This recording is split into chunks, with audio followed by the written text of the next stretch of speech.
Chapter 2884 Ruthless Shifeng. Chapter 2884 Ruthless Shifeng, Fenglin City, Zero Wing's headquarters. Shifeng stood in front of Zero Wing's headquarters. The place had undergone significant changes since his last visit. Currently, people crowded the plaza in front of the building, many of them young men and women. These people were either waiting to enter the building or taking various tests out in the plaza. This prosperous sight was even more spectacular than what could be found at the various super guilds' headquarters. As Shifeng made his way to the entrance, he overheard these young men and women discussing Zero Wing's matters. As they spoke about Zero Wing City's training environment or the heaven-defying battle that had taken place at Ancient Rock City, their eyes glowed with anticipation. Before Shifeng could reach the entrance, a long-haired man in his 30s approached him. Looking at Shifeng, who was clad in sportswear, the long-haired man said in a friendly tone, "Friend, you're here to join Zero Wing, right?" "Me? Join Zero Wing?" Shifeng was stunned by the long-haired man's words. Although the long-haired man looked ordinary, Shifeng sensed intense life force from him. In terms of physical fitness, the long-haired man could practically rival Hunglian masters. However, before Shifeng could say anything, the long-haired man unzipped his jacket and revealed a six-winged emblem pinned on his t-shirt, proving that he was an internal member of Zero Wing. "I can tell that you're extraordinary at a glance, brother," the long-haired man said while showing off his emblem. He then pointed at the long line of people waiting to enter the building and grinned, saying, "Look at how long that line is. If you grab a ticket and join the line now, it'll take you forever before your turn arrives. However, I'm an internal member of Zero Wing. I have a recommendation slot that lets me help one person bypass the initial test." "What are you trying to say?" Shifeng asked curiously. "I can see that you're extraordinary, so I plan to recommend you to the guild. However, once you become an internal member of Zero Wing, you'll need to join my team. What do you think?" Looking at Shifeng with a serious look, the long-haired man said earnestly, "The team I belong to is extraordinary.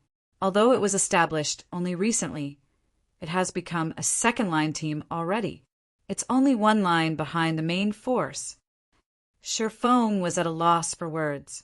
He never imagined such competition existed between Zero Wing's various teams.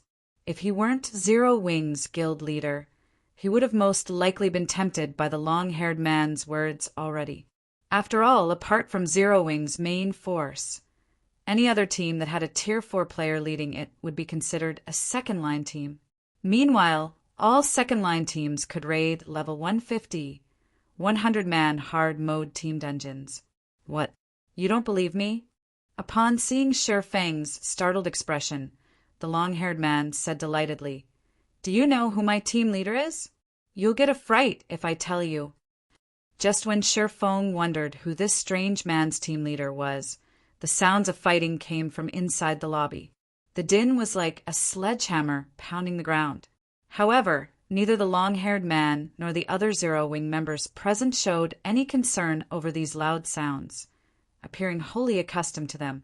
The newcomers, though, all expressed curiosity and tried sneaking peeks into the lobby. "Ignore that. It's nothing to fuss about," the long-haired man said when he saw the curiosity on Shifeng's face. He then added nonchalantly, "It's just the experts of another superpower coming to provoke Zero Wing. I believe Master Lei Bao will take care of them in a moment." Shifeng asked, "Have there been a lot of such situations happening in Zero Wing lately?" "It's been like this since before I joined. However, it's become much more frequent recently," the long-haired man said as he nodded in frustration. "These superpowers can't bear to see Zero Wing developing. However, as they can't do anything to us in God's domain, they keep coming to our headquarters to make trouble. They keep asking us to sell them Zero Wing City's lands. I heard that the group that came here this time consists of 6 superpowers, one of them the Super Guild Mythology. Mythology's group is even led by the Fong family's young lady. That Feng Shirhan really is something. Not only is she beautiful, but she's also frighteningly strong. She can take down master-level experts in practically one hit. I'm afraid only our big sis Fire Dance can take her on. The long-haired man shuddered when he spoke of Feng Shirhan. It was evident he feared the latter greatly. After the long-haired man finished speaking, the lobby's door opened abruptly, and a group of people stalked out of the building. These people were representatives of superpowers, and they currently had angry expressions.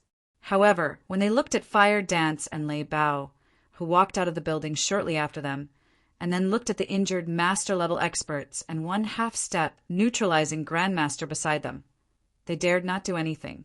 Just you wait. Don't think that, just because we are helpless against you in God's domain, you'll be invincible in the real world as well. Zero Wing will only encounter more trouble for refusing to cooperate with us. The various superpowers representatives barked arrogantly at Fire Dance and Lei Bao, their voices growing complacent as they spoke.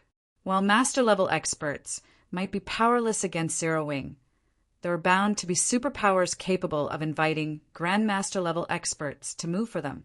The corporations operating within the upper zone might even take action.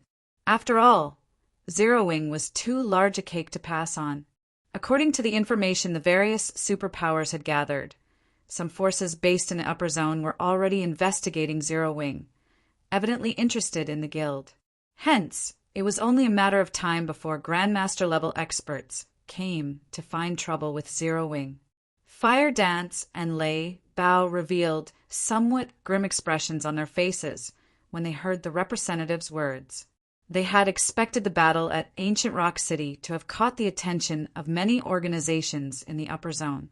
Hence, they were certain that Grandmaster-level experts would eventually come to Zero Wing seeking trouble. While these Grandmasters might not be capable of doing anything against Zero Wing on the surface, if they came every day to pick a fight, it would ruin Zero Wing's reputation, not to mention the other unscrupulous tactics they could employ. However, when the various superpowers representatives were getting full of themselves, Feng Shirhan suddenly left the group and headed toward Shifeng. The cold gaze she directed at him made the temperature in the surroundings fall by more than 10 degrees. The long-haired man standing beside Shifeng shuddered in fear despite himself. Looking at Shifeng, the long-haired man asked, "Friend, did you offend her in some way before? Why do I get the feeling that she's coming for you?" In this situation, the nearby young men also looked at Shifeng and began a quiet discussion. They all wondered who Shifeng was to warrant such attention from a great beauty like Feng Shirhan. Read latest chapters at Wuxia World.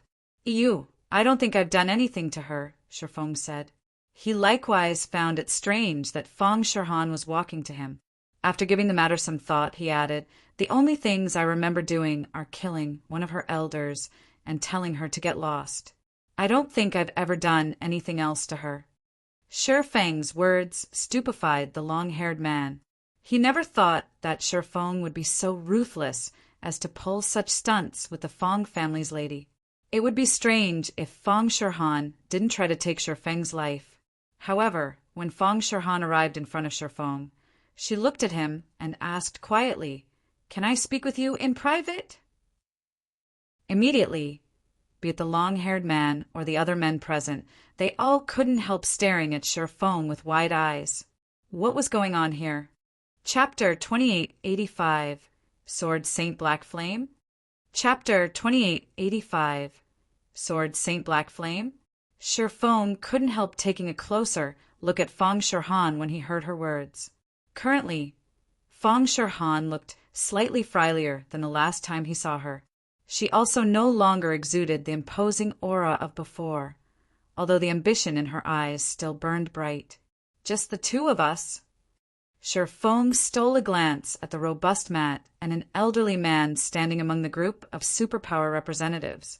This elderly man possessed a powerful life force.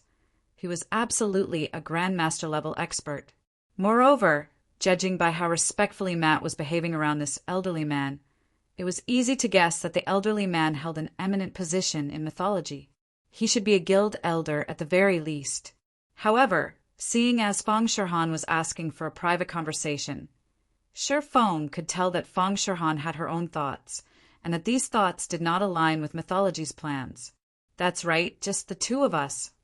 Feng Shirhan nodded, then glanced at the long-haired man beside Feng and smiled sweetly, saying, "Of course, you can bring someone with you.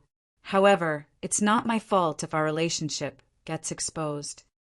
The long-haired man immediately revealed a look of shock and confusion when he heard Feng Shirhan's words. Feng Shirhan was the young lady of a major corporation. According to rumor, she was even an upper zone resident. In addition, not only did she possess a divine level of beauty, but she was even a vice guild leader of mythology. Countless talented young men wished to get close to her, but never got the opportunity to do so. She had an air of indifference, even when dealing with Zero Wing's big shots, like Cola. Nevertheless, she was taking the initiative to seek out Feng. Her friendly behavior with Feng made the long-haired man doubt if she was even the same person as before. Who is this guy? Questions filled the long-haired man's mind as he looked at Feng. However, after snapping out of his daze, he gazed at Feng with anticipation shining in his eyes. Feng Shirhan was an individual of high status. If he could get close to her by even a little bit, even if he were only a third wheel, this achievement would earn him bragging rights for the rest of his life. All right, just the two of us then. Feng nodded, ignoring the hopeful look the long-haired man was giving him. Feng Shirfan was not at all surprised by Feng's response. She pointed at a maglev limousine nearby and said, "Let's talk in my car then. Nobody will bother us there." Zero Wing's battle at Ancient Rock City had thoroughly shaken God's domain. Zero Wing City's public opening also allowed Zero Wing to rake in tons of wealth and resources every day. The resources earned even included the 7 Luminaries crystal that the upper zone's various forces sought to obtain. The city was so tempting that even the 5 great super guilds had designs on it, let alone Feng Shirhan.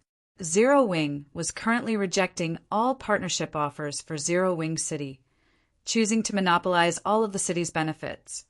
The various superpowers could not get even the smallest cut of this juicy pie. To make matters worse, none of the superpowers could do anything about this situation. However, Feng Shirhan was confident she could accomplish what the various superpowers couldn't. With her family's position and resources in the upper zone, she should be able to get Zero Wing to agree to a partnership. After all, Feng was currently in a lot of trouble because he had offended a mental strength master. Although Feng lived in a different upper zone from Fu Jiuzhong, the mental strength master had plenty of means to deal with him. Among the organizations operating within the 3 upper zones based in the country, those capable of protecting Feng numbered very few. The Feng family just so happened to be one of them. When Feng saw the maglev limousine, a hint of envy appeared in his eyes.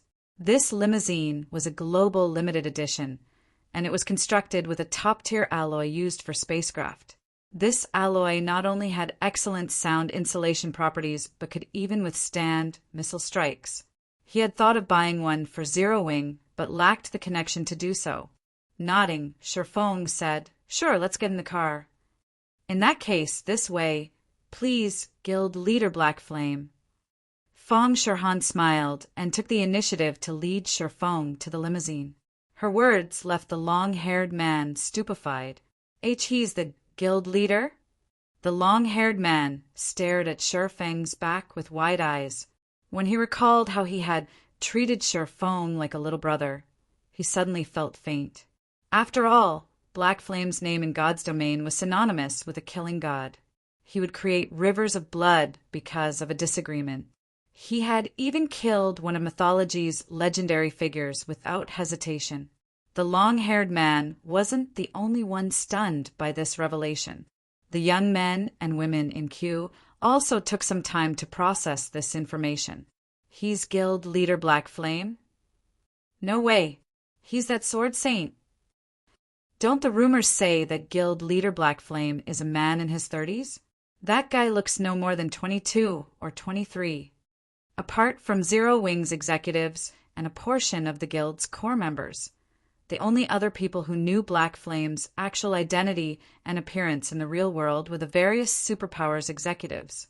The average player was unaware that Black Flame was only a disguise. You really know how to keep a low profile, guild leader Black Flame. Even the internal members of your own guild don't know who you are, Fong Shirhan said, smiling when she looked back and saw the long-haired man's pale complexion. That guy will probably lose sleep for the next several days. Shirfeng rolled his eyes at Fong Shirhan. Fong Shirhan knew that the long-haired man was unaware of his identity as Black Flame and had deliberately revealed his identity to mess with the man. However, when Shirfeng and Fong Shirhan were roughly 10 steps from the limousine, Shirfeng suddenly stopped and turned to the crowd in the plaza. Guild leader Black Flame? Read latest chapters at Wuxia World. EU Fong Shirhan was a little confused by Shirfeng's actions. She followed Shirfeng's gaze and looked toward the plaza. Although there were well over 1,000 people crowded in the plaza, Fong Shirhan faintly sensed killing intent from that direction. Moreover, there wasn't just one source of killing intent, but more than a dozen. This killing intent was well hidden. If one weren't a half-step Grandmaster expert or above, one would have difficulty noticing it. This can't be. That side is already taking action. Fong Shirfan frowned. Only the Infinity Master Fu Jiuzhong could mobilize so many powerful experts. She whispered to Shirfeng, Guild leader Black Flame, they should be experts the Infinity Master sent. The other side has a significant advantage in numbers. It's best if we pretend we didn't notice them and get into the car quickly. Even if it's them, they can't do anything against my car. A force of over a dozen half-step Grandmasters or above was indeed powerful. However, against the global limited edition limousine, even these experts could only lament their lack of strength. This was also why many major corporations wished to purchase this limousine. However, only 100 people in the world actually managed to get their hands on one. No, there's no need for that, Shirfeng said, shaking his head. He then began walking toward the plaza. I initially planned to ignore them, but since they came all the way here, I'll deal with them now. It's annoying to have them constantly buzzing me like flies. Chapter 2886, Mental Strength Master? Chapter 2886, Mental Strength Master? When Fong Shirhan saw Shirfeng slowly making his way to the plaza, she was stunned. She never thought Shirfeng would confront the enemy. The enemy had over a dozen half-step Grandmaster experts or better on their side. Among the sources of killing intent she sensed, a few even struck fear into her. Facing so many experts of such caliber, even a Hunglian Grandmaster would suffer miserably. This crazy bastard. Fong Shirhan gritted her teeth and followed after Shirfeng. She was the Fong family's young lady. Even the upper zone's organizations would have to show her some respect. If she stood up for Shirfeng, the other party wouldn't dare go too far lest they incur the Fong family's wrath. However, before Fong Shirhan could catch up to Shirfeng, 14 people in the crowd approached him. They had concealed their auras so well that they looked no different from ordinary pedestrians. None of the people around them paid them any attention. Kid, since you're so eager to die, I'll grant you your wish. Elder Qi said when he saw that Shirfeng had already walked into the crowd. Sneering, he commanded, Everyone attack! If Shirfeng had chosen to remain somewhere with little foot traffic, they would quickly get noticed by others if they took action. However, it was a different story in a crowded location like this plaza. With their standards, they could attack Shirfeng without anyone noticing. By the time the bystanders realized what was going on, they would have long since left the scene. The distance between both sides continuously shortened. 30 meters, 20 meters, 10 meters. When the two sides were less than 3 meters apart, one Hunglian Grandmaster, one neutralizing Grandmaster, and 4 half-step Grandmasters began walking straight toward Shirfeng. The 6 experts continued moving like ordinary pedestrians, with the 4 half-step grandmasters even chatting merrily like close friends. Nobody could tell that these 6 experts were approaching Sherfeng with hostile intentions. When the 4 half-step grandmasters were within 1 meter of Sherfeng, both the 4 half-step grandmasters and the 2 true grandmasters took action simultaneously, so fast that ordinary people couldn't even see their afterimages. The 6 experts launched punches, palm strikes, and claw strikes, aimed at Sherfeng's vitals. Their attacks did not create even the slightest ripple in the air. Although the 6 experts had different strength levels, their coordination was perfect, and they moved as if they were of one body. Feng Shihan's complexion darkened at this scene. If she were in Sherfeng's shoes, she could at best stop 2 or 3 attacks. The rest would land on her without fail. It might be a different story if a Honglian grandmaster received these attacks, but Sherfeng was only a neutralizing grandmaster. He would most definitely die if he received all these attacks. However, when the 6 experts' attacks were about to land, Sherfeng's body suddenly twitched and moved like flowing water, as if his various body parts had a mind of their own. They instinctively dodged the 6 experts' attacks. Sherfeng's movements were so fine that he dodged some attacks with less than half a centimeter to spare. BRO/B, the 6 experts were startled by this outcome. However, before they could launch another round of attacks, Sherfeng casually scraped his shoulder past one of them and bumped into another. He then executed a punch, an elbow strike, a palm strike, and a kick against his other 4 opponents. The next moment, the 2 grandmasters and 4 half-step grandmasters stiffened and stopped moving. They stood still among the crowd like statues. When Sherfeng had walked 3 meters away, the 6 experts' eyes rolled back, and their bodies collapsed to the ground. How is this possible? Feng Shihan's eyes widened, and her jaw dropped at this scene. Of the 6 experts, 2 were bona fide grandmasters, one of them a Honglian grandmaster. Yet, Sherfeng had taken care of these experts in the blink of an eye. The fight had ended so quickly that she didn't even see what had happened. She might have been able to accept such an outcome if the 2 grandmasters were both neutralizing grandmasters. With internal force, Sherfeng could knock them out instantly when his attacks connected. However, knocking out a Honglian grandmaster in one hit was an incredibly difficult feat otherwise. Honglian grandmasters wouldn't be renowned as troublesome opponents. Feng Shihan wasn't the only person shocked by this situation. Elder Qi and the other experts similarly tensed up at this scene. Even they were incapable of defeating Honglian grandmasters in one hit. While Sherfeng might have employed a dirty tactic, there was no denying that he had felled a Honglian grandmaster in one hit. The remaining experts turned to Elder Qi to seek his opinion on the matter. Elder Qi was their leader this time. He also possessed incredible strength, being slightly stronger than even the well-known Wang Xianming. If Elder Qi chose not to attack now, they naturally did not need to attack either. After all, Sherfeng's display of strength just now had thoroughly stunned them. Sherfeng's feat was even more unbelievable than a person killing an elephant with one punch.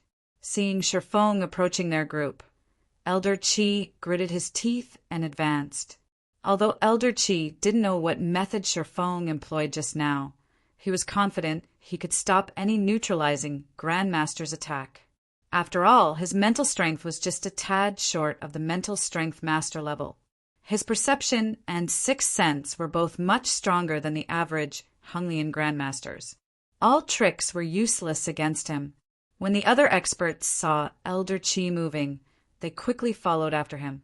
However, their mentality toward Sherfeng was completely different from before. Now, they had ramped up their vigilance to the max. Elder Qi's group of 8 split up and approached Sherfeng from 8 different directions. They occasionally used the crowd to conceal their bodies and obscure their movements from Sherfeng. However, Sherfeng remained unfazed and continued approaching Elder Qi casually. What arrogance! Do you think I'll fall for your tricks like those fools? Elder Qi accelerated his footsteps when he saw Sherfeng's indifference. not wanting to give Shifeng any more time to observe and prepare. With 6 grandmasters in their group of 8, they could give even a mental strength master a headache if they attacked together. After all, a mental strength master's physical fitness was only slightly superior to theirs. What made mental strength masters powerful was their perception of danger and their control over their bodies. However, when Elder Qi was less than 6 meters away from Shifeng, he suddenly lost sight of Shifeng. He disappeared. Elder Qi was stunned as he stared at the spot Shifeng disappeared from. Shifeng had vanished not only from his vision, but also from his perception. Elder Qi and the 7 other experts immediately began looking around frantically, searching for Shifeng. Several seconds later, Elder Qi suddenly noticed a figure walking past him, and he was stunned once more. Shifeng? However, before Elder Qi could turn around, he felt a stinging pain in his chest. He then found his body paralyzed, and his vision darkened as if death had come for him. Read latest chapters at Wuxia World. EU. When Elder Qi saw Shifeng disappearing past him, a thought appeared in his mind, and fear surfaced on his face. Mental strength master. Apart from Shifeng being a mental strength master, Elder Qi couldn't think of any other explanation for the situation. After all, only a mental strength master could evade his perception. However, before Elder Qi could warn the others, he noticed Shifeng walking past his approaching companions, one after another. Unlike himself, though, his companions didn't even notice Shifeng. And after Shifeng passed them, their bodies abruptly stiffened. It was evident that they had suffered a similar fate to his. In the end, Elder Qi could only watch helplessly as his companions collapsed one after another. Chapter 2887. Powerful Mental Strength Master. Chapter 2887. Powerful Mental Strength Master. When Elder Qi and the others collapsed, one after another, in the plaza, they quickly attracted the attention of the surrounding people. The small plaza grew noisy for a time as the passers-by gathered around these collapsed experts and discussed among themselves. Shifeng exited the crowd in the meantime, his departure going entirely unnoticed. He had practically zero presence, as if he was no different from the roadside trees and bushes. He's a mental strength master. Shock filled Fang Shihan's eyes as she switched her gaze between Shifeng and Elder Qi's group. She felt like her world had just come crashing down on her. Apart from Shifeng being a mental strength master, she could think of no other explanation for how he had defeated a force of 8 grandmasters and 6 half-step grandmasters so easily. Despite knowing this, Fang Shihan still couldn't bring herself to believe Shifeng was a mental strength master. Mental strength masters were big shots even in the upper zone, and every one of them lived in the middle layer. Numerous organizations based in the upper zone tried to curry favor with these individuals. All of these powerhouses had reached the level of a mental strength master only in their 30s or later. On the other hand, how old was Shifeng now? Not to mention, according to Fang Shihan's investigations, when Shifeng first entered the upper zone several weeks ago, the Green God Company had evaluated his mental strength as special grade only. He had still been a long distance from master grade. When Shifeng arrived in front of Fang Shihan, she finally snapped out of her daze. She then scrutinized him as if she was meeting him for the first time. "Has your mental strength reached the master level already?" Fang Shihan asked despite herself. Although she was already certain Shifeng was a mental strength master, she still couldn't believe that someone could reach this level before 25. If news of this matter spread, it would shake the entire upper zone. Even the Green God Company's executives would take an interest in Shifeng once they learned of his potential. Meanwhile, the Green God Company's executives were existences even mental strength masters wanted to befriend. These executives helmed the various upper zones, individuals standing at the top of the upper zone. "I had the fortune of achieving a breakthrough recently."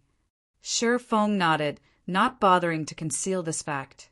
He then turned to look at the collapsed experts in the plaza, an indescribable feeling appearing in his heart.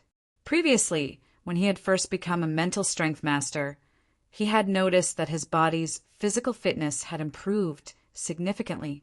The sharpness of his perception had also become far superior to before. However, only after clashing with Elder Qi and the others did Shifeng realize how powerful and frightening mental strength masters could be.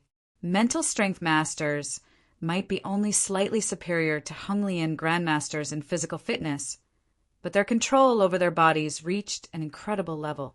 Not only could they control the fine movements of muscles and the physical body, but they could also exert much greater control over their brains.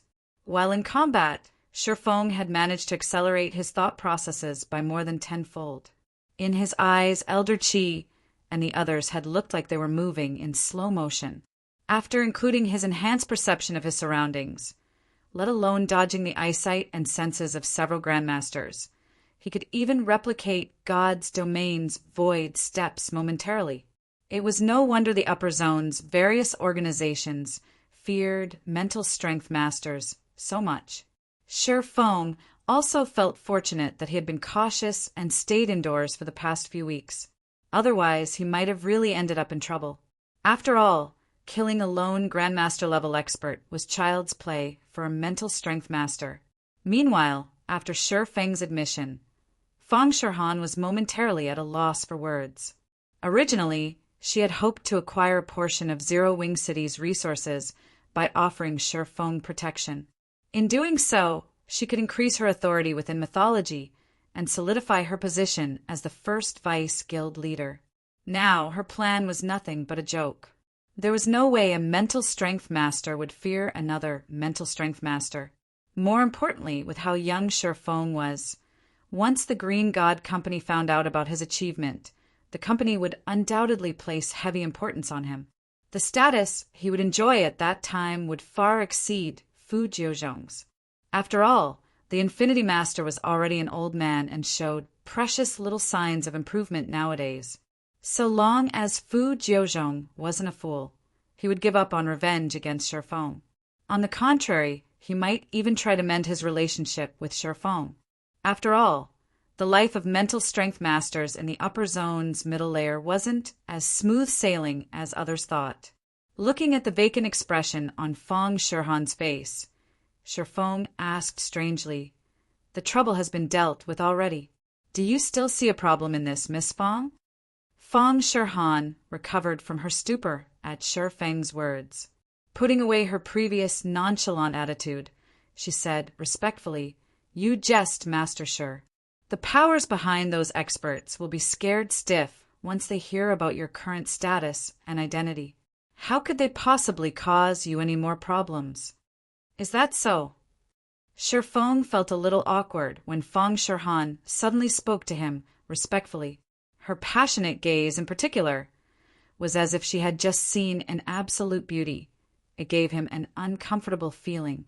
"Master Shir, my visit this time isn't for anything significant."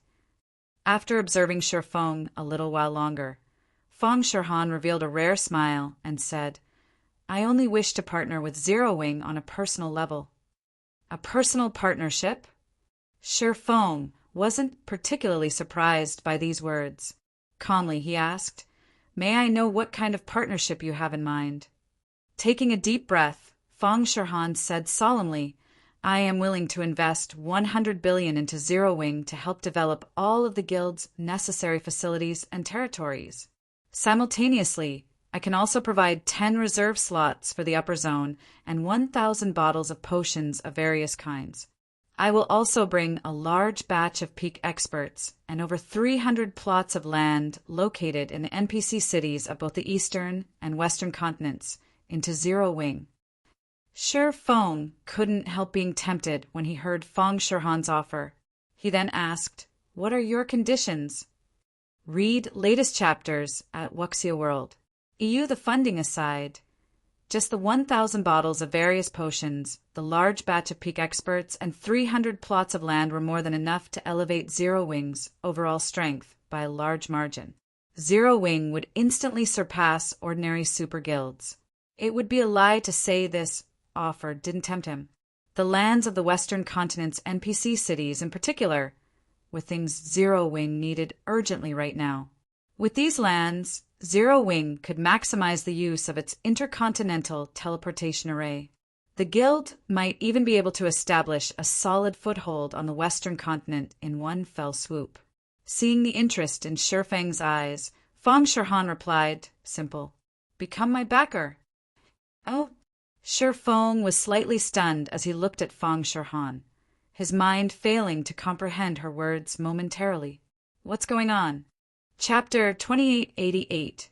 Zero Wing in an uproar. Chapter 2888.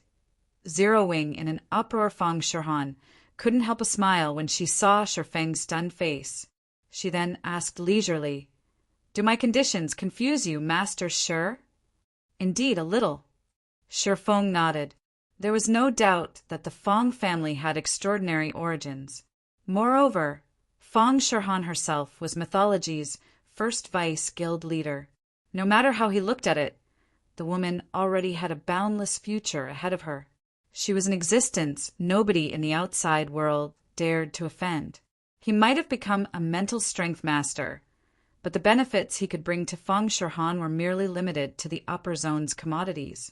This was also the main reason the upper zone's various organizations bent over backward for mental strength masters.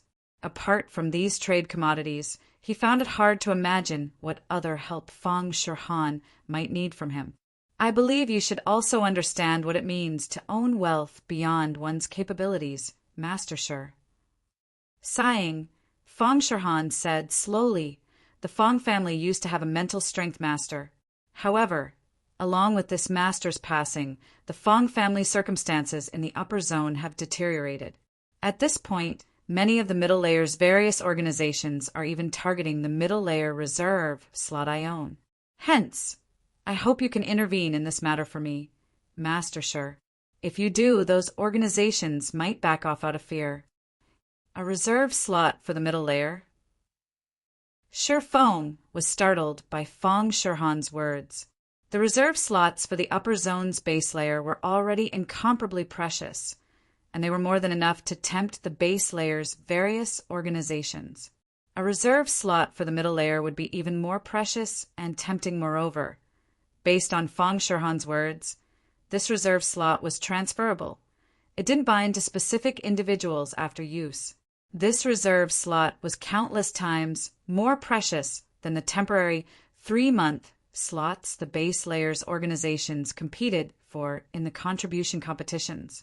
It would be strange if the middle layer's organizations were not interested in acquiring this reserve slot. Master Shi, would you be willing to cooperate?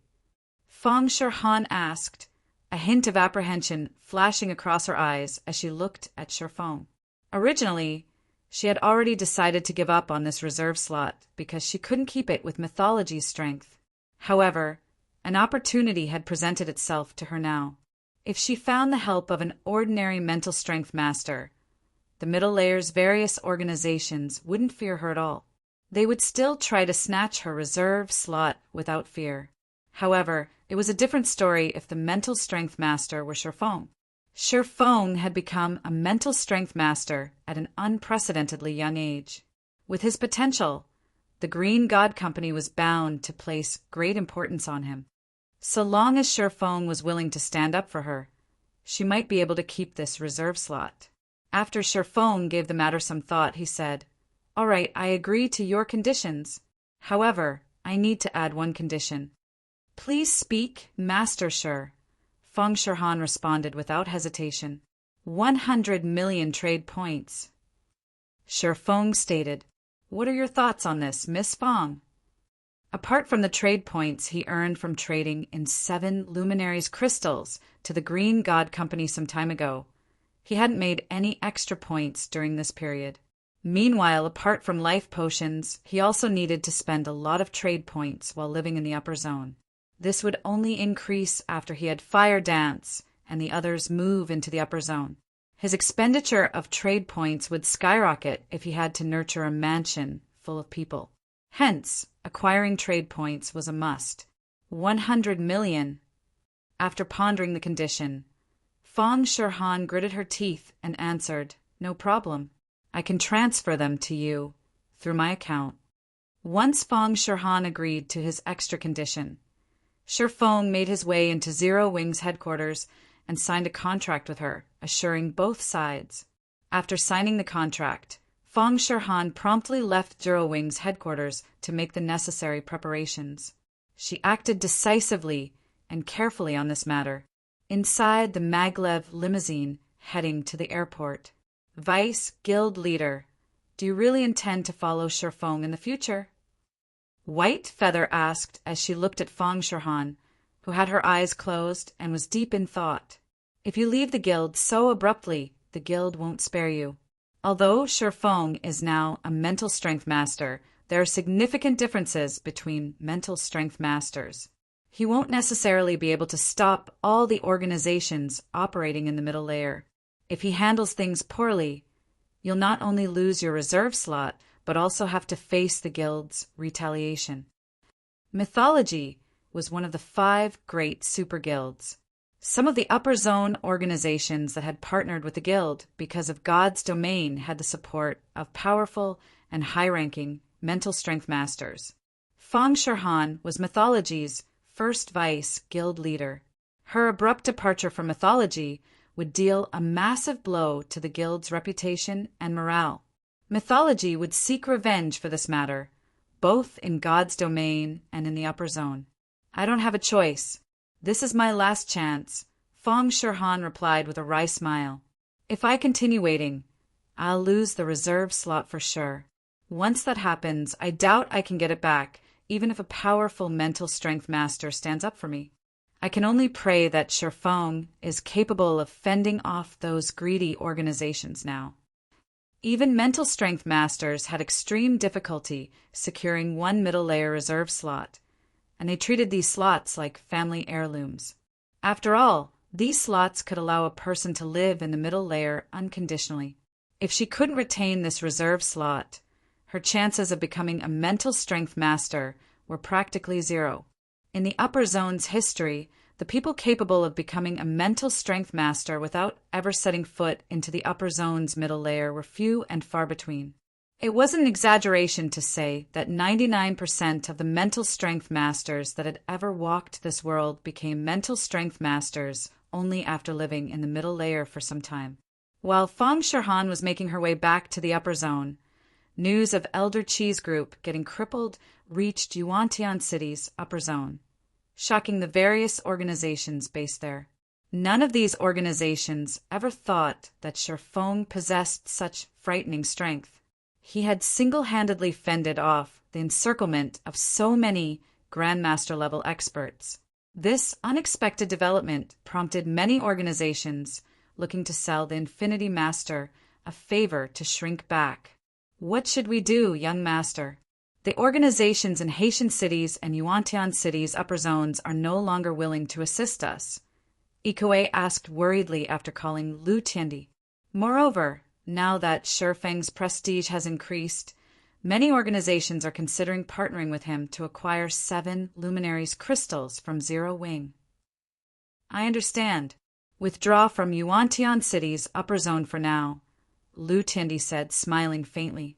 "Teacher has learned about this situation. He'll most likely personally cripple Shifeng. All we need to do now is sit back and watch."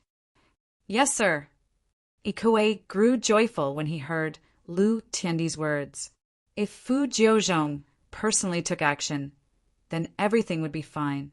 Once Zero Wing no longer had Shifeng backing it, Starlink would have a much easier time annexing Zero Wing. Fenglin City, Zero Wing Tower, along with Shifeng's return, excitement filled Zero Wing's members, particularly the experts who had joined Zero Wing only recently.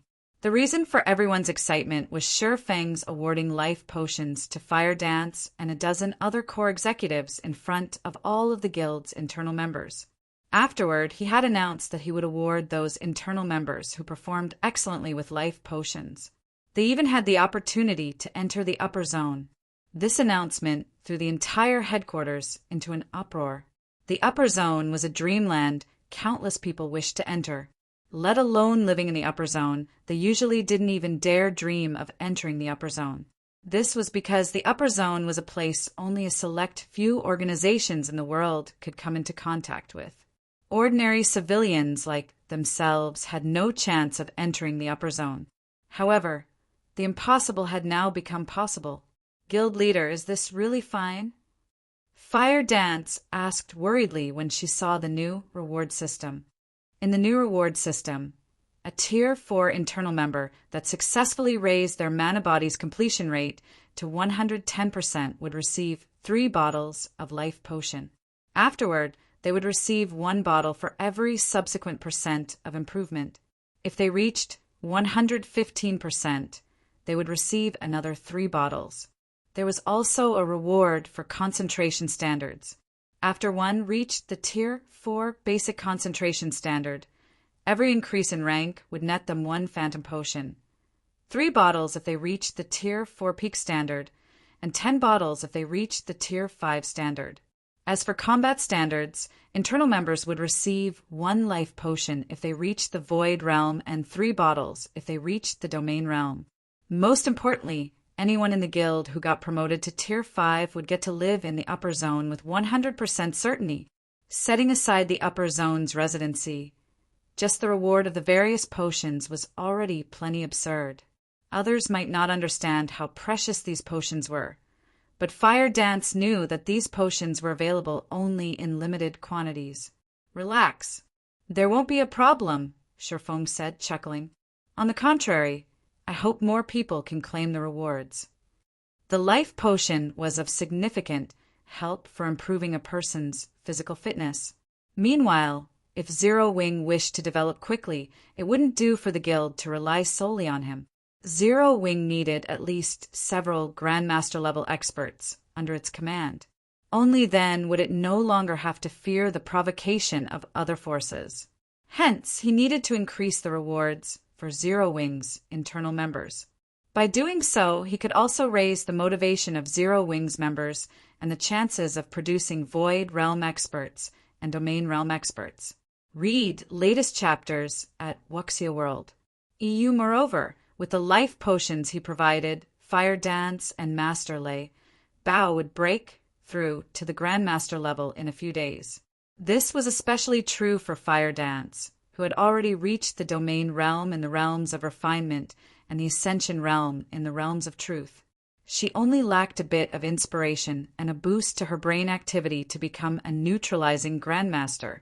Afterward, Sherfong discussed the guild's rapid development with Fire Dance and the guild's other executives. Dealing with the Outer World Forces invasion wasn't an easy task.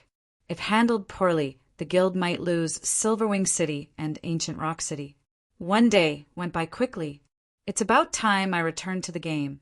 After taking a look at his watch, Sherfong drank a life potion, lay down in the virtual gaming cabin in his bedroom, and logged into God's domain. Chapter 2889, Astonishing Ancient Rock City. Chapter 2889, Astonishing Ancient Rock City Orc Empire, Ancient Rock City. When Sherfong appeared before Ancient Rock City's entrance, the city had already taken on a new look. It now had much taller walls covered with magic runes. Even though the city's core magic array was currently inactive, the magic runes naturally absorbed mana from the environment and generated a magic barrier. The magic barrier was so powerful that even a Tier 5 existence's full-powered attack might not break it. So long as there was mana within and around the city, this magic barrier would always exist. It would even automatically repair itself for free. Tall buildings had replaced the ruins inside the city, and a thin layer of fog surrounded this forest of buildings. The city's mana density practically rivaled Zero Wing cities already. When Sherfong took to the skies to get a better view of the city, the sight that greeted him gave him a burst of ecstasy. Did it get automatically promoted to main city? The current Ancient Rock City was slightly larger than even Zero Wing City.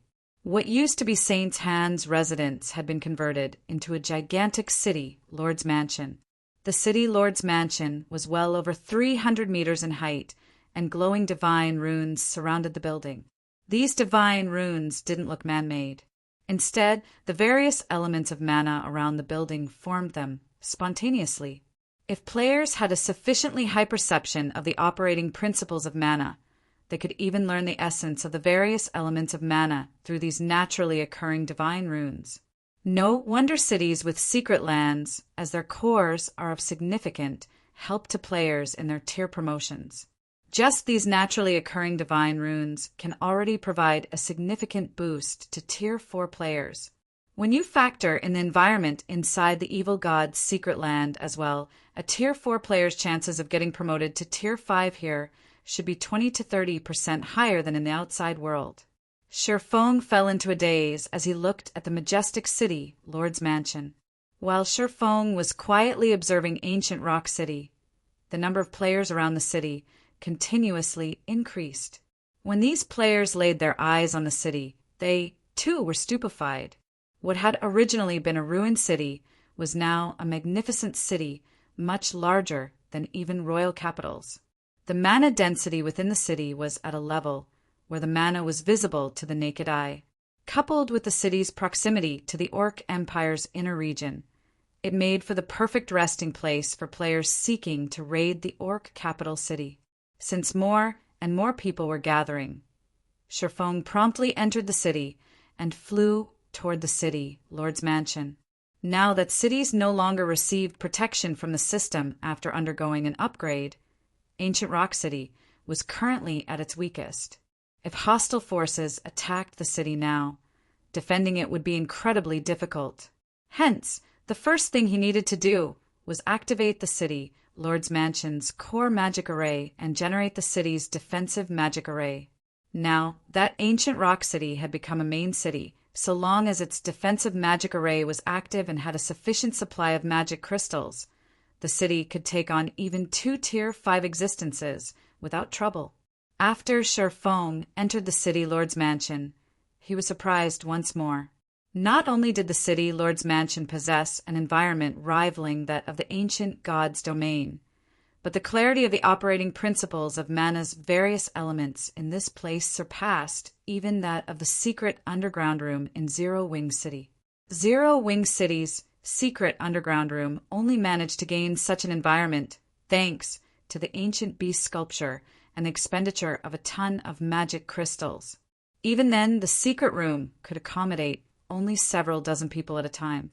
On the other hand, Ancient Rock City's city, Lord's Mansion, possessed an even better environment and could allow more than 10,000 players to train in this environment simultaneously. When Shifeng arrived inside the core control room, he saw a fully opened set of pitch-black doors. The evil god's secret land's mana continuously flowed out of the open doors and into the city, Lord's Mansion. The secret land itself had also undergone significant changes. Previously, the evil god's secret land prevented all outsiders from approaching. Now, there was a flight of stairs with 49 steps leading into the secret land. These steps tested players on their ability to stabilize their surroundings. The higher one climbed on the staircase, the higher the requirement would become. By the time players reached the top, they would have gained basic mastery over the various elements of mana. Another staircase from the control room's second floor led directly into the evil god's secret land. However, players needed to be at least level 150, Tier 4, to use this entry method. They also had to pay 1,000 mana stones per player to enter. In other words, there were 2 methods to enter the evil god's secret land. One method was free, but required players to have basic mastery over the various elements of mana. The other method had much more lenient entry requirements, but players had to pay 1,000 mana stones. This method was a huge benefit for Tier 4 players. After all, Tier 4 players could obtain significant help in their Tier 5 promotion from a level 150 plus God mode secret land. Not to mention, monsters inside a God mode secret land were filthy rich. According to the rumors Sherfong had heard, the mythic monsters inside level 150 plus God Mode secret lands provided at least 5 times more EXP and 3 times better loot than mythic monsters in the outside world. They were walking treasure troves. Of course, securing these walking treasure troves wouldn't be easy either. This was because even the weakest monster inside these secret lands rivaled Refinement Realm experts in combat standards, with the more powerful ones on par with Void Realm experts. And worse, all of these monsters moved in groups. If an ordinary Tier 4 expert entered a God Mode secret land by themselves, they wouldn't even know how they died. And while Tier 5 players could survive in a God Mode secret land by themselves, they would still die if they came across a Tier 5 legendary monster. All legendary monsters in a God Mode secret land possessed combat standards rivaling peak experts at the very minimum, as well as powerful basic attributes. The average Tier 5 player would have difficulty facing a legendary monster by themselves. Normally, raiding a legendary monster would need 3 Tier 5 players. Moreover, these 3 players needed to fill the roles of MT, healer, and damage dealer. Only with all 3 roles filled would they have a chance at killing a legendary monster. If players wished to guarantee a kill on a legendary monster, they would need to add 2 more Tier 5 damage dealers to their party formation. Sherfong felt a little tempted as he looked at the evil god's secret lands entrance. This was because the monsters inside level 150 plus God Mode secret lands had a chance of dropping God crystals, materials essential to upgrading many fragmented legendary items, as well as Tier 5 skill and spell books, which all Tier 5 players needed to raise their combat power. However, Sherfong quickly calmed himself. He knew full well that he couldn't take on a level 150 plus God Mode secret land by himself. Even if he brought Fire Dance and the others with him, they could, at best, kill a bunch of Tier 4 superior mythic monsters. A Tier 5 legendary monster was out of the question. Afterward, Sherfong spent 300,000 magic crystals to activate the control room's core magic array, which created a barrier of divine runes around ancient Rock City. The city's defensive magic array was significantly stronger than before. With the core magic array's activation, ancient Rock City woke up like a slumbering beast. The city drew all mana within a 20,000-yard radius toward itself, depleting the mana in the vicinity. Now, only Tier 3 players who had activated their mana bodies could survive in the surroundings, and Tier 4 players in the area saw their flight speed plummeting. If a Tier 5 existence attacked ancient Rock City now, they would also find the power of their attacks diminished by a significant margin. Inside the city, Lord's Mansion, Sherfong was dumbfounded by the sight before him. What a powerful core magic array! Initially, he had thought to strengthen ancient Rock City's core magic array using the 12-array magic world. However, he dared not interfere with it now. This was because countless divine runes made up the core magic array. He could tell at a glance that it was no ordinary core magic array, and even the slightest of modifications could have catastrophic consequences. Meanwhile, with this core magic array, ancient Rock City's defensive standard was probably close to that of Zero Wing City, which had the protection of a world mirror. And this was when the core magic array was operating in normal mode, not at maximum capacity. After activating the core magic array, Sherfong contacted Fire Dance and had her begin transferring the manpower gathered in Silverwing City to ancient Rock City. In less than 20 minutes, over 200,000 Tier 3 members and over 30 Tier 4 members from Zero Wing arrived at ancient Rock City's empty streets. As an added precaution, Fire Dance also mobilized 3 Crimson Dragon flying ships, 6 Tier 4 Fine Gold Guards, and 2 Tier 4 Dark Gold Guards. The assembled combat power in ancient Rock City could already rival that in the various superpowers headquarters. After reading an update from her subordinate, Fire Dance asked Sherfong, "Guild leader, we've completed the basic setup. Should we open ancient Rock City now?" "Open it," Sherfong replied without hesitation. Set the entrance fee to 1 magic crystal or 40 silver coins. Only after a guild city had opened its doors to the public could it recruit NPC soldiers and strengthen its defenses at a much faster rate. Moreover, if Zero Wing wished to keep Ancient Rock City operating normally, it would have to spend at least 100,000 magic crystals per day.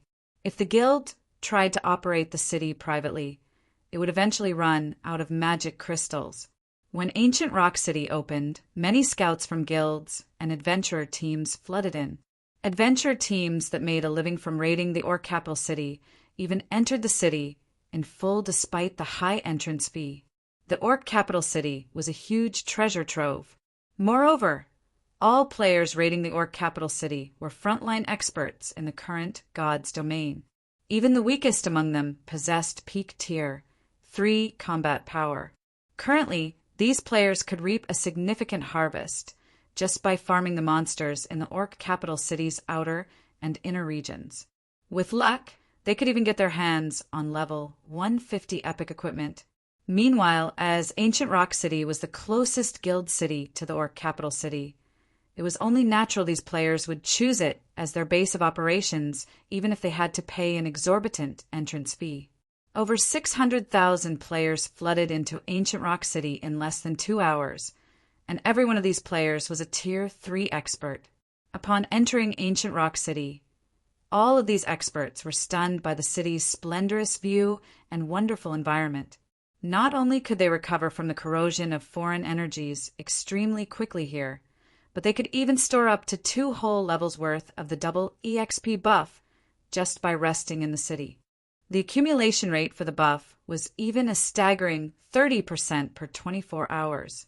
While 30% might not seem like much, Tier 3 players couldn't even earn 30% worth of EXP by grinding non-stop for 24 hours. Players who had reached level 140 would be considered grinding freaks if they could gain even 20% per day. Read latest chapters at Wuxia World. EU meanwhile, by resting on the streets of Ancient Rock City, not only could players avoid delaying their leveling progress, but they could even level up faster than normal. The effect would be even better if they rested in hotels. News regarding Ancient Rock City spread throughout the entire eastern continent. When the superpowers that were planning on attacking Ancient Rock City heard about the city's defensive standard, they gnashed their teeth and abandoned their notions. Now they had no choice but to wait for the outer world forces to take revenge for them. While the vast number of Tier 3 experts were exclaiming over Ancient Rock City's environment, Shurfeng brought Beast Emperor to Star Moon City's War God's Temple.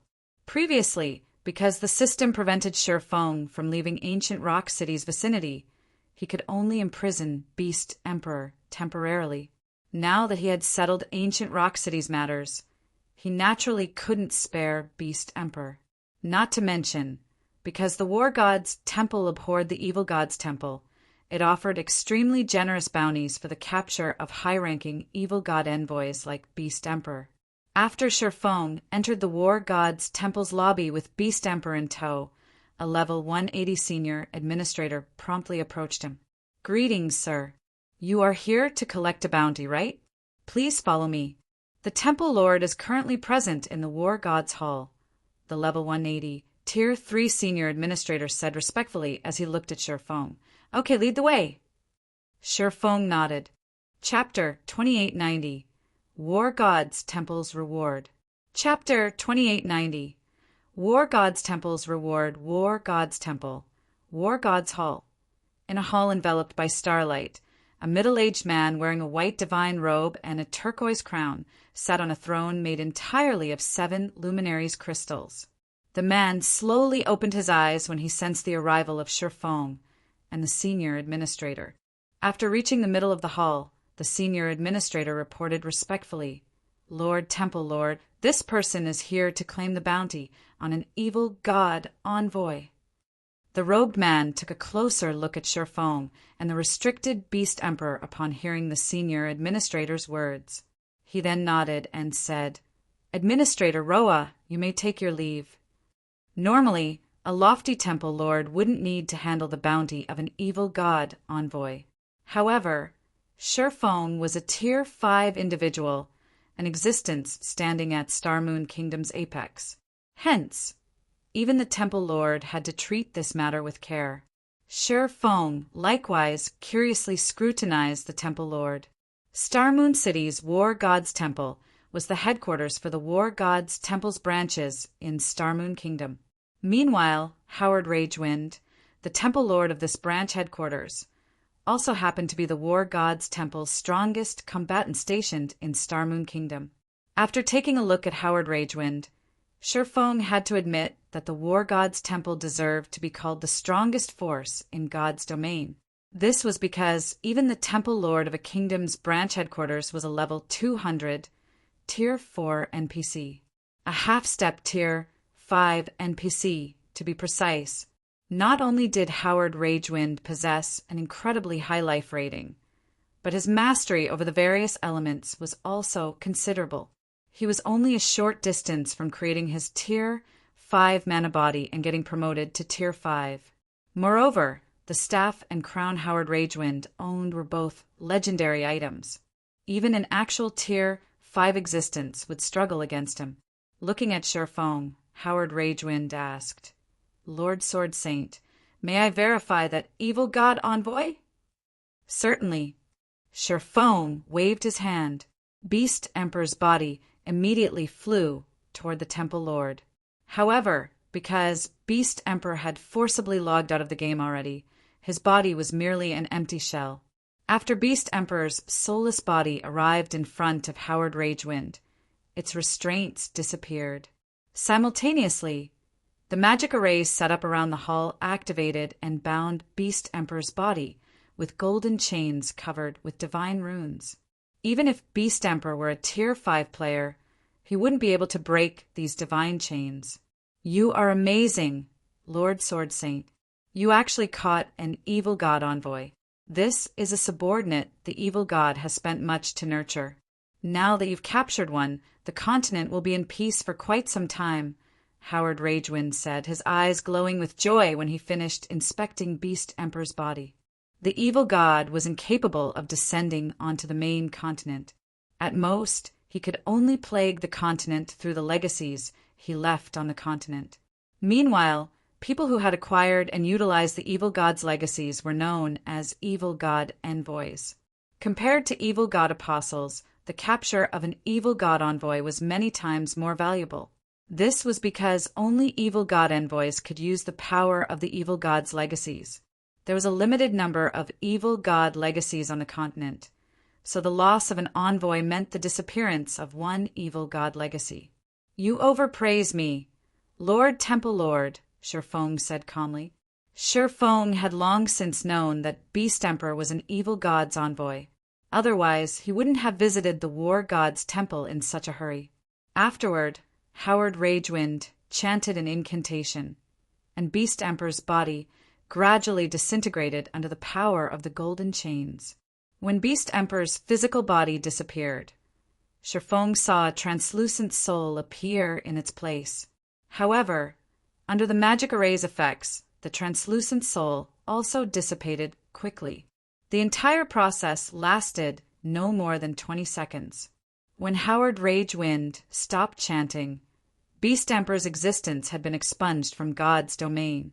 Beast Emperor would have to start from scratch if he wished to enter God's domain again. Meanwhile, without the evil god's legacy, Beast Emperor would pose no threat to Zero Wing. He might even have problems reaching Tier 4. After Beast Emperor disappeared, Shifeng received a notification from the system. "System, congratulations. You have captured an evil god envoy, rewarding 100,000 War Gods Temple Merit Points, 3,000 War Gods Temple Reputation Points, 5 levels, and 50 Legacy Skill Points. System, your War Gods Temple Reputation has reached 6,700 points, rewarding War Gods Envoy title. You will enjoy status and authority equivalent to a War Gods Temple Elder with this title." Shifeng was stunned when he saw the rewards. Although he had expected a generous reward, he never dreamed it would be this generous. setting aside how many items he could exchange from the war god's treasury with 100,000 merit points. Just the war god envoy title more than justified his efforts. While the war god's temple had countless branches across God's domain, it had a limited number of elders. The status of elder exceeded even that of branch temple lords in the war god's temple. With this status, Shi Feng could directly recommend Zero Wing be one of the top 10 rookie guilds of God's domain. Zero Wing would no longer have to go through the coming year's selection competition. Instead, it could directly participate in the competition for the 12 reserve seats. Moreover, God's domain's top 10 rookie guilds also got to enjoy a portion of the 12 reserve seats authority, including having a guild garrison a kingdom and enjoy the worship of this kingdom. Seeing Shi Feng in deep thought, Howard Ragewind approached him and said respectfully, "Lord Sword Saint, because of your contributions, you are now the war god's temple's envoy. If you encounter any trouble in the future or need help with something, I will be more than happy to help." "That's great." Upon hearing the temple lord's offer, Shi Feng asked, "I wish to recommend my guild as a candidate for the top 10 rookie guilds. I also wish to have my guild garrison Starmoon Kingdom. May I know what I need to do to accomplish this?" This was his first time enjoying an elder's privileges in the war god's temple, so he had no clue how to recommend a guild become a top 10 rookie guild. Howard Ragewind was undoubtedly the perfect candidate to answer this question. "This is simple. All you need to do is write a recommendation letter, and I'll pass it on to the main headquarters elders. Afterward, you just need to wait. I believe that news of your guild becoming one of the top 10 rookie guilds will spread across the continent in a few days, Lord Sword Saint," Howard Ragewind replied, smiling. "Having your guild garrison Starmoon Kingdom is even easier. I am good friends with the king. Once the war god's temple makes its announcement, the king will be more than happy to let your guild garrison Starmoon Kingdom. So long as you give your approval, your guild can become Starmoon Kingdom's representative guild on the same day." "I will have to trouble you with that, then, Lord Temple Lord," Shi Feng said joyfully. He initially thought he would face a troublesome process. The top 10 rookie guilds enjoyed extraordinary status in God's domain, although they didn't have the authority to decide the development of an entire country. The benefits of becoming the representative guild of a country were massive.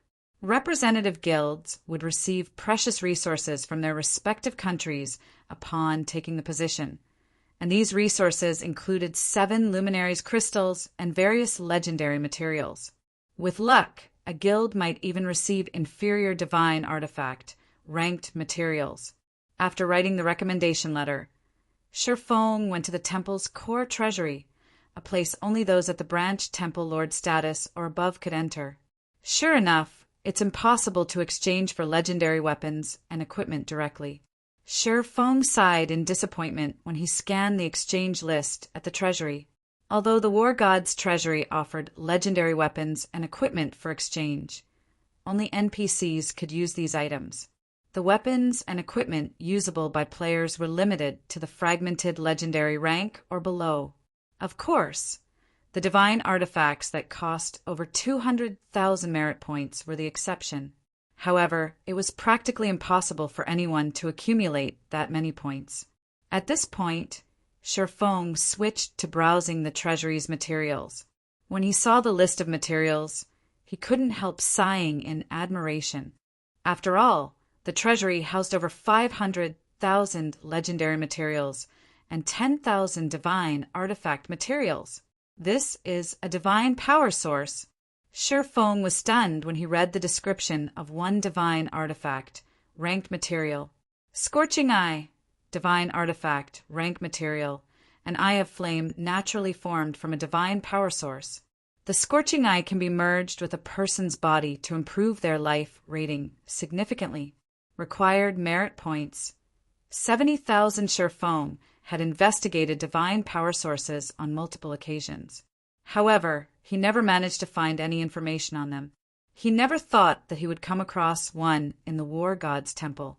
However, He gasped involuntarily when he saw how many merit points the Scorching Eye cost.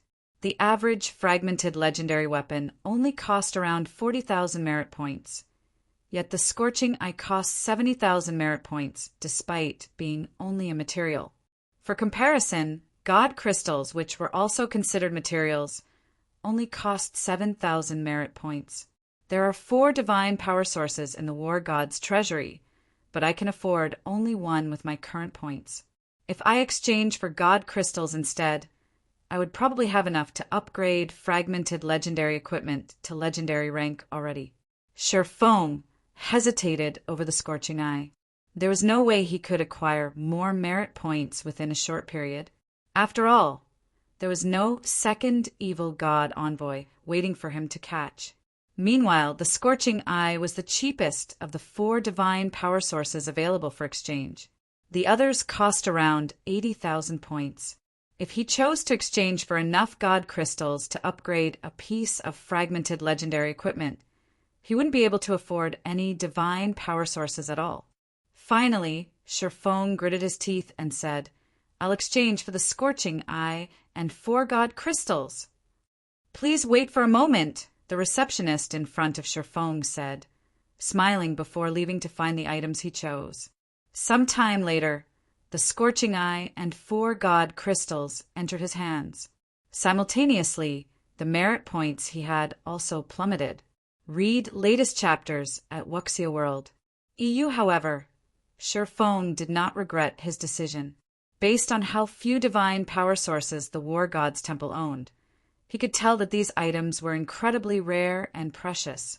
Obtaining even one divine power source in the outside world would already be close to impossible, let alone 2.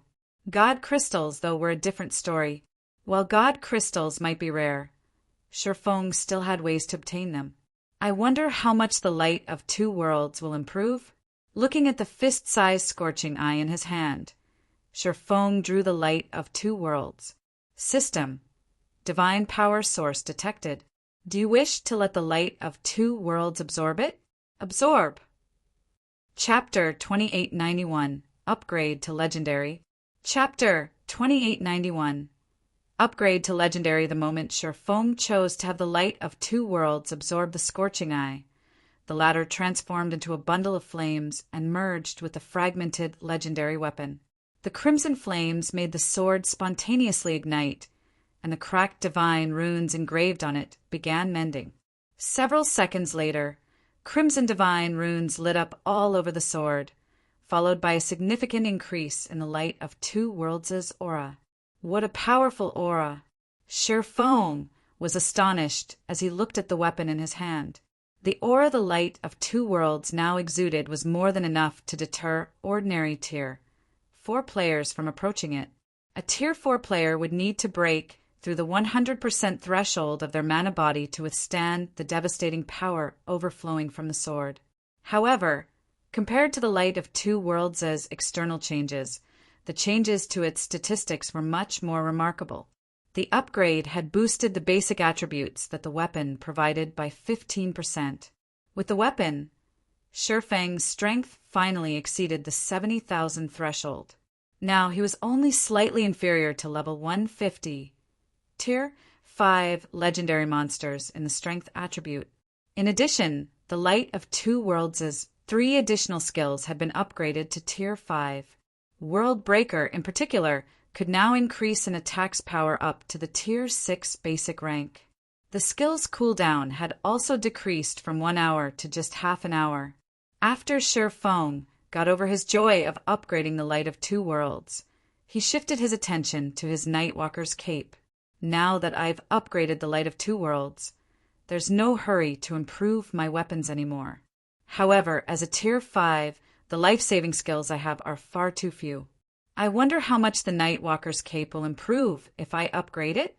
Sherfong took out 3 more god crystals from his bag as he looked at the Nightwalker's cape, completing the 7 god crystals required to repair the fragmented legendary equipment. Initially, he had planned to upgrade the Abyssal Blade to Tier 5 once he had saved up enough god crystals, so he never bothered using the 7 leftover god crystals from the Dragon Trial. However, now that he had upgraded the Light of Two Worlds. He wasn't in as much of a rush to upgrade the Abyssal Blade. This meant there was no need for him to reserve those remaining God crystals. Instead, he could use them to raise his survivability. After all, Tier 5 players might be powerful, but they weren't invincible. It might be fine if he died in a dungeon, but if he died in the outside world, he would suffer immense losses. After players reached Tier 5, they wouldn't just lose a level when they died. Their mana bodies would also suffer damage, and a full recovery would take at least 3 or 4 days. Either that or players could spend 7 Luminaries crystals to speed up the recovery process. Because of this significant death penalty, all players would try to raise their survivability as much as possible after reaching Tier 5. System: sufficient God crystals detected. Do you wish to let the Nightwalker's cape absorb them? Absorb! Shifeng agreed to the prompt without hesitation. The 7 God crystals in Shifeng's hands gradually disintegrated into 7 streams of light that lingered around the Nightwalker's cape, then merged with the cape's tattered divine runes, repairing them. When the 7 God crystals were gone, the Nightwalker's cape's divine runes suddenly lit up. A layer of black fog then appeared around the ordinary-looking cape, reducing Shifeng's presence significantly and preventing others from inspecting his information. Now, Shifeng could even erase his presence completely if he wanted to. Apart from the cape's hidden effects, its statistics had also undergone earth-shattering changes. Nightwalker's cape, legendary rank cape, equipment requirement: strength 8,000, agility 5,000 when equipped. All resistances increased by 300%. All damage received reduced by 60%. Strength increased by 150%. Agility increased by 120%. Endurance increased by 120%. Ignore levels plus 80. Movement speed increased by 100%. Attack speed increased by 100%. Reaction speed increased by 100%. Additional passive skill: 1 Nightwalker. When the cape is equipped, no information about the player can be examined. Physique improved by 60%. Additional passive skill: 2 Divine Speed. Players' starting movement speed increased to 100% of players' maximum movement speed. Additional passive skill: 3 Void Walk. Players can freely enter the void and traverse it. Void Walk significantly weakens the oppression exerted by the void. Additional active skill: 1 Divine Steps. Summons 36 doppelgangers before a maximum of 36 targets for 5 seconds. Doppelgangers do not possess any attack capabilities and are invulnerable to attacks. Player can switch positions with any doppelganger freely. Maximum cast range of 2,000 yards. Cooldown: 5 minutes. Additional active skill: 2 Void Shield. Forms a shield with an HP 10 times the player's maximum HP for 10 minutes. As long as the shield exists, the player's HP recovery speed increased by 500% and movement speed increased by 300%. Damage from Tier 5 sources or below is reduced by 90%, and damage from Tier 6 sources is reduced by 60%. Cooldown: 15 minutes. The blacksmith god Bear crafted this cape for the Tyrant of Destruction. It possesses the power to traverse the void. No wonder they say legendary weapons and equipment grant players the power to transcend tiers. This Nightwalker's cape is simply preposterous. Shifeng was thunderstruck when he read the Nightwalker's cape's information displayed before him. Although the Nightwalker's cape still couldn't let Tier 5 players stand toe-to-toe with Tier 6 players, it at least provided Tier 5 players with a certain degree of survivability against Tier 6 players. The skill Void Walk was especially excellent for escapes. If Shifeng escaped into the void, even a Tier 6 player would have difficulty searching for him. After all, even Tier 6 players would be subject to a powerful oppression when traversing the void. If a Tier 4 player were to equip the Nightwalker's cape, their strength would approach that of Tier 5 players. Unless a Tier 5 player could counter the Nightwalker's cape's abilities, or the Tier 4 player in question did something stupid, it would be impossible for a Tier 5 player to kill a Tier 4 player equipped with the Nightwalker's Cape. Meanwhile, after upgrading the Nightwalker's Cape, Shifeng's strength attribute skyrocketed once more, hitting the 90,000 mark. Now he had 10,000 more strength than the average level 180 Tier 5 NPC. In terms of basic attributes, he already stood at the peak of Tier 5 existences, inferior only to Tier 5 NPCs wielding legendary weapons. I thought I would have to wait a little longer before I could challenge the evil god's secret land, but now it seems that won't be necessary. Fighting spirit flared in Shifeng's eyes as he thought about the god mode secret land. An ordinary Tier 5 player would not have the ability to challenge the evil god's secret land. However, with the Nightwalker's Cape, combined with his above-average basic attributes, he was more than qualified to enter the god mode secret land. Moreover, he had to raid the secret land no matter what. After all, the wealth it contained surpassed the treasuries of several kingdoms combined. But I'll need to make preparations first before challenging it. Other people in God's domain might be ignorant of the situation inside God Mode secret lands, but not Shifeng. Although he had never entered a God Mode secret land in his previous life, he had heard many stories of Tier 5 players rashly entering a God Mode secret land and meeting an untimely death. A God Mode secret land had an excellent environment rivaling that of ancient times and the concomitant dangers of ancient times. The poison fogs and extreme weather found inside God Mode secret lands were more than enough to claim a Tier 5 player's life. Hence, before entering a God Mode secret land, the various superpowers would always gather many master and grandmaster alchemists to craft magic resistance potions and potions that strengthen the user's physique. These potions were essential for Tier 4 players seeking to enter the secret land. Without these potions, they could die at any given moment.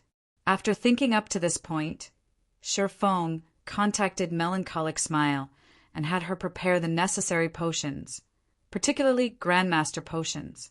The more Grandmaster potions they had, the better.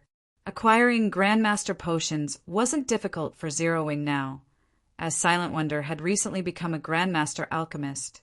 Time passed quickly. 2 days after Zero Wing began preparing to raid the evil god's secret land, shock and fear suddenly swept the Eastern Continent's various forces. Just a while ago, the Eastern Continent's various forces received news that a large number of players had emerged from the World Passage.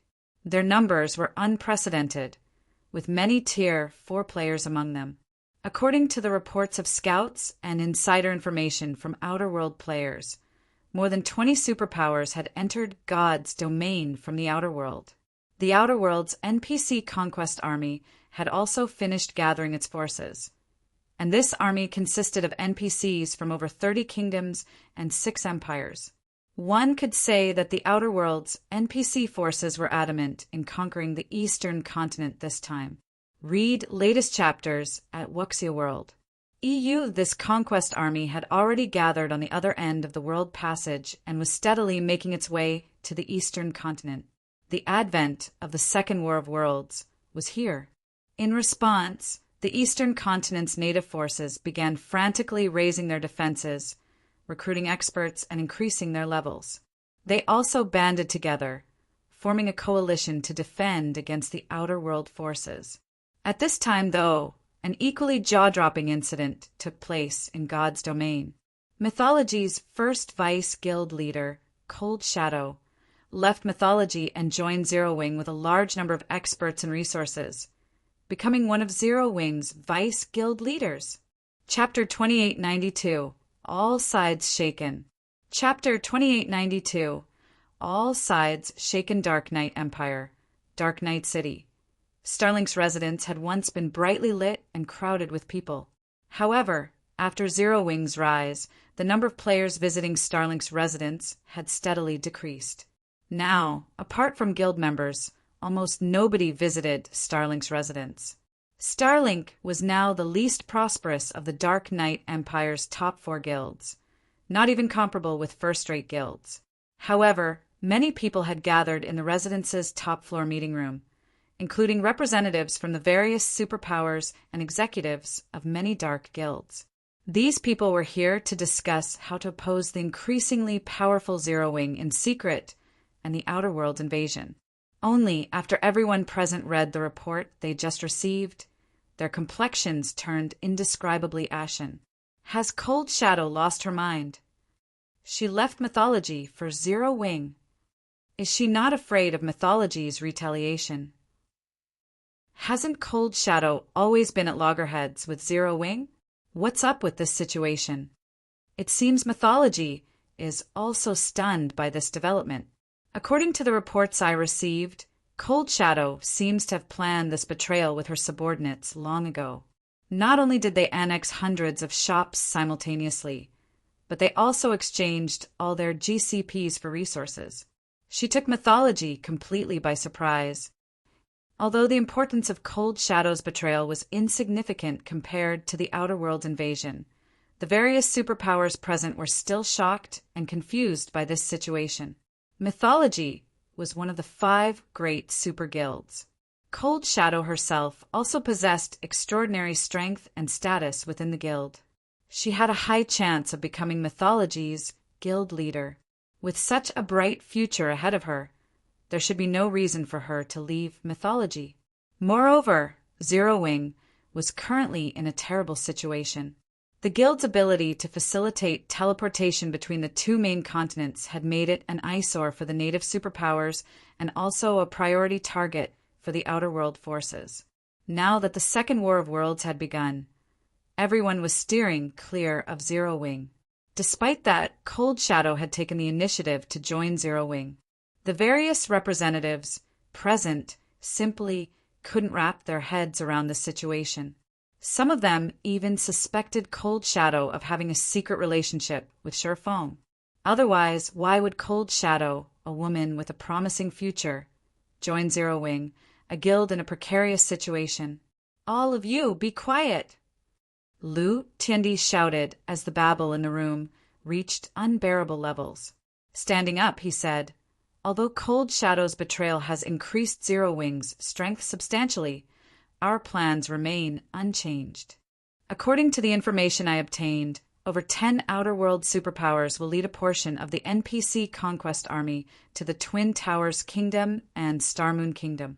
To ensure the swift destruction of these 2 kingdoms, we must get the experts there to leave as quickly as possible.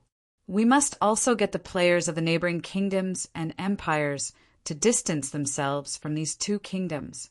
Without the help of expert players, the 2 kingdoms will fall with only their NPCs and Zero Wing to defend them." The various superpowers representatives and the various dark guilds executives nodded in agreement with Lu Tiandi's words. "Guild leader Lu, rest assured, we will mobilize all available personnel to lure the independent experts of those kingdoms and empires away. We won't let them assist Zero Wing." "That's right. We can also commission those experts to join the armies of other kingdoms and empires. I believe those independent experts will be more than happy to do so for an appropriate price. The Twin Towers Kingdom and Starmoon Kingdom will have nobody to help them." In the current era where Zero Wing dominated the eastern continent, the superpowers and dark guilds hostile to Zero Wing were having an incredibly bad time. Moreover, with Sherfong defending Zero Wing, even the 5 great super guilds could do nothing against Zero Wing. Nevertheless, Zero Wing couldn't stop them from secretly carrying out small schemes. Players played a significant role in the War of Worlds. This remained true even for Tier 3 players because players could resurrect continuously even after falling in battle. While NPCs could also be resurrected, the process was much more complicated. Moreover, the battlefield spanned far and wide. Even if an individual possessed heaven-defying combat power, they could affect the outcome of only a limited area. Winning the war still required the cooperation of a large number of expert players. In the First War of Worlds, the only reason the Eastern Continent's forces managed to stop the Outer World NPC army's advance was the large number of expert players who had participated in the war. Otherwise, the eastern continent would have long since fallen. Hence, the various superpowers and dark guilds present were confident of destroying the two kingdoms, serving as Zero Wing's backbone in the upcoming war. While the various superpowers and dark guilds were secretly colluding against Zero Wing, a large number of Tier 4 experts had gathered in the distant Orc Empire's ancient rock city. Looking at the pedestrians coming and going on the main street, the female guardian knight, White Feather, exclaimed, "Vice Guild Leader, this city is absurd. Not only does it have stronger defenses than a royal capital, but the number of Tier 4 NPCs here also surpasses even that of certain imperial capitals." White Feather had been living and developing in the Fire Dragon Empire all this time, so she was accustomed to the prosperous and powerful Flame Dragon City. Hence, no guild city had ever managed to catch her eye. However, after arriving at Ancient Rock City, White Feather had to acknowledge the city's magnificence. The number of Tier 4 NPCs visiting Ancient Rock City was especially amazing, practically comparable to Flame Dragon cities. Meanwhile, the presence of Tier 4 NPCs would greatly impact a guild city's defensive standard and the fortuitous opportunities available within it. It is indeed well developed. Even Mythology's main headquarters can compare, Cold Shadow said, nodding in agreement. Originally, she still had some misgivings about her decision to join Zero Wing. However, seeing Ancient Rock City had considerably alleviated her worries. With Ancient Rock City's advantages, the city could repulse the various superpowers' attacks, even if Sherfong were absent. It also wouldn't have any problems fending off Mythology's retaliation.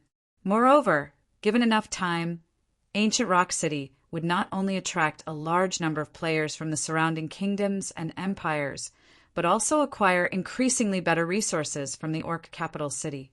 Afterward, so long as the eastern continent succeeded in fending off the Outer World's army, it wouldn't be difficult for Zero Wing to become God's domain's strongest guild.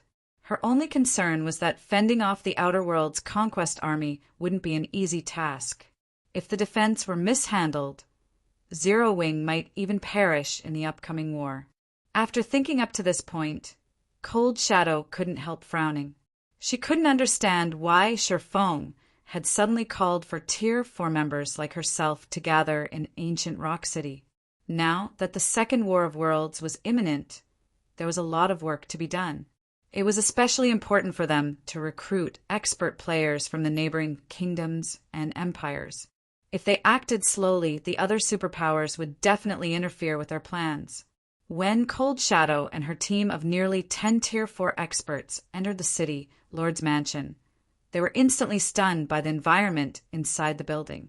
Read latest chapters at Wuxia World. EU. Why are the operating principles of mana so clear here? The clarity inside Mythology's special secret land doesn't even come close, White Feather exclaimed. The special secret land Mythology had found and secured after paying a great price had an excellent environment that provided players with greater insight into the operating principles of mana. However, only a limited number of people could enter the secret land at a time, resulting in fierce competition among the guild's many Tier 4 experts and the Tier 3 experts seeking to get promoted to Tier 4. Moreover, even after one clinched a slot, they still needed to fork out a lot of resources to enter the secret land. One had to pay for these resources out of one's own pockets, the total cost of which was enough to make even Tier 4 experts wince. Yet, not only did Ancient Rock City's city Lord's Mansion's environment surpass that of Mythology's special secret land, but there was hardly an entry limit. With the size of the city Lord's Mansion, thousands of players could enjoy this wonderful environment simultaneously. If Mythology's many Tier 4 experts found out about this, they would probably die of envy. While Cold Shadow and the others were in a daze, Sherfong, who had been waiting in the city, Lord's Mansion for some time now, suddenly said, "All right, now that everyone's here, let's enter the evil god's secret land." Chapter 2893, Natural Holy Land. Chapter 2893, Natural Holy Land. Entering the secret land at this time. Cold Shadow was stunned when she saw Sherfong instructing Zero Wing's executives to enter the evil god's secret land's entrance, located on the second floor. She couldn't understand what was going through Sherfeng's mind. It wouldn't be long before the Outer World's NPC conquest army launched its invasion of the eastern continent.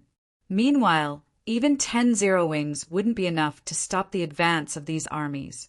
Zero Wing's top priority should be the recruitment of a large number of expert players to fend off the Outer World's players and NPCs. Otherwise, only annihilation awaited the guild. Even without conducting any investigations, Cold Shadow was certain that the Eastern continent's various superpowers had already begun recruiting expert players themselves. If Zero Wing did not hurry, it would fall behind them. Hence, this was no time for Zero Wing's tier 4 members to be raiding a secret land. However, when Cold Shadow saw Zero Wing's members entering the secret land one after another, she had no choice but to enter the secret land together with White Feather and the others. After all, not only was this the guild leader's arrangement, but the other Zero Wing executives did not voice any objections either. It wouldn't be appropriate for a newcomer like herself to express her views in such a situation. What Cold Shadow didn't know was that Fire Dance and the others had previously reminded Sherfong of Zero Wing's situation. However, Sherfong still insisted on carrying out this raid. His insistence on this raid was because he was certain that Apex combatants would play the main role in deciding the upcoming war's outcome.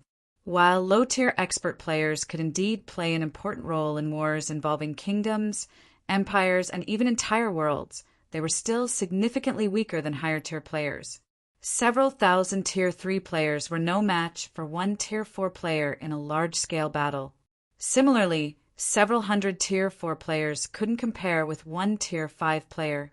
In a situation where the NPC combatants of both worlds were roughly equal, the players' apex combatants would play a vital role. If the Eastern Continent's player forces lacked sufficiently powerful apex combatants to influence the battlefield, no amount of Tier 3 players could change the war's outcome. There was no way a bunch of Tier 3 players could defend against Tier 4 and Tier 5 players in the long run. Hence, at this critical moment, Zero Wing needed to increase its apex combatants. Otherwise, Sherfong wouldn't have decided to enter the evil god's secret land after preparing potions for just 2 days. After Cold Shadow and the others entered the evil god's secret land, Sherfong took the other entrance, leaving behind only 4 Tier 4 NPCs to guard the control room. Upon entering the evil god's secret land, a wave of nausea assaulted everyone's brain, and everything around them appeared pitch black. After this situation lasted for 10 seconds, they gradually recovered, and they found themselves standing in a primitive forest. What's with this situation?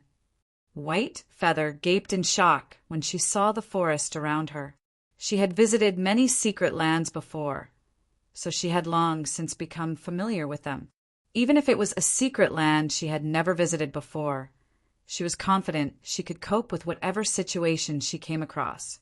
However, the sight before her was a first for her. A dark sky enveloped the entire secret land, and only a blood moon served as a faint light source. The trees in the forest were hundreds of meters tall, with some even towering over 1,000 meters. Compared to the trees here, the trees in the outside world were saplings. Players like themselves were practically ants when standing beside these gigantic trees. However, the blood moon and gigantic trees still weren't the most astonishing part about this secret land. Instead, the greatest shock was the monsters here. At a glance, White Feather spotted over 100 level, 150-plus mythic monsters in the vicinity, outnumbering the entire team. These monsters stood in groups of 10 to 20, and a level 160-plus superior mythic monster led each of these groups. The aura these superior mythic monsters radiated was also significantly more powerful than that of superior mythic monsters in the outside world. Evil Blood Soldier, Evil Creature, Mythic, level 153-35 billion. Evil Bloodstalker, Evil Creature, Superior Mythic, level 160-80 billion to White Feather's horror. All of these mythic and superior mythic monsters had already noticed the team's presence. However, instead of charging at the team like wild beasts, these monsters stood still and appeared to be observing the team. They would also grunt occasionally. Evidently, these monsters were communicating with each other and were in no hurry to take action. However, amid her horror, White Feather also sensed the evil god's secret land's incredible environment. Even without deliberately focusing her senses, White Feather could tell that the secret land's mana density was incredible. She felt as if she was drinking a mouthful of water with every breath she took. The clarity of the mana's operating principles was also unprecedented, surpassing even that of the city lord's mansion by a large margin. She even felt that if she could stay here, she could improve her mana body before long. Perhaps she could even try to reach the 115% completion rate, a threshold very few people had reached in mythology. The space here is unique. The suppression it imposes on our bodies is significant, Cold Shadow said, frowning slightly after she tried moving her body. I'm afraid it'll be difficult for us to fight these monsters under these conditions. The number of mythic monsters was already more than what their team could handle. With their mobility restricted on top of that, there was no way they could survive, let alone enjoy the mana environment here and improve themselves. Upon hearing Cold Shadow's deduction, Fire Dance tried moving her body as well. She instantly created 3 afterimages around her, her speed so fast that the Tier 4 players could barely keep her in sight. She then nodded and said, "It will indeed be slightly difficult, but it is still within an acceptable range." Still within an acceptable range? White Feather gaped in shock when she saw Fire Dance's ghost-like movements. White Feather had already developed her mana body to the 105% completion rate. However, when she tried moving in this secret land, she felt as if someone had replaced her blood with lead. She couldn't move her body freely, let alone create afterimages like Fire Dance. However, Fire Dance wasn't a unique case. When the other Zero Wing members tried moving, the effects the suppression from the surrounding space had on their mobility and combat power were limited and almost negligible. White Feather and the other Tier 4 experts from mythology were dumbfounded. Even Cold Shadow was astonished. Are they all monsters?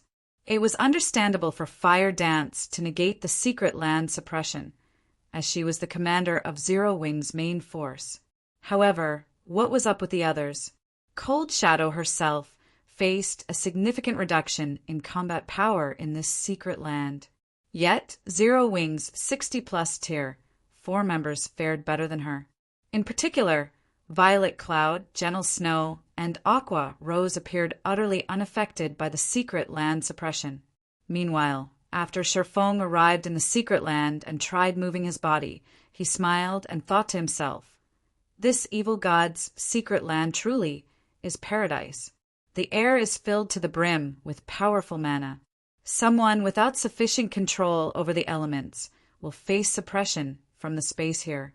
But if they stay here for a while, they'll receive great help in developing and creating mana bodies." Originally, Sherfong had planned to rely on the ancient god's domain's environment to improve Zero Wing's members. However, he didn't need to do so anymore. The evil god's secret land was the perfect replacement. Moreover, players wouldn't have to waste time on training. Fighting the monsters in this secret land would more than suffice to let players familiarize themselves with mana's operating principles. This was because players could even sense the operating principles of mana's various elements in the secret land with their bodies. Hence, players simply had to fight and experience the ambient mana's operating principles repeatedly to improve their control over mana's various elements. However, when Sherfong arrived, the surrounding mythic monsters immediately grew alert. Shortly afterward, a 40-meter-tall, evil blood-stalker clad in exquisite armor and holding a spear let loose a roar, inciting all of the monsters to charge at Zero Wing's members. Damn it! Why are they charging at us all of a sudden? Cold Shadow frowned when she saw the oncoming monsters. because of the secret land suppression. They might not even be a match for these monsters in a one-on-one situation. Over 100 of these monsters charging at them en masse was an absolute nightmare. Among those present, only Sherfong could cope with the attacks of multiple mythic and superior mythic monsters simultaneously. However, Sherfong wasn't an MT, but a damage dealer. In front of high-intellect monsters, dealing high damage wouldn't be enough to attract their aggro. Only the mock skills of MTs could forcibly secure the aggro of these monsters. Sherfong couldn't aggro all of these monsters to himself. Read latest chapters at Wuxia World. So they've decided to get rid of everyone else before targeting me? How smart of them. Sherfong smiled when he saw the evil blood soldiers and stalkers splitting up and targeting different players. Unfortunately, group tactics are useless against me. He immediately unleashed his mana domain and caught the evil blood soldiers and stalkers within it. The instant he did so, Cold Shadow and the others were dumbfounded. This was because Sherfong was practically a god descending onto the mortal world at this time. Despite the mana domain holding no hostility to them, they still had their breath stifled. As for the oncoming evil blood soldiers and stalkers, Sherfeng's mana domain reduced their mobility by at least 50%. Some evil blood soldiers even had difficulty taking a step. Compared to the time Sherfong unleashed his mana domain against Saint's Hand's Tier 4 experts, his current mana domain was significantly more powerful. Chapter 2894, Rapid Improvement. Chapter 2894, Rapid Improvement. This is a real Tier 5. Cold Shadow and her subordinates were all deeply shocked by the strength Sherfong displayed. The evil beast soldiers' basic attributes far surpassed those of the average Tier 4 player. Even Tier 4 players wielding fragmented legendary weapons and had mana bodies developed to the 110% completion rate would have difficulty going up against these mythic monsters. Yet, Sherfong had immobilized the 100+ evil blood soldiers after deploying his mana domain. If this mana domain were used against players, the results would be unimaginable. Cold Shadow and the others had already gotten a solid understanding of how powerful Tier 5 existences were from watching Sherfeng's fight against Beast Emperor and Saint's Hand. But it was only after experiencing Sherfeng's power in person that they understood the terror of Tier 5 existences. When subject to Sherfeng's mana domain, they would be fortunate if they could even move their bodies to launch an attack at him, let alone trade blows with him. Truthfully, this outcome gave even Sherfong himself a bit of a surprise. He never thought that his mana domain would improve so much after equipping one legendary equipment. If it were before he had upgraded the Nightwalker's cape, his mana domain would reduce the mobility of monsters like the evil blood soldiers by 60% at most. It couldn't have lowered these monsters' combat power by over 70%. I'll keep those 4 stalkers busy.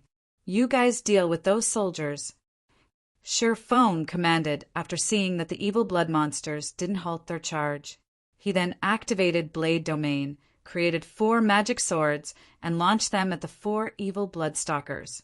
Although Blade Domain was only a Tier 4 legacy skill, in Sherfeng's hands, every magic sword carried power close to the Tier 5 advanced standard. Even superior mythic monsters couldn't take such powerful attacks. When the 4 magic swords collided with the evil blood stalkers, they pierced through the monster's armor like a hot knife through butter. The 4 stalkers let loose agonized cries on the spot, and a damage value nearing 300 million appeared above each of their heads. Their HP bars also fell by a visible chunk. Apart from dealing significant damage, Sherfeng's attacks had also inflicted serious injuries to the 4 stalkers, further reducing the superior mythic monster's combat power. Upon seeing this, the nearby evil blood soldiers shuddered involuntarily. If this weren't a secret land but a forest in the outside world, they would have most likely turned tail and fled already. This scene stunned Cold Shadow and the others. Given this ability to inflict such frightening damage, Sherfong could easily kill all of the evil blood monsters present by himself. After Sherfong pinned down the 4 evil Bloodstalkers, he shouted, "It's your turn now!" Fire Dance and the others immediately split up and charged at the slowly advancing evil blood soldiers. The members of Cold Shadow's group also snapped out of their daze and went into action. However, instead of tackling the evil blood soldiers in groups, everyone found a specific evil blood soldier to take on alone. Everyone knew that Sherfong had created an opportunity for them to familiarize themselves with the evil god's secret land's environment. If they didn't maximize this opportunity, they were unlikely to receive another one later on. After all, they were currently at the secret land's entrance, which was typically the safest place in a secret land. Once they moved deeper into the secret land, they would face more challenging situations and wouldn't necessarily have the leeway to familiarize themselves with the environment then. While Sherfong could still take control of the situation, they naturally had to make the most of these evil blood monsters. For a time, Zero Wings members fought separate battles in the forest. All of them took on at least one evil blood soldier, while Fire Dance, Gentle Snow, Aqua Rose, Violet Cloud, Yen Tianqing, Iluafe, and Cold Shadow, among others, took on 2 or more evil blood soldiers simultaneously. Everyone placed themselves at the edge of danger to familiarize themselves with the operating principles of mana. Time passed quickly, for hours going by in the blink of an eye. Yet, even after 4 hours had elapsed, the evil blood soldiers' HPs remained above 99%. They were practically intact.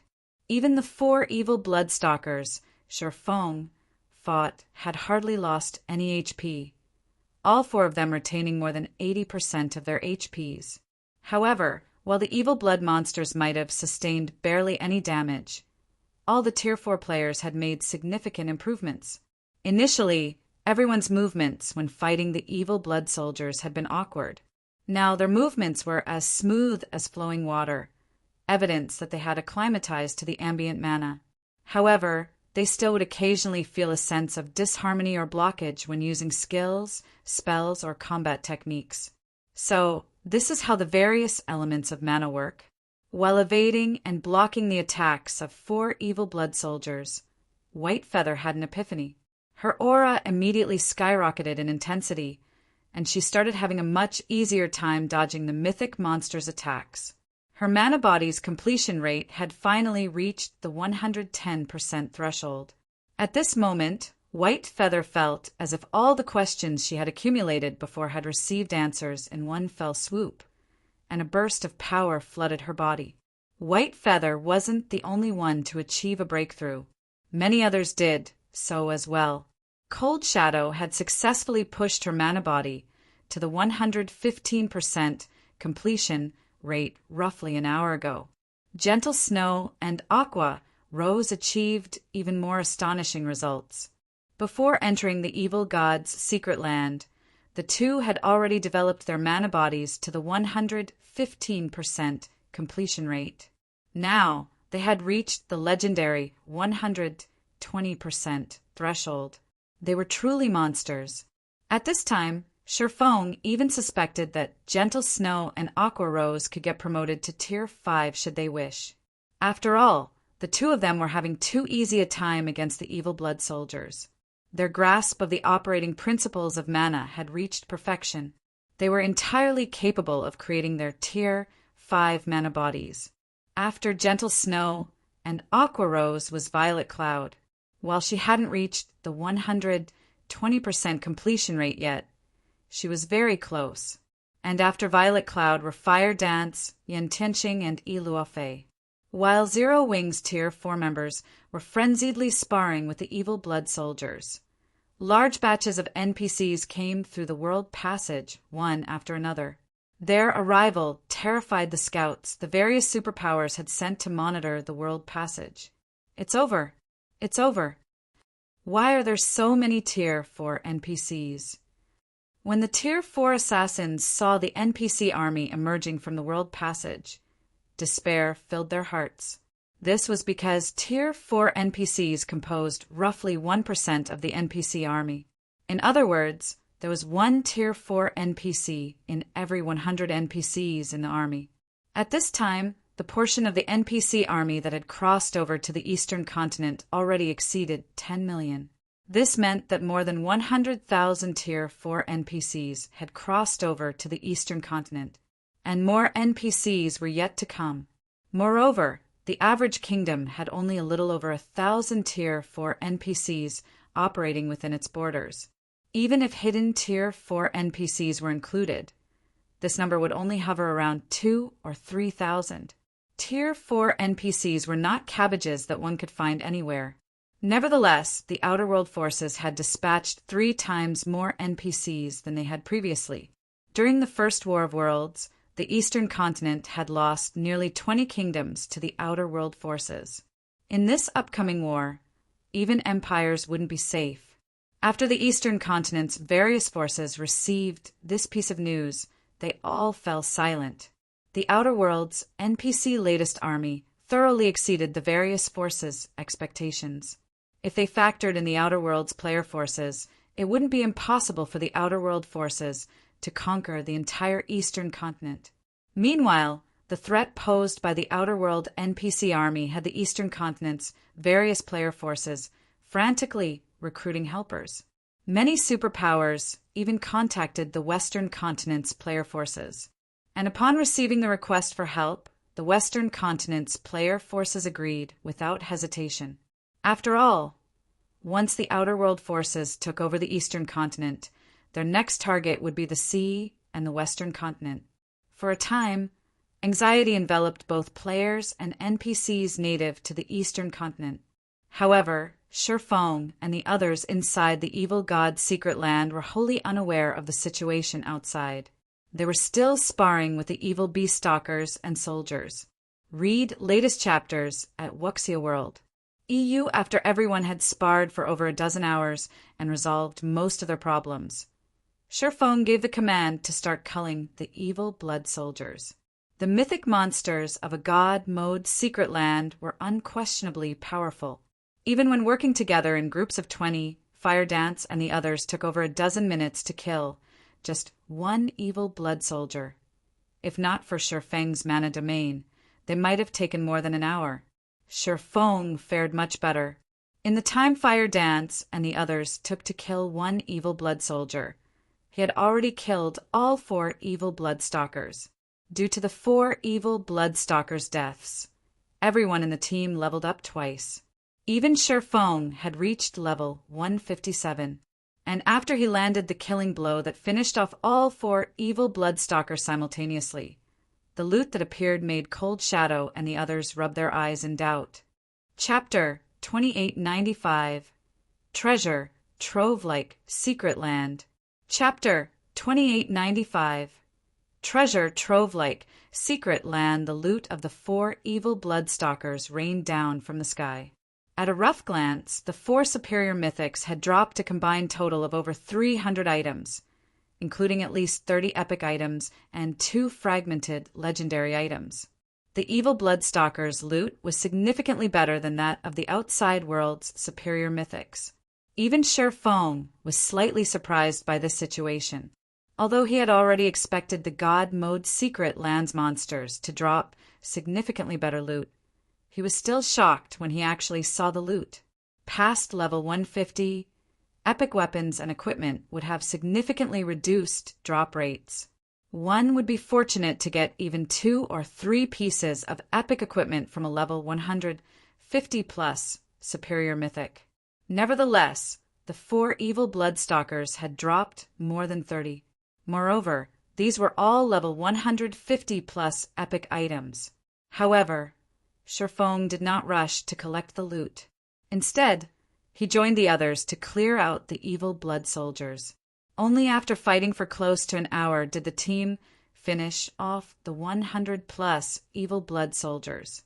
Although the deaths of the evil blood soldiers did not raise anyone's level, everyone still saw their experience bar increase by a sizable chunk. Moreover, the total number of epic items the evil blood soldiers dropped was not the slightest bit lower than that of the evil blood stalkers. Guild leader, I found some epic weapons and equipment. They can all be used up to level 180. Moreover, One of them is even part of level 180 epic set equipment. Cola said excitedly as he ran up to Sherfong while waving a plate armor glove in his hand. Sherfong was slightly surprised when he saw the glove Cola held. The 8-piece level 180 Saints Heart set. Level 180 epic sets were rare in God's domain, and 8-piece sets were even rarer, rivaling fragmented legendary items. Typically, even the guild leaders of large guilds would have difficulty getting themselves an 8-piece set. However, so long as one completed a set, the basic attributes they received from the set would be only slightly inferior to equipping 8 discrete pieces of fragmented legendary equipment. The set could be used up to level 200 without any problems. It wasn't an exaggeration to call an 8-piece level 180 epic set equipment a graduation set in God's domain. In his previous life, Sherfong had owned only a 6-piece set of level 180 epic set equipment. An 8-piece set had been something he could only dream of owning. Rather than trying to get an 8-piece set, it had been more realistic to try to obtain 1 or 2 fragmented legendary items. He never thought that these evil blood monsters would drop 8-piece level 180 epic sets. This was definitely a pleasant surprise. A complete set would be the best set equipment available in the current God's domain. It could let an ordinary tier 4-player gain tier 5 combat power, unless a real tier 5 player appeared. This tier 4 player would be invincible. Shortly afterward, Yen Tianxing also picked up a part for an 8-piece set of level 180 set equipment. However, this wasn't for the Saint's Heart set, but for the Spirit Abyss set, a cloth armor set. Moreover, this wasn't the only piece their team got for that set. Violet Cloud also found one. When all of the loot had been tallied, everyone couldn't help their excitement. They had obtained 71 level 180 epic weapons and equipment, including 5 pieces for 8-piece level 180 sets. 1 for the Saint's Heart set, 2 for the Spirit Abyss set, and 2 for the Magic Dragon set of leather armor. They also had 2 fragmented legendary items. One of them was a shield called Wind's Protection, and the other was a ring called the Spectral Ring. Most importantly, there was also 1 god crystal among the loot. Upon seeing the evil blood monsters loot, Cold Shadow and the others were exhilarated.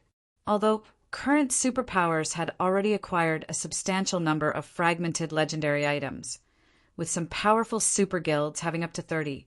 These were still far from enough to sate demand. With how many experts there were in a superpower, even core executives would be fortunate to obtain 1 fragmented legendary item. Moreover, the drop rate of fragmented legendary items did not increase along with the level of players. Players had only so many sources of fragmented legendary items.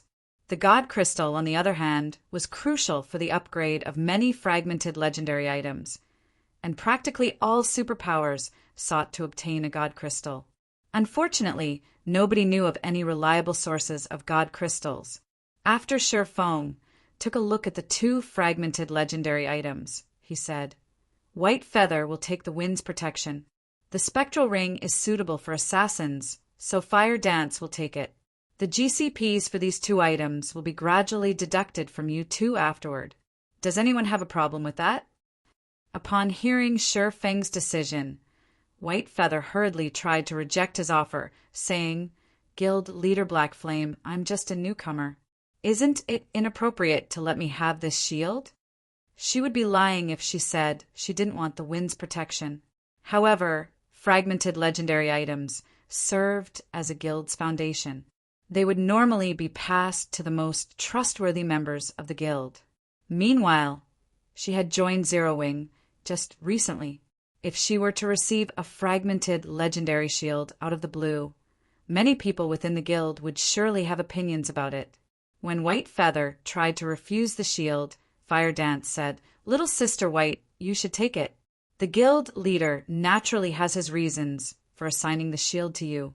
Moreover, it's just a fragmented legendary shield. The other tier 4 MTs in our team already have one. If you don't use this one, It'll just end up in the warehouse. Rather than let it collect dust, we would be better off increasing our team's combat power. Kola, Yi Wumian, and Turtle Dove nodded in agreement. Only 4 MTs were participating in this raid, and White Feather was one of them. If she didn't have a fragmented legendary shield, she would be in for a tough time later.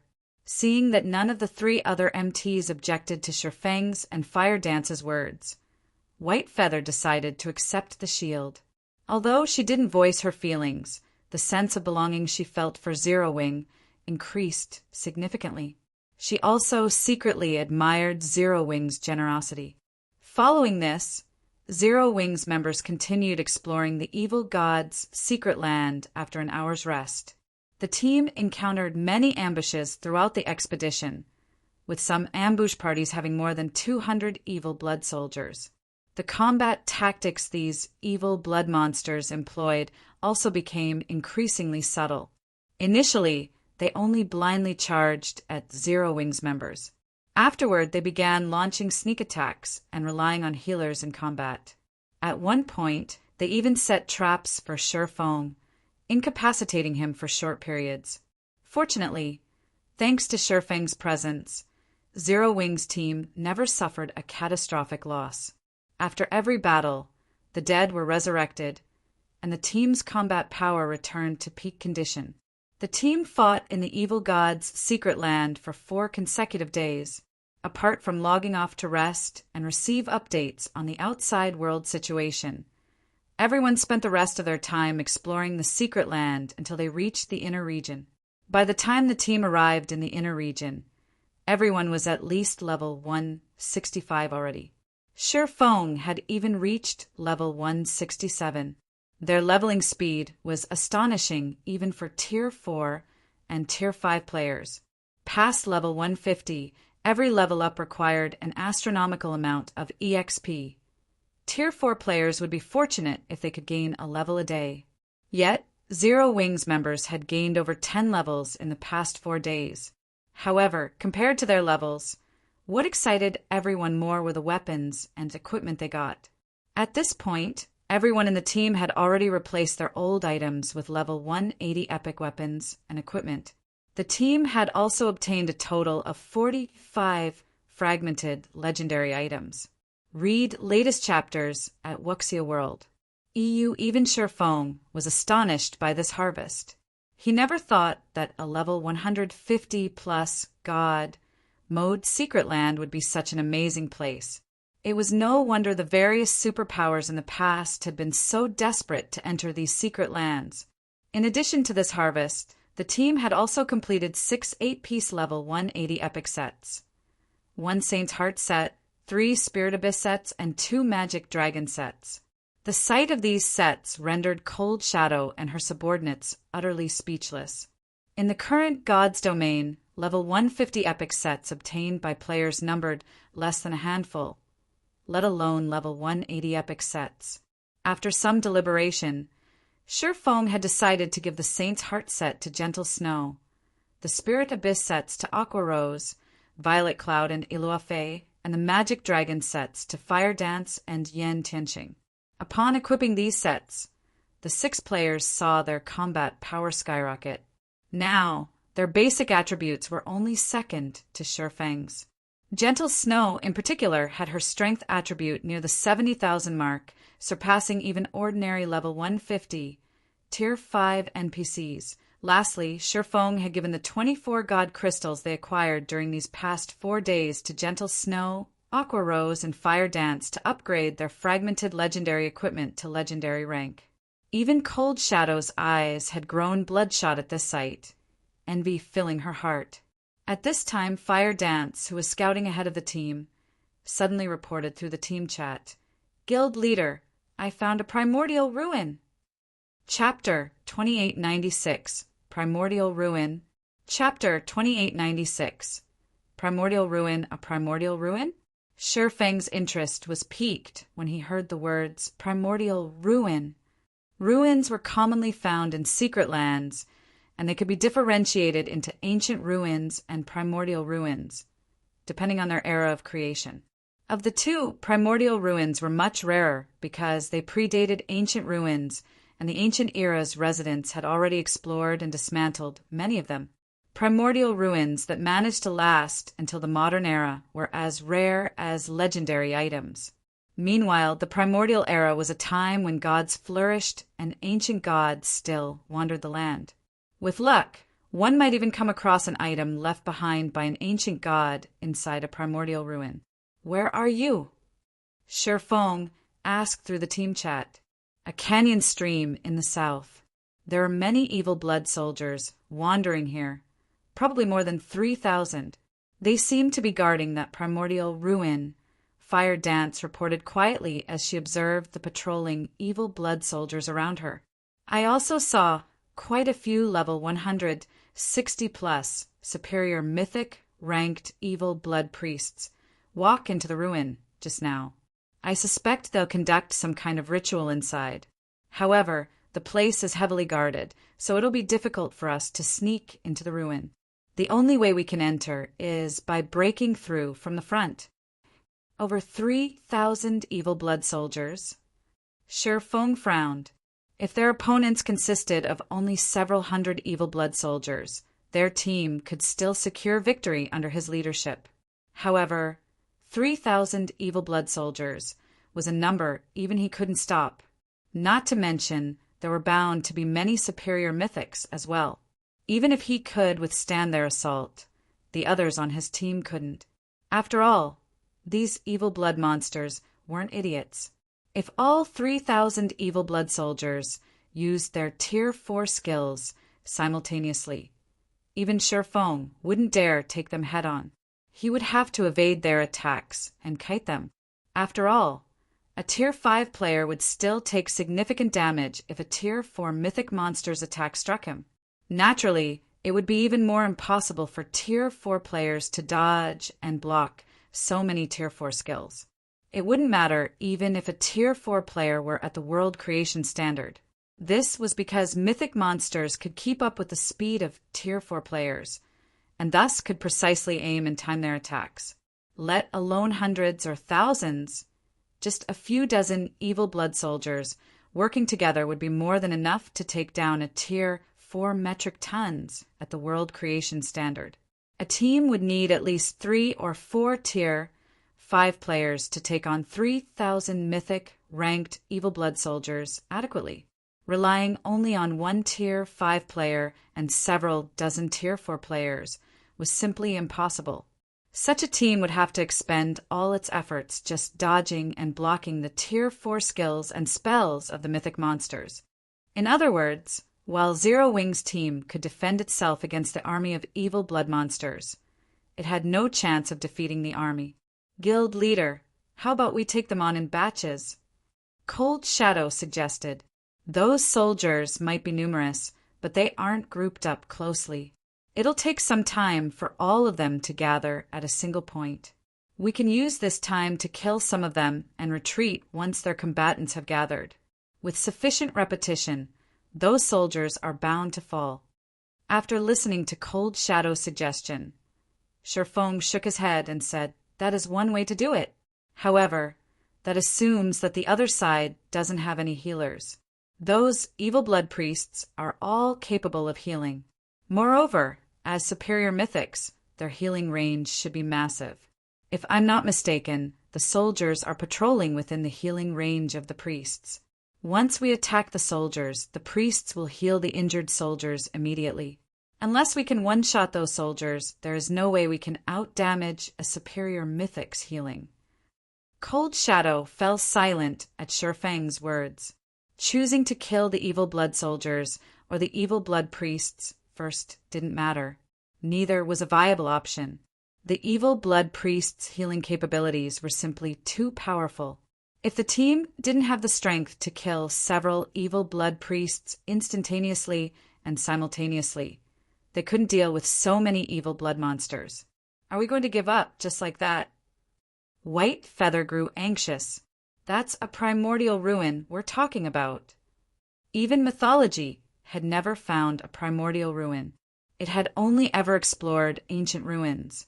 Even so, The guild had still reaped significant harvests from those ruins, particularly regarding the improvement of the mana body. Those harvests were the reason mythology's old monsters managed to develop their mana bodies so quickly. Meanwhile, a primordial ruin was far more precious than an ancient ruin. It wouldn't be strange if it contained treasures that could help players reach Tier 5 more easily. After all, primordial ruins dated from the era of the ancient gods. The legacies left behind in these ruins would be far superior to the legacies created during ancient and modern times. We're not completely out of options. After giving the matter some thought, Sherfong said, "However, this will be very risky. We might even suffer a team wipe." All secret lands had entrance limits. Depending on a secret land's rank, the entrance limit imposed on players would also differ.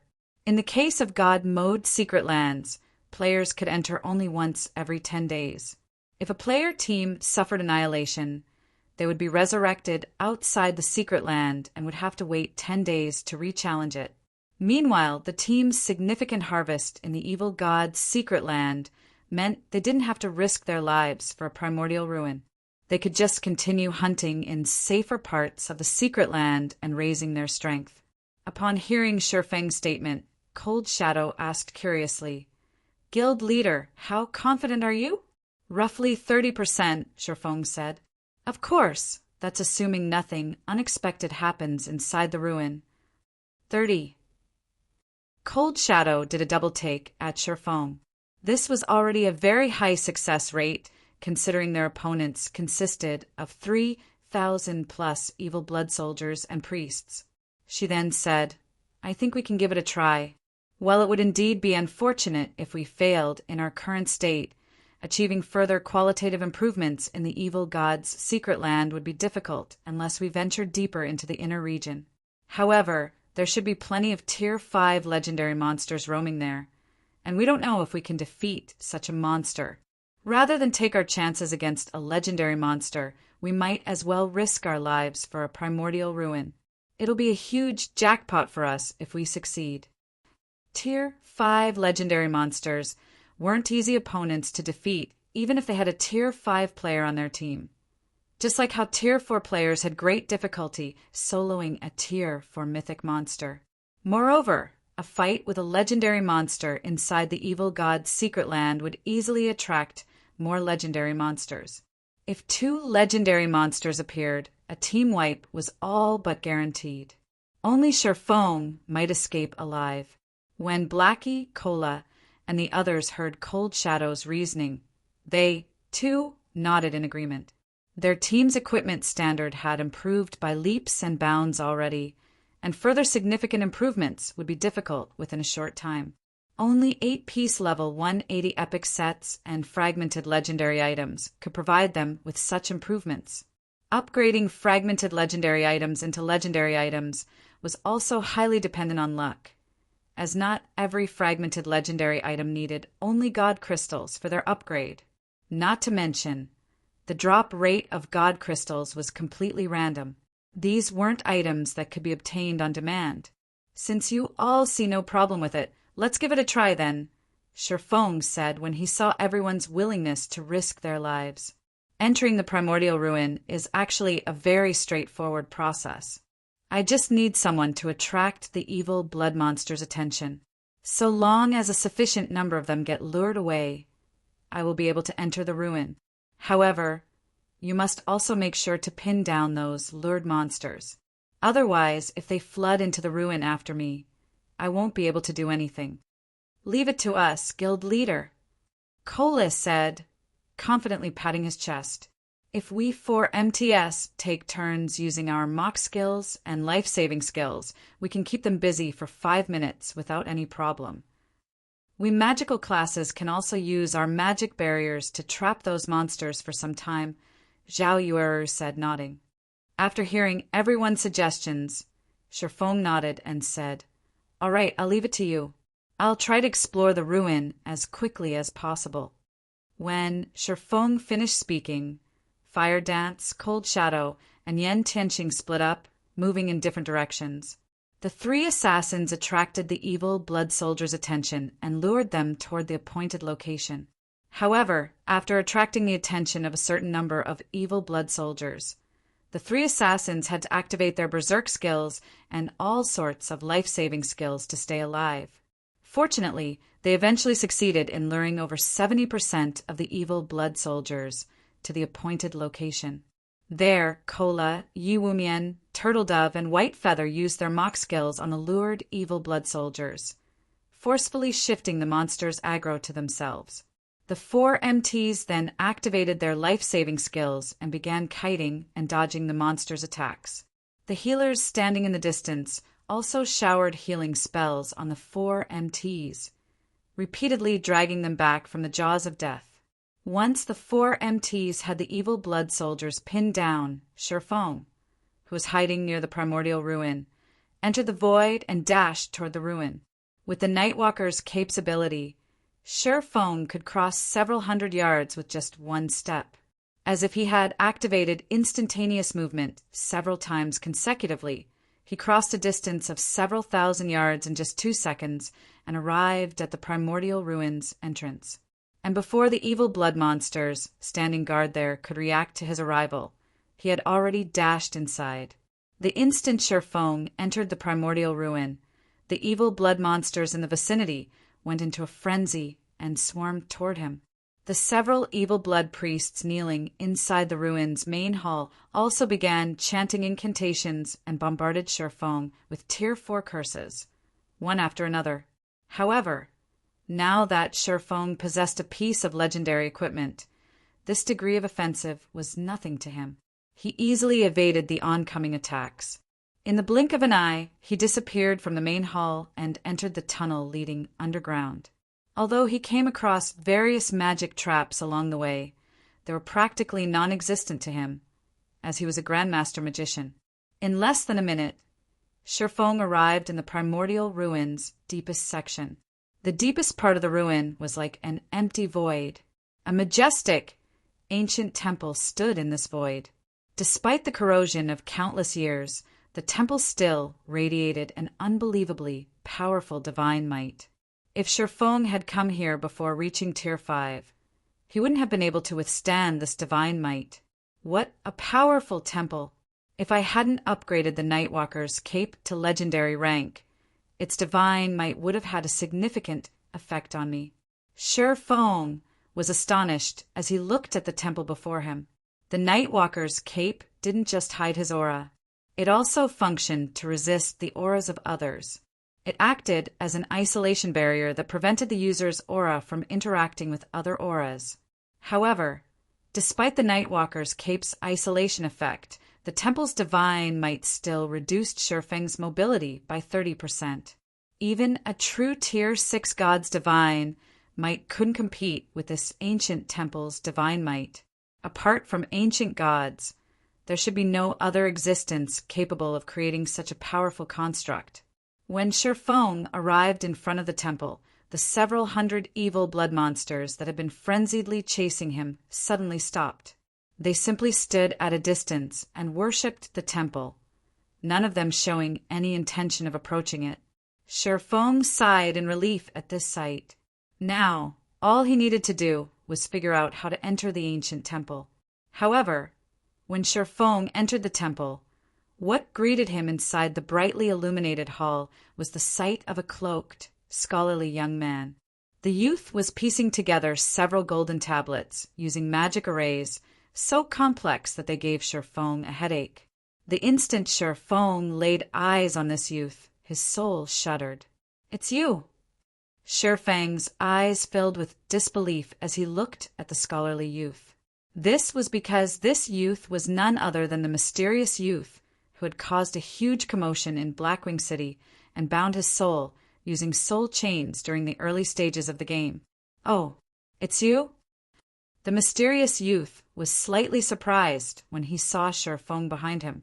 "You actually survived until now, even after getting hit by my soul chains? What a surprise. Should I be honored that you remember me?" Shifeng eyed the mysterious youth cautiously. Back when he encountered the mysterious youth in Blackwing City, He had already thought the NPC was extraordinary. Definitely not your average tier 5 NPC.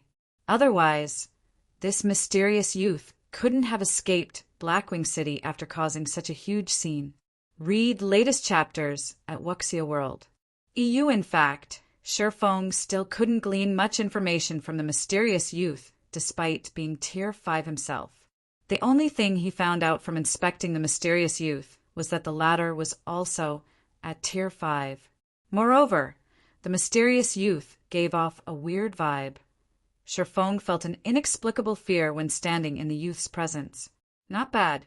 Not only are you blessed by this world, but you also managed to get promoted to tier 5 so quickly.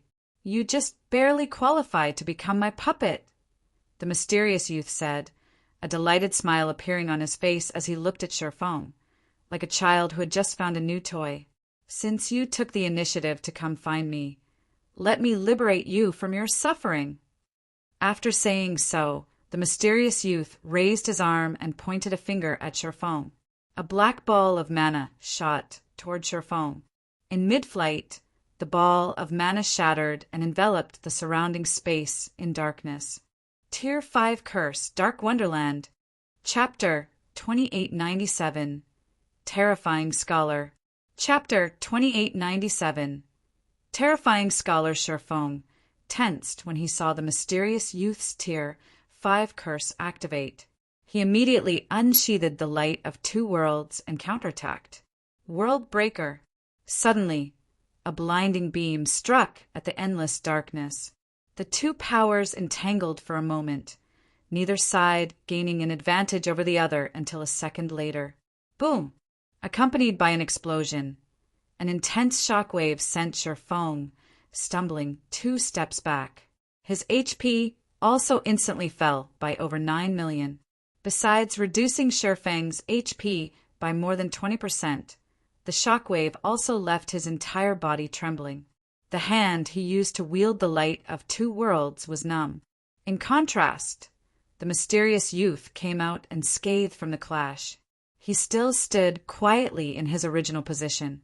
He also maintained the incomparably complex 4-fold magic array he was using to manipulate the several golden tablets with his other hand throughout the attack. As expected of an existence daring enough to cause a scene in Blackwing City, he not only cast a tier 5 curse without chanting, but even maintained such a complex magic array while doing so. Shifeng frowned when he looked at his trembling right arm. This was undoubtedly the most dangerous situation he had ever come across since entering God's domain.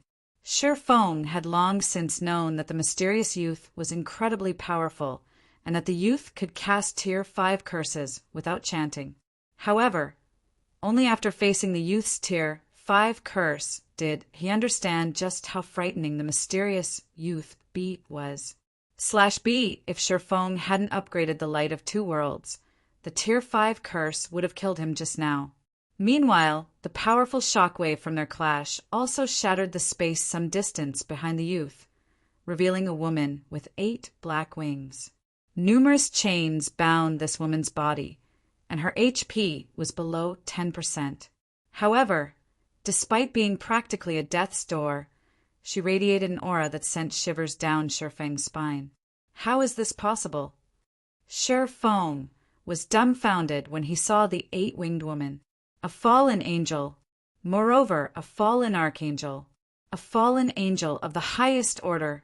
Fallen angels possessed life ratings close to those of dragons. Meanwhile, fallen archangels' life ratings surpassed even that of ordinary dragons. They almost rivaled divine dragons. Yet the mysterious youth had incapacitated a level 180, tier 5 fallen archangel with one hand. The fallen archangel was even losing HP and gradually approaching death's door. While Shifeng was in a daze, the mysterious youth also looked with surprise at the light of 2 worlds Shifeng wielded. It seems you are incredibly lucky. You actually got your hands on a weapon lost during the ancient era. Looking at the light of 2 worlds, the youth evaluated calmly. It's a pity that this light of 2 worlds is damaged. Otherwise, you might have been able to injure me with its power." Although the mysterious youth's words sounded arrogant, Sherfong did not think so at all. On the contrary, his mood grew even heavier after hearing the mysterious youth's statement. The mysterious youth could strangle even a Tier 5 fallen archangel to death. Even if the light of two worlds were at its peak, Sherfong doubted he could injure the mysterious youth. After all, a weapon's performance depended heavily on its user. Sherfong had only recently reached Tier 5. He didn't even know how to go about getting promoted to Tier 6. Even if he wielded the undamaged light of two worlds, he could, at most, exchange one move against a Tier 6 god-ranked player who didn't possess any legendary weapons and equipment. Moreover, just like the mysterious youth had said, Sherfong was indeed very lucky. If the mysterious youth weren't focusing a significant portion of his strength on dealing with the fallen archangel guarding the temple's entrance, Sherfong would have long since died already. However, our little game ends here. I'm busy. I don't have much time to waste on you, so can you please die? The mysterious youth waved his hand in annoyance once more. This time, though, he also chanted an incantation. Sherfong sensed the mana around the temple vanishing. Moreover, it wasn't limited to just the mana in this plane of existence. Even the mana in the void was disappearing, making Sherfong feel stifled. In the meantime, silver magic arrays appeared, one after another, before the mysterious youth's hand, layering to create a fourfold magic array. The Tier 5 curse space-time disintegrator? Sherfeng's complexion darkened like never before when he saw the gradually forming fourfold magic array. There were significant differences even among Tier 5 curses.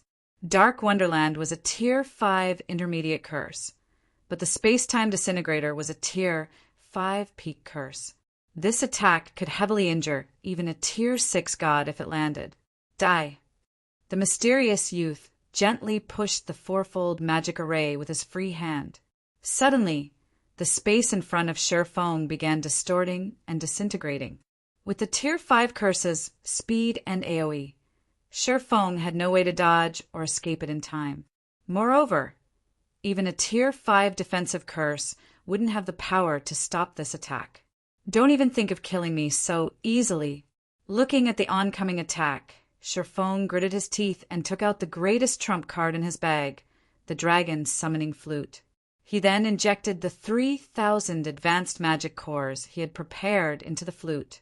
Immediately, space around Sherfong began distorting as well. 5 gigantic figures flew out of the warp and instantly occupied a significant portion of the space around the ancient temple. Boom! Accompanied by the sound of an explosion, the sight of 5 level 180, Tier 5 dragons entered Sherfeng's eyes. The brief invulnerability Sherfong received from using the dragon's summoning flute had helped him resist the space-time disintegration, allowing him to survive the ordeal.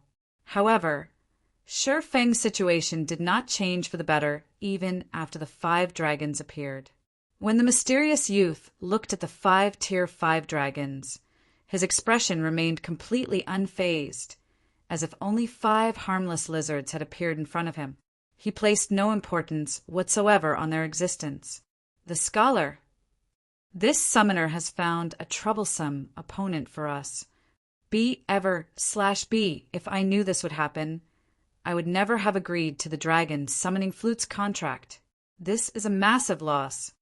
The 5 dragons with bodies measuring several hundred meters in length revealed traces of frustration and helplessness in their eyes when they saw the mysterious youth. Their voices also carried hints of dissatisfaction directed at Sherfong. Meanwhile, after briefly scanning the 5 dragons, the mysterious youth asked calmly, "Are you 5 going to become my enemies?" "Scholar, how about we talk this out? If you help us fulfill our contract by letting this heaven-blessed individual go, then we won't have to clash," the leading bronze dragon said. The bronze dragon's suggestion completely ignored Sherfeng's will. However, Sherfong didn't have any opinions on it, either. He simply observed the mysterious youth and awaited the latter's decision. Is he one of the three existences Phoenix, Rain, warned me to avoid? As Sherfong scrutinized the mysterious youth, he faintly understood why Phoenix Rain had given him such a warning. The mysterious youth's strength was simply unbelievable. Sherfong couldn't even inspect his level. Moreover, even Tier 6 gods would have a headache when facing 5 Tier 5 dragons. Nevertheless, the mysterious youth showed no reaction whatsoever. When the bronze dragon made its suggestion, the mysterious youth remained unchanged. In a calm tone, he asked, "Do you think that's possible? You are merely a bunch of ghosts from the past, yet you dare speak conditions with me?" After saying so, the mysterious youth took action. A golden staff appeared in his hands, and Sherfeng's pupils shrank at the sight of this weapon. This was because Sherfeng was incredibly familiar with the golden staff. The World Staff, one of God's domain's 10 great legendary weapons. "It seems a battle is inevitable," the bronze dragon sighed helplessly. It then looked at Sherfeng and said, "Once the fight begins, find an opportunity to escape. The 5 of us can't stop him for long. Outside this secret land, he cannot act without restraint. So long as you get out, he'll have a much more difficult time dealing with you." After the bronze dragon finished speaking, the 4 other dragons unleashed their auras. All 5 dragons were prepared to duke it out with the mysterious youth. Act without restraint? The bronze dragon's words clued Sherfeng in on the mysterious youth's weakness. The mysterious youth most likely couldn't act freely in the outside world due to certain restrictions. This would also explain why he had fled Blackwing City previously instead of clashing with Charlene. Logically, with the mysterious youth's strength, he shouldn't fear Charlene. After all, the mysterious youth remained fearless and still insisted on killing Sherfeng, despite facing off against 5 Tier 5 dragons. Yet he had fled Blackwing City back then. However, before Sherfeng could properly process the information, the 5 dragons began clashing with the mysterious youth. The dragons did not hold anything back, utilizing their breath attacks right off the bat. Meanwhile, the mysterious youth waved his staff. A barrier appeared before him, stopping the breath attacks completely. As a result, the 2 sides entered a stalemate. "You damnable things. If I wasn't occupied with something important here, do you think you 5 little bastards can stand up against me?"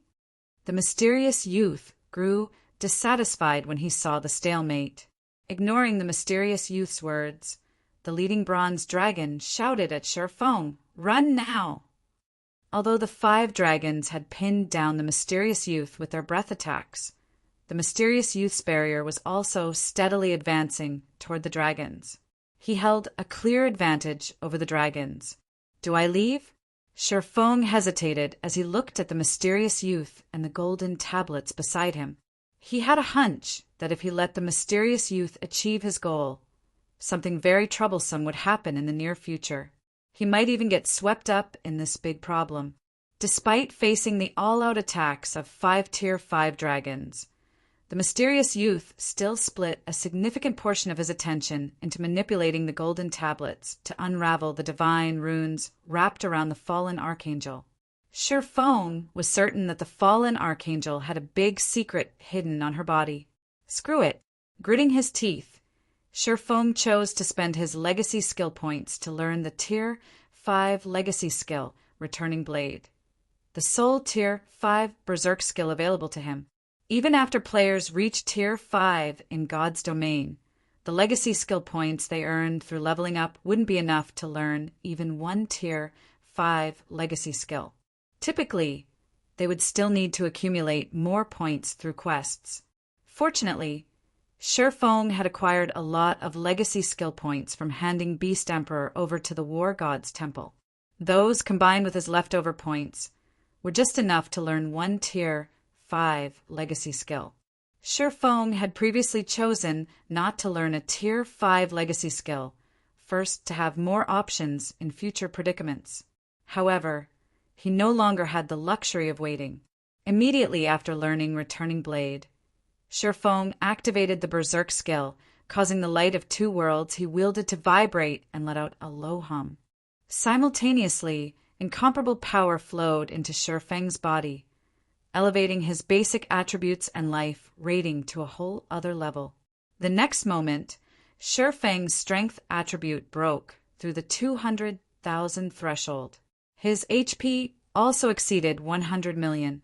Now, even if he didn't rival Tier 6 God-ranked experts, he was very close already. 30 seconds. I need to foil his plans in 30 seconds. If I fail to do so, I must leave immediately. After taking a look at Returning Blade's description, Shifeng found that the skill had a 45-second duration and a cooldown of 1 natural day. He estimated that escaping the evil god's secret land within 15 seconds shouldn't be difficult with his current basic attributes. After thinking up to this point, Shifeng charged straight toward the restricted fallen archangel. Shifeng didn't have the slightest thought of dealing with the mysterious youth. If even 5 level 180, Tier 5 dragons were helpless against the mysterious youth, then his chances were even less.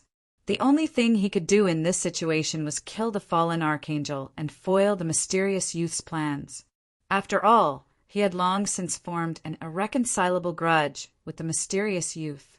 If he didn't kill the mysterious youth, or the mysterious youth did not take the initiative to dissolve the soul chains binding his soul, he would still perish sooner or later, despite being a Tier 5 player. In that case, he might as well use this opportunity to weaken the mysterious youth. For all he knew, he might even get to live longer. You bastard! The mysterious youth's complexion sank when he saw what Shifeng was trying to do. Immediately, he began chanting an incantation. Tier 5 curse, dark space. Numerous pitch-black chains emerged from the space above the temple and shot toward Shifeng, preventing him from approaching the fallen archangel. Upon seeing the several hundred chains raining down toward him, Shifeng immediately activated divine steps. Suddenly, 36 doppelgangers emerged from Shifeng's body and dashed toward the fallen archangel from different directions. As these doppelgangers were invulnerable to attacks and Shifeng could swap positions with any of them at any time, the mysterious youth had a headache dealing with Shifeng. Catching Shifeng alone using several hundred chains might be easy, but catching 37 individuals of Shifeng's caliber was not. In less than 2 seconds, one of Shifeng's doppelgangers reached the fallen archangel and executed an attack. However, before the doppelganger's attack could connect, several dozen chains immediately bound its body. Afterward, 6 more doppelgangers arrived before the fallen archangel, and the several dozen chains in the vicinity were insufficient to stop all of them. In the end, one of the doppelgangers successfully evaded the chains and executed a ruthless attack on the fallen archangel. The moment the doppelganger's sword was about to connect, Shifeng, who had been preparing for an attack in the distance, swapped positions with this doppelganger. Second sword, Holy Devour. Now that Shifeng had a life rating and basic attributes close to rivaling Tier 6 God-rank players, he could perfectly execute Holy Devour. The next moment, scorching flames capable of devouring even space itself enveloped the defenseless fallen archangel. Minus 5,416,541,412. A damage value exceeding 5. For billion appeared above the fallen archangel's head as she lost more than 2% of her HP. This development ignited some hope in Shifeng. You little bastard, you've angered me now. A cold gleam flashed in the mysterious youth's eyes as he shook his staff. The barrier he summoned shoved back the 5 dragons' dragon breath completely, and the golden staff he wielded released a blinding radiance. Then, the space around the fallen archangel shattered. Countless beams of light shot out of the shattered space and pierced every one of Shifeng's doppelgangers, leaving an irrecoverable wound on them. If Shifeng hadn't swapped positions with his distant doppelganger immediately, he would have most likely lost his life to this attack. However, Feng did not stop despite this situation. Without hesitation, he used the light of two worlds' spatial slash. Feng swung his blade, his attack instantly cutting through the fallen archangel. The attack was so fast that the mysterious youth, whom the 5 dragons pinned down, failed to stop it. Meanwhile, this attack had reaped nearly 3% of the fallen archangel's HP. "That's enough from you!" The mysterious youth began chanting another incantation for a defensive curse when he saw the fallen archangel's dwindling HP die. Knowing that once the mysterious youth completed his incantation, all hope of success would be lost, Feng immediately executed the strongest move his mana technique had to offer. Read latest chapters at Wuxia World. EU Third Sword Holy Annihilation. Holy Annihilation was an unostentatious technique. There was no giant blade of light or a scorching sea of flames. All that could be seen was Feng executing a simple downward slash. However, when this modest slash connected, it plundered all of the fallen archangel's remaining HP. Following the fallen archangel's death, Feng's level skyrocketed and several hundred items appeared around her corpse. The mysterious youth's eyes turned bloodshot, and he went into a frenzy. Feng immediately grabbed a few of the strongest items he saw, swapped positions with his doppelganger again, entered the void, and dashed for the temple's exit. Chapter 2898 Mana Advances. Chapter 2898 Mana advances the instant Feng made for the temple's exit. The mysterious youth took action.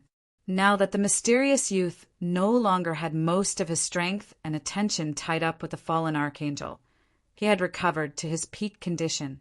With a wave of his staff, he summoned 3 fourfold magic arrays around him. Tier 5 Curse, World Severance.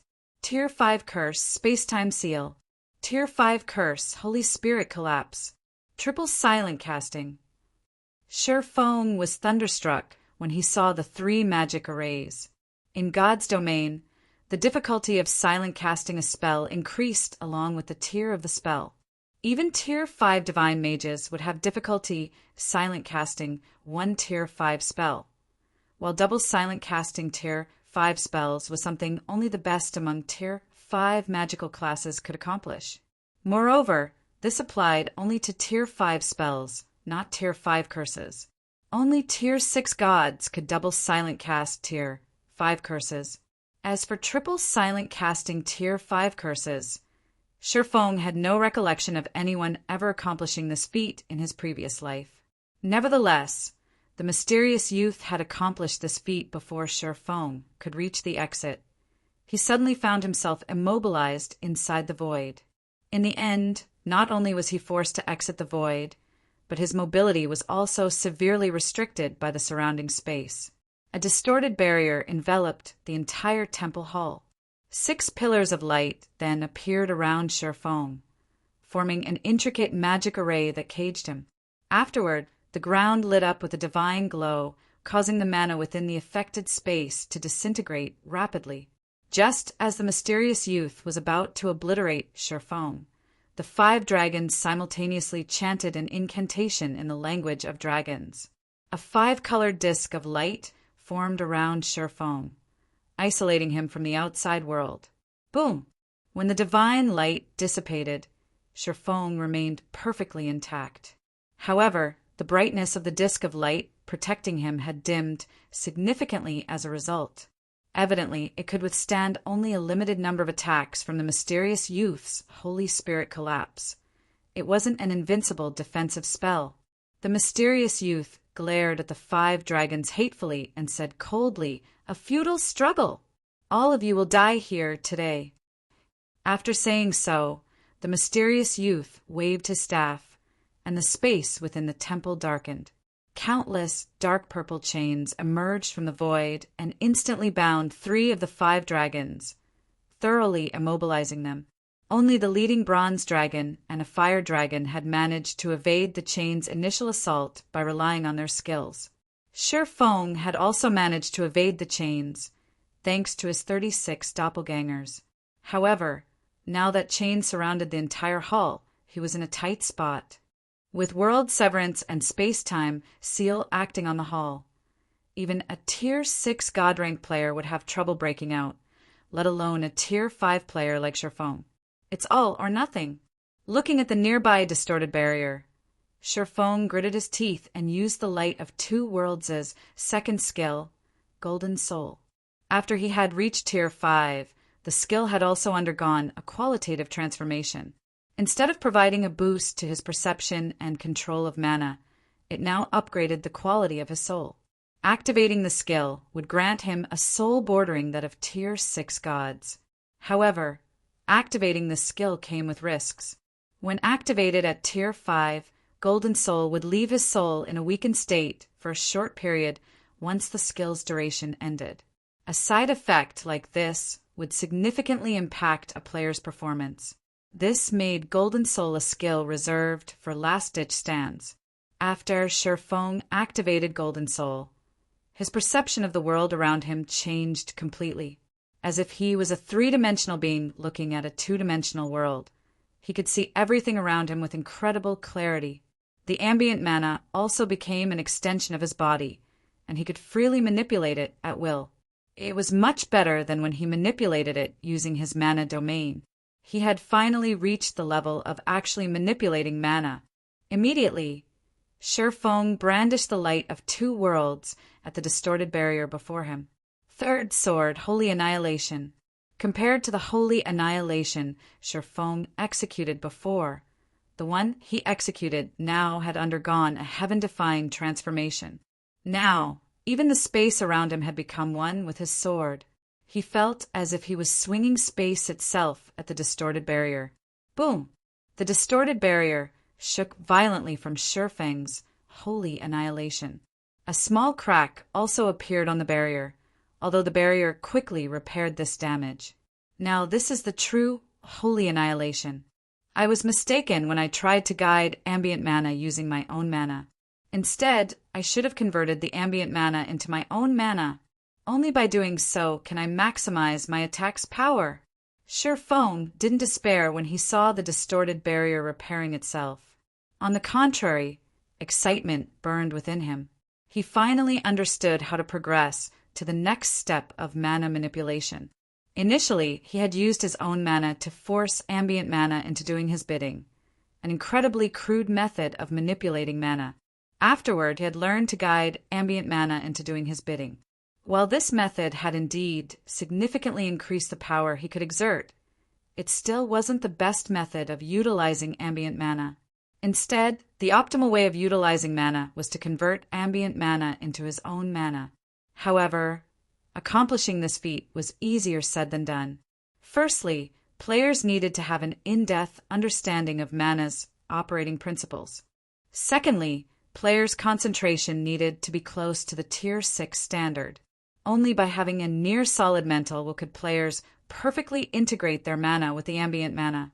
Players needed to have such a powerful concentration that they could project their will beyond their physical bodies and exert it over the mana surrounding them. Thirdly, players needed the ability to multitask to the extreme. The more mana players tried to influence, the more multitasking they had to do. If players wished to improve their ability to integrate and manipulate ambient mana, they had to keep refining their understanding of mana to reduce the mental burden from controlling mana. Meanwhile, after finding a clear path of advancement, Sherfong began frenziedly executing Holy Annihilation against the distorted barrier. Every time he executed Holy Annihilation, his control over mana also became increasingly smoother. Simultaneously, admiration for the heavenly blue Saint Eliade filled his heart. Holy Annihilation's use of mana far exceeded the basic standard. The basic use of mana only allowed one to create inanimate objects, like the mana bridge. However, Eliade's usage allowed her to create living objects. Her technique, Holy Annihilation, basically modified ambient mana into a true extension of the body.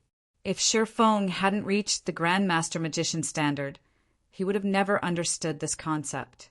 After he gained this understanding, Every subsequent holy annihilation he executed was more powerful than the previous one. By the time he had executed 24 attacks, the colorful disk of light was close to dissipating. Fortunately, he had finally achieved a breakthrough. The next time Shifeng executed holy annihilation, a white light enveloped the world around him. Mana, space, and even the void disappeared. The next moment, a 30-meter-long gash appeared in the previously invincible barrier. The barrier failed to repair the damage and collapsed. So, this is what it feels like to employ the advanced method of using mana. Shifeng was startled when he saw the barrier generated by World Severance crumble. The attack he just executed had undoubtedly reached the Tier 6 standard, far stronger than even an attack using the light of 2 worlds' World Breaker. However, after executing this attack, Shifeng felt his mind stagnate slightly. In his current state, he definitely couldn't execute the complete holy annihilation.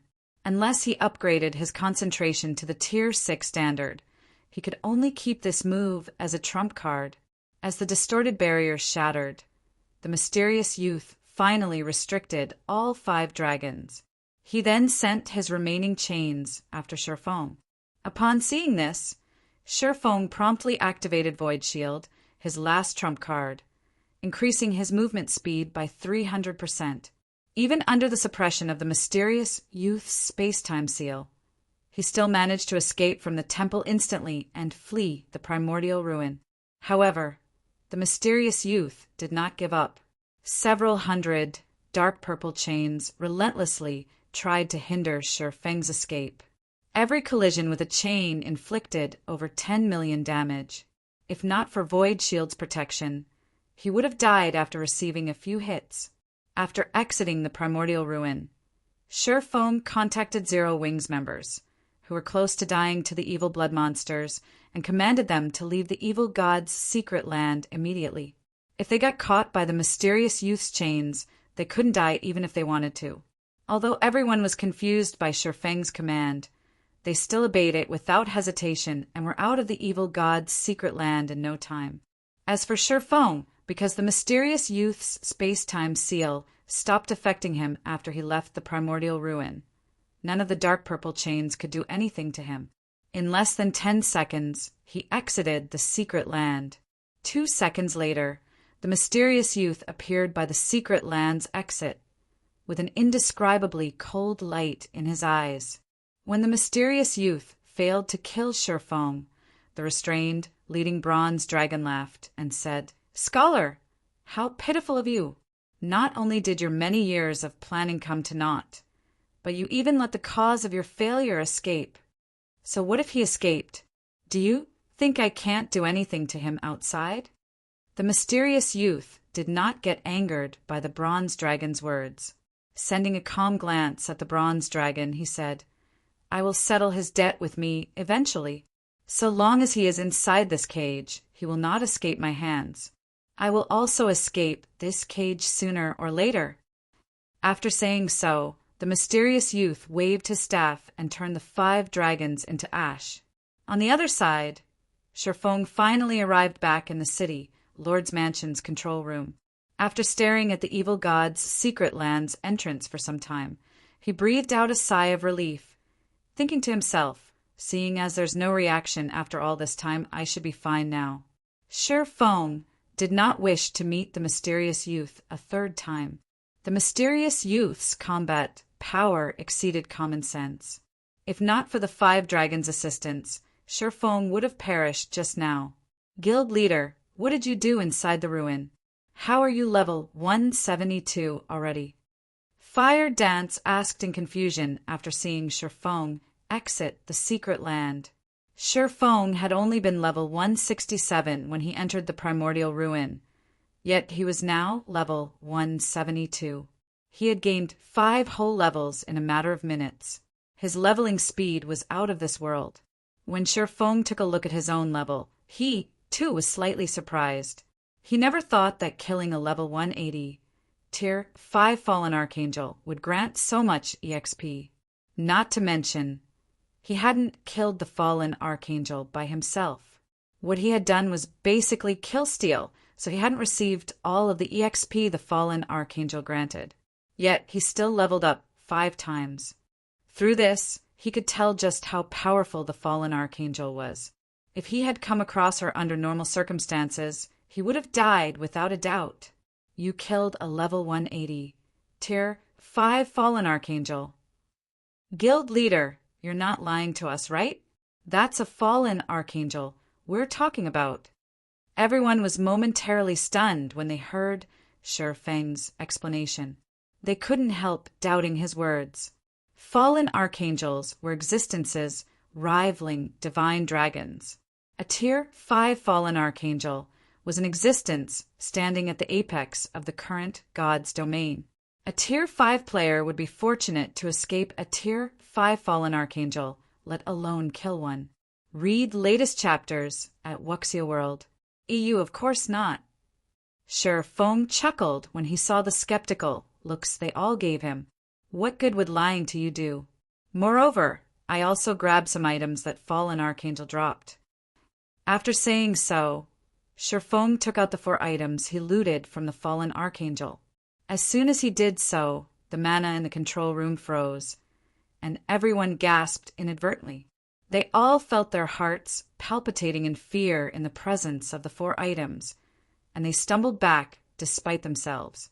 Meanwhile, after Shifeng took a look at one of the items he took out of his bag, he too was stunned. Astonishment filled his eyes as he stared at the rainbow-colored crystal ball before him. An ancient god's eye? Chapter 2899. Ancient God's Legacy. Chapter 2899.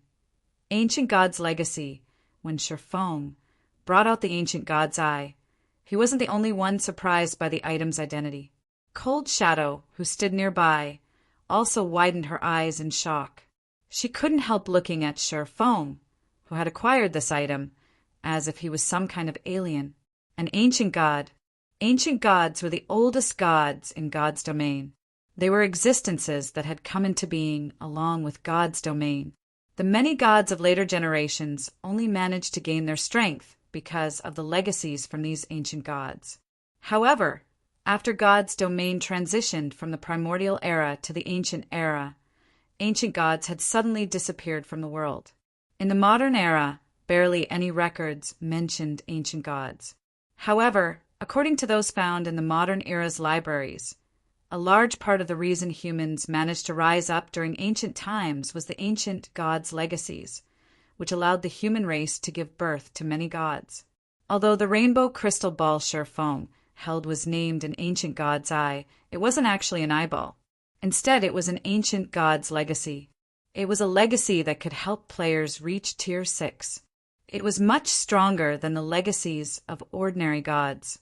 No wonder that mysterious youth wanted to deal with the fallen archangel, let alone a Tier 5 existence. Even Tier 6 gods would covet an ancient god's eye. Realization dawned upon Shifeng as he looked at the crystal ball he held. Ancient god's eye. Divine artifact rank consumable. This is a legacy item left behind by an ancient god. It records the ancient god's many legacies. Each activation of the ancient gods requires 1,007 luminaries crystals. It can be activated up to 9 times.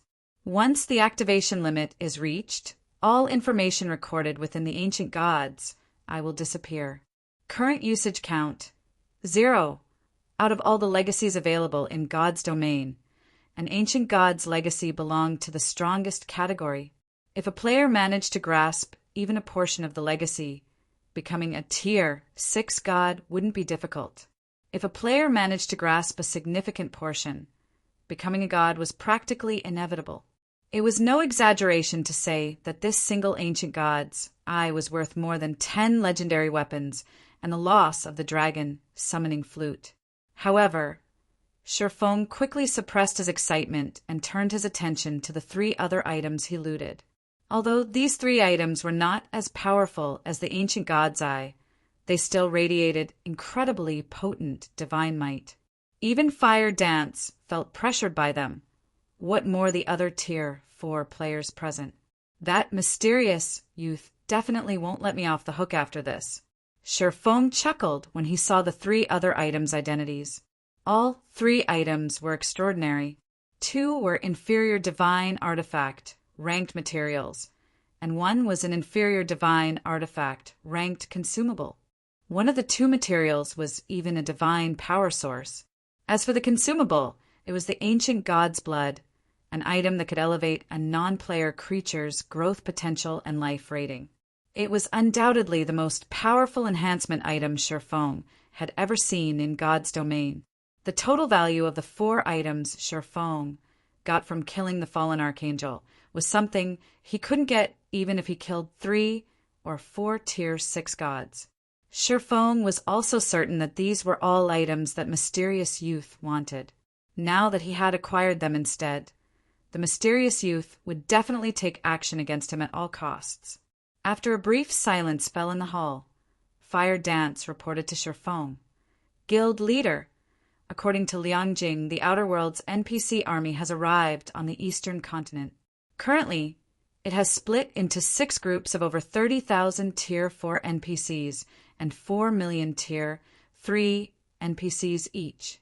All of these NPCs are above level 150. As we expected, one of these groups is marching toward the Twin Towers Kingdom and Starmoon Kingdom. At their current speed, it'll only take them another 3 or 4 days to reach the Twin Towers Kingdom's vicinity. In the case of the Outer World superpowers, their forces have already gathered outside the Twin Towers Kingdom. They have even dispatched many scouting teams to invade the kingdom, and the kingdom's forces have already clashed with these scouting teams. Although the 2 sides are at a stalemate now, it is only a matter of time before the kingdom's side loses. According to Melancholic's investigations, Starlink and many other superpowers are offering excellent incentives to independent experts to have them head to the Dark Knight Empire and the Black Dragon Empire. They plan to resist the Outer World forces together with the 2 empires. Because of this, many independent experts have decided to abandon Twin Towers and Starmoon. When Fire Dance finished speaking, Cold Shadow frowned and said, "How foolish these people are! Sticking with an empire's defensive line might be a good choice, but abandoning all resistance in the various kingdoms will inflict a severe loss to the various kingdoms' armies. All they're doing is giving the Outer World forces an advantage." Unlike for players, resurrection was a very troublesome process for NPCs. The Outer World's NPC army wasn't endless either. Hence, if players worked together to defend the various kingdoms, repelling the Outer World forces was entirely possible. In the worst-case scenario, they could at least weaken the Outer World forces. Abandoning the various kingdoms outright and choosing to fight a decisive battle at the defensive lines of empires was an absolutely foolish decision. However, Sherfong wasn't too surprised by this situation. Calmly, he said, "This is normal. Although players can recover the levels they lose with a little effort, finding replacements for the weapons and equipment they lose is very difficult. Given a choice, they will naturally prefer a more stable battle. Not to mention, with Starlink and the other superpowers' interference, it's only natural for independent players to abandon resisting in kingdoms and choose to fight in empires instead." In his previous life, the most astonishing aspect of a war between countries wasn't the number of player deaths. Instead, it was the weapons and equipment lost. Many kingdoms and empires had suffered annihilation because the player forces in those countries had depleted their stockpile of weapons and equipment.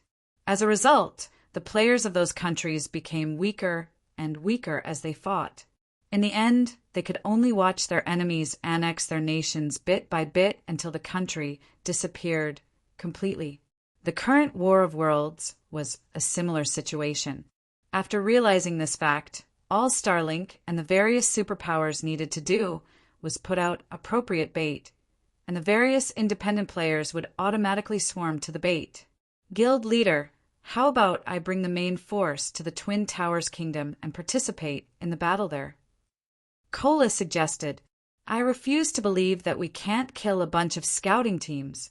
So long as we secure a few victories, I believe many players will be willing to stay and fight with us." Although Cola didn't understand much about battles on the scale of countries, He knew that without the support of a large number of independent players, the Twin Towers Kingdom and Star Moon Kingdom would fall to the outer world forces. The reason many independent experts were abandoning the two kingdoms was simply their belief that defending against the outer world forces in an empire would be easier. Meanwhile, all Zero Wing needed to do was suppress and repel the outer world players plaguing the Twin Towers Kingdom. Then, the independent players who had left would see hope for successfully defending the kingdom. Once that happened, they would definitely return to help in the kingdom's defense. After all, abandoning one's roots and restarting development in a foreign country wasn't easy. That won't be necessary. Shifeng shook his head. Smiling calmly, he said, "Dealing with those scouting teams will only be a waste of time. If we're going to do something, we should go for something bigger." Bigger. Kola parroted in confusion. "Fire, bring a team and look into the Twin Towers Kingdom's current situation. Make sure to find the base camp of the Outer World players invading the Twin Towers Kingdom. Once you do, notify me immediately." Shifeng instructed. When Cold Shadow heard Shifeng's words, she turned to Shifeng with a stunned look.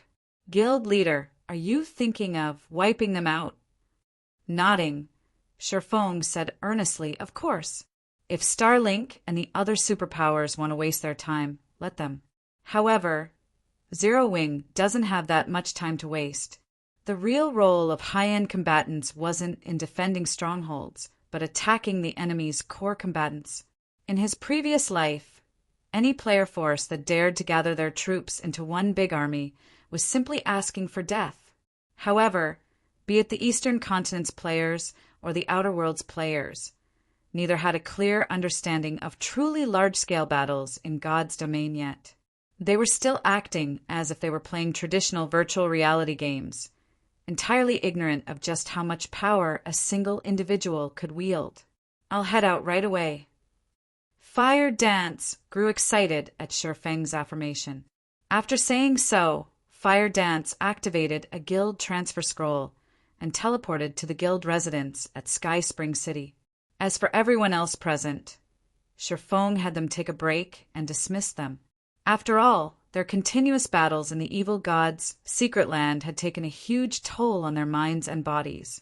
After settling his affairs here, Shifeng made his way to the city, Lord's Mansion's secret room to rest and recuperate. Shifeng had exhausted his concentration during his fight with the mysterious youth. Now, even his soul was in a weakened state. To recover quickly, he had to rest in the city Lord's Mansion's underground secret room, which held the densest mana in ancient Rock City. This environment should be enough. Now, all I need to do is recover my concentration. After setting up a simple mana-gathering magic array, Shifeng took out a crystal of souls from his bag and ate it. Immediately, a wave of comfort spread across his soul. Once his soul had fully recovered, Shifeng fished the ancient god's eye from his bag. He then took out 1,007 luminaries crystals from his dwindling stockpile and injected them into the ancient god's eye. During his fight with the mysterious youth, Shifeng had come to understand just how feeble he was. Read latest chapters at Wuxia World. EU now that Shifeng had the threat of the mysterious youth and the Outer World forces looming over him. It was best if he increased his strength as quickly as possible. Hence, he did not intend to strengthen himself before receiving the legacy guidance in the ancient god's eye. Instead, he would inherit it now to maximize his current strengths. After Shifeng injected the 1,007 luminaries crystals, the ancient god's eye suddenly released purple fumes, which gradually seeped into his body and merged with his soul. The moment his soul came into contact with the purple fumes, Shifeng suffered a splitting headache and an unprecedented heat spread throughout his body. He felt as if someone was trying to cram an endless amount of knowledge into his brain, and his brain was working overtime and heating up as it tried to process all this information. This sensation lasted for several minutes before it gradually dissipated. When all of the purple fumes from the ancient gods I had merged with Shifeng's soul, the legacy guidance finally ended. Chapter 2900 Legendary Weapon. Chapter 2900 Legendary Weapon, even after the purple fumes in the secret room disappeared. Shifeng remained seated, unmoving like a statue. Only after more than a dozen minutes had gone by did he slowly open his eyes and take a deep breath. How close! Shifeng celebrated inwardly as he looked at the ancient god's eye. Had my concentration not reached the Tier 5 intermediate standard already, I would have most likely failed to absorb 100% of the legacy guidance. The ancient gods, I conveyed a massive amount of information. If his soul hadn't recovered to peak condition, he wouldn't have been able to accept all of the information. Meanwhile, if he missed out on even a small portion of the legacy, he would have failed and obtained nothing at all. But this is a surprise. I never thought that the key factor in getting promoted to Tier 6 would be 7 Luminaries crystals. Shifeng sighed as he recalled the information he received. 7 Luminaries crystals had always been a rare resource in God's domain, and this was true even in the ancient era. Although Shifeng had long since known that all organizations with Tier 6 God-ranked experts would frenziedly collect 7 Luminaries crystals, he had thought that they had done so mainly to exchange for the Green God Company's products and construct their personal virtual space in God's domain. He never imagined 7 Luminaries crystals had such a use as well. Now, Shifeng slightly regretted selling his 7 Luminaries crystals. According to the ancient god's legacy, apart from having Tier 6 concentration and an excellent grasp of the world's laws, players seeking to get promoted to Tier 6 also needed an enormous amount of 7 Luminaries crystals to construct a divine body. Each attempt at creating a divine body required at least 50,000 7 Luminaries crystals. Moreover, this was only for the most common divine body. According to the ancient god's legacy, divine bodies had 2 categories: ordinary divine bodies and superior divine bodies. Ordinary divine bodies were the most common in God's domain. Over 99% of gods and God-ranked players had an ordinary divine body. Superior divine bodies, on the other hand, were much rarer. The divine bodies of the 3 goddesses rumored to have saved God's domain, as well as those of the war god, the God-Slayer, and many ancient gods, were at this level. Superior divine bodies were that rare because their creation required an individual to have ultimate mastery over a certain world law. This was also why individuals titled saints possessed the strength to contend against gods. Saints were mortals who had achieved ultimate mastery over a certain world law but did not become gods. In addition to this requirement, constructing a superior divine body cost 100,000 7 Luminaries crystals. And worse, players would lose all of the invested crystals if they failed even once.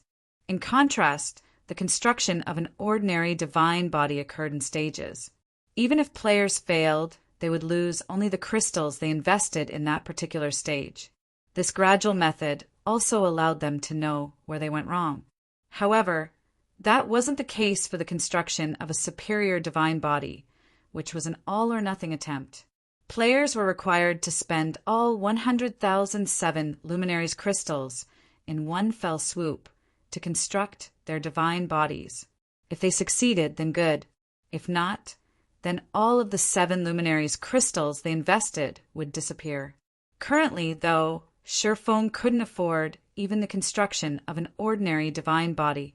For current player forces, 7 Luminaries crystals are merely a commodity for the construction of personal virtual spaces or the acquisition of resources from the Green God Company. It shouldn't be difficult to obtain a large amount right now. Shifeng fell into deep thought as he recalled the information from the ancient god's legacy. Constructing an ordinary divine body shouldn't be a tough challenge, but a superior divine body is still far out of my reach. Achieving ultimate mastery in one world law is already extremely difficult. Not to mention, I also need to create the divine body itself. From the information he inherited, Shifeng already knew what a world law was. The so-called world law was basically a type of advanced usage over the various mana elements. An example would be the Heavenly Blue Saint's mana technique holy annihilation. However, only after one could manipulate the various elements of mana at an advanced standard would one master a world law. Simply being able to execute holy annihilation didn't cut it. Currently, apart from his inadequate concentration standard, so long as Sherfong collected enough 7 Luminaries crystals, he could already get promoted to Tier 6.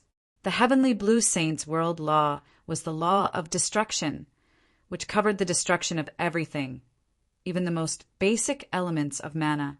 This was why Sherfong managed to break through the mysterious youth's space-time seal and world severance with holy annihilation. Had holy annihilation been based on any other world law, he wouldn't have escaped the evil god's secret land with his life. The bottleneck many demigods faced after mastering a world law was in the creation process of a superior divine body. This was because there were many methods to create a superior divine body, with the core principle being the integration of the mastered world law into their divine body. Of course, while this problem was incredibly challenging for others, the difficulty for Sherfong had been reduced significantly. The ancient god's legacy, he absorbed recorded a basic flowchart for creating a superior divine body. So long as he followed this flowchart, his success rate would increase by 30 to 40%. One could say that the most important information recorded in the ancient god's legacy was this flowchart.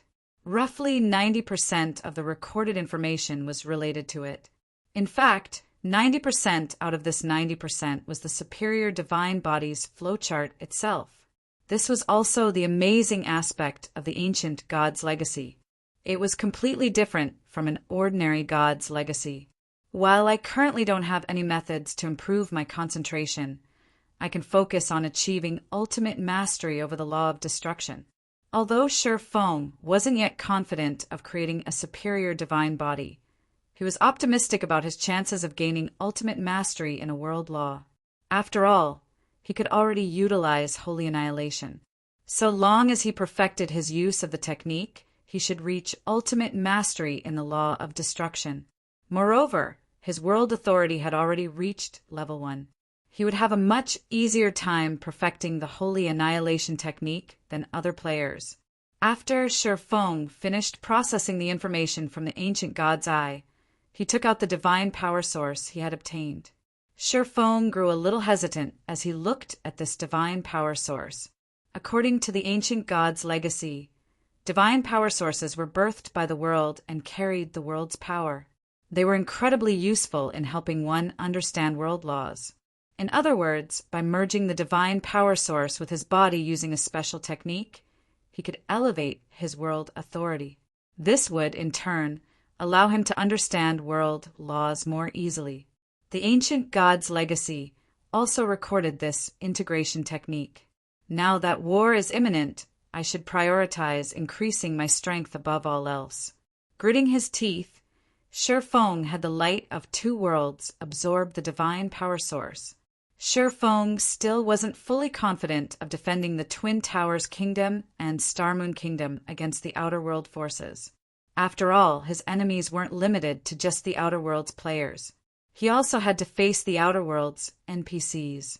While the Outer World NPCs might not have Tier 6 gods in their ranks, they were bound to have quite a few Tier 5 NPCs. And in the case of Tier 5 NPCs, so long as their status in society was sufficiently high, acquiring a legendary weapon or equipment wouldn't be difficult. Take the Branch Temple Lord of Starmoon Kingdom's War God's Temple, for example. Despite being a Tier 4, he owned 2 legendary items.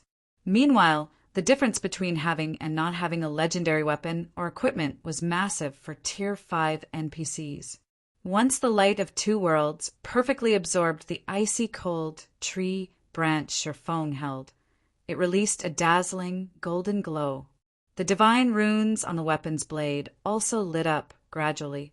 After several minutes, the divine runes on the sword's blade and hilt connected and became one. Boom! The next moment, the light of 2 worlds released a pulse of energy that made Sherfong stumble. The magic barrier enveloping the secret room also shuddered violently and nearly crumbled. As expected of one of the 10 great legendary weapons, It's strong. Shifeng was stunned when he read the Light of Two Worlds' details displayed before him. Light of Two Worlds, one-handed sword, legendary rank, equipment requirement. Strength 20,000, Tier 3 attack power, 450% of strength, attack speed, for percent of agility, all attributes, increases according to the user's level. When equipped, attacks gain the mana annihilation effect, causing a spatial collapse in an area of 4 by 100 yards. Attacks have a 50% chance to deal 300% damage. Attacks have a 20% chance to deal 500% damage. Attacks deal 300% damage to targets under Tier 6. Attacks carry the mana destabilization effect. Strength increased by 240%. Agility increased by 210%. Intelligence increased by 180%. Endurance increased by 60%. Attack speed increased by 200%. Ignore levels plus 100. All sword type skills plus 2 level up to Tier 6 peak. Power of all attacks increased by 2 ranks up to Tier 6 peak. Effective mana increased by 150%. Additional passive skill world power increases the user's life rating. Additional active skill 1 spatial slash Tier 6 4/6 attacks increases strength by 1,500%. Power by 2 ranks up to Tier 6 peak rank at maximum, and attack range to 5,000 yards. Cooldown 30 seconds. Additional active skill 2 golden soul. Tier 6 upgrades the user's soul by 1 rank and world authority by 1 level, up to level 3, and reduces concentration consumption by 90%. Duration 2 minutes. Cooldown 1 hour. Additional active skill 3 world breaker. Tier 6 consumes 10% of a user's concentration and mana to enhance the Light of Two Worlds, granting the weapon the power to break worlds for 1 attack. Forcibly increases the power of attack by 1 tier, up to Tier 6 peak rank at maximum. Cooldown 30 minutes. Created by the ancient god of light. The Light of Two Worlds possesses the power to cut all things. Looking at the basic attributes the Light of Two Worlds provided, Shifeng finally understood why people wielding legendary weapons could transcend tiers. A Tier 3 player wielding this thing could probably beat up Tier 4 players. While holding the Light of Two Worlds, Shifeng inadvertently recalled the several heaven-defying feats that had taken place in his previous life. Back then, players who had been lucky enough to get their hands on legendary weapons while still at Tier 3 had actively hunted all sorts of Tier 4 players. While the legendary weapons those players wielded weren't as strong as the Light of Two Worlds, the basic attributes those weapons provided had still been more than enough for Tier 3 players to trounce Tier 4 players. Only Tier 4 players with highly developed mana bodies and several fragmented legendary items could contend against a Tier 3 player wielding a legendary weapon. Read latest chapters at Wuxia World. EU after Shifeng equipped the Light of Two Worlds. His strength attribute instantly skyrocketed to 190,000. Now he was only slightly inferior to the average Tier 6 God rank player. Now I can put up a fight even against Tier 6 God ranked experts. Shifeng's confidence rose as he looked at the weapon in his hand. Now, even if he had to go up against the mysterious youth, he wouldn't be completely powerless to resist. Following this, Shifeng began familiarizing himself with the fully recovered Light of Two Worlds. After training for 5 hours, he received a call from Fire Dance. Guild leader, I found their base camp. They're hiding in the Shadow Forest, outside the Twin Towers Kingdom. Chapter 2901. Wind Rises in Twin Towers. Chapter 2901. Wind Rises in Twin Towers Kingdom, Shadow Forest. A 6-man scouting party led by a level 154. Tier 4 assassins slowly traversed the rainforest. Dark clouds hovered over the Shadow Forest all year round, shrouding the forest in gloom even during hot summer days when the sun shone bright. The mist enveloping the forest also hindered players' perception, and even Tier 3 experts familiar with the terrain would lose their way if they weren't careful. "Commander, we've been investigating this place for half a day now, yet we haven't found any traces of the Outer Worlds player army. Should we take a look at the other maps?" A blue-clad level 142 Tier 3 assassin suggested as he looked at a tree-lined gorge. With the War of Worlds imminent, many of the Twin Towers Kingdom's player forces had dispatched scouting parties to seize the initiative. Among the scouting party's duties, the top priority was investigating the exact state of the Outer Worlds player army. Many of the Twin Towers Kingdom's forces were offering astronomical prices for the information. If one managed to get detailed information on the Outer Worlds player army, one could receive not only a level 150 epic weapon for the information, but also 200,000 credits. Hence, although many independent experts in the kingdom had fled to the Black Dragon Empire and the Dark Knight Empire, adventurer teams from the neighboring kingdoms and empires still dispatched expert players to investigate. The Sand Fox Adventure Team was one of them. The Sand Fox Adventure Team was well known in the Dark Knight Empire. Although Sand Fox's overall combat power was nothing noteworthy in the Dark Knight Empire, its scouting ability ranked among the top 10 of the Empire's adventure teams.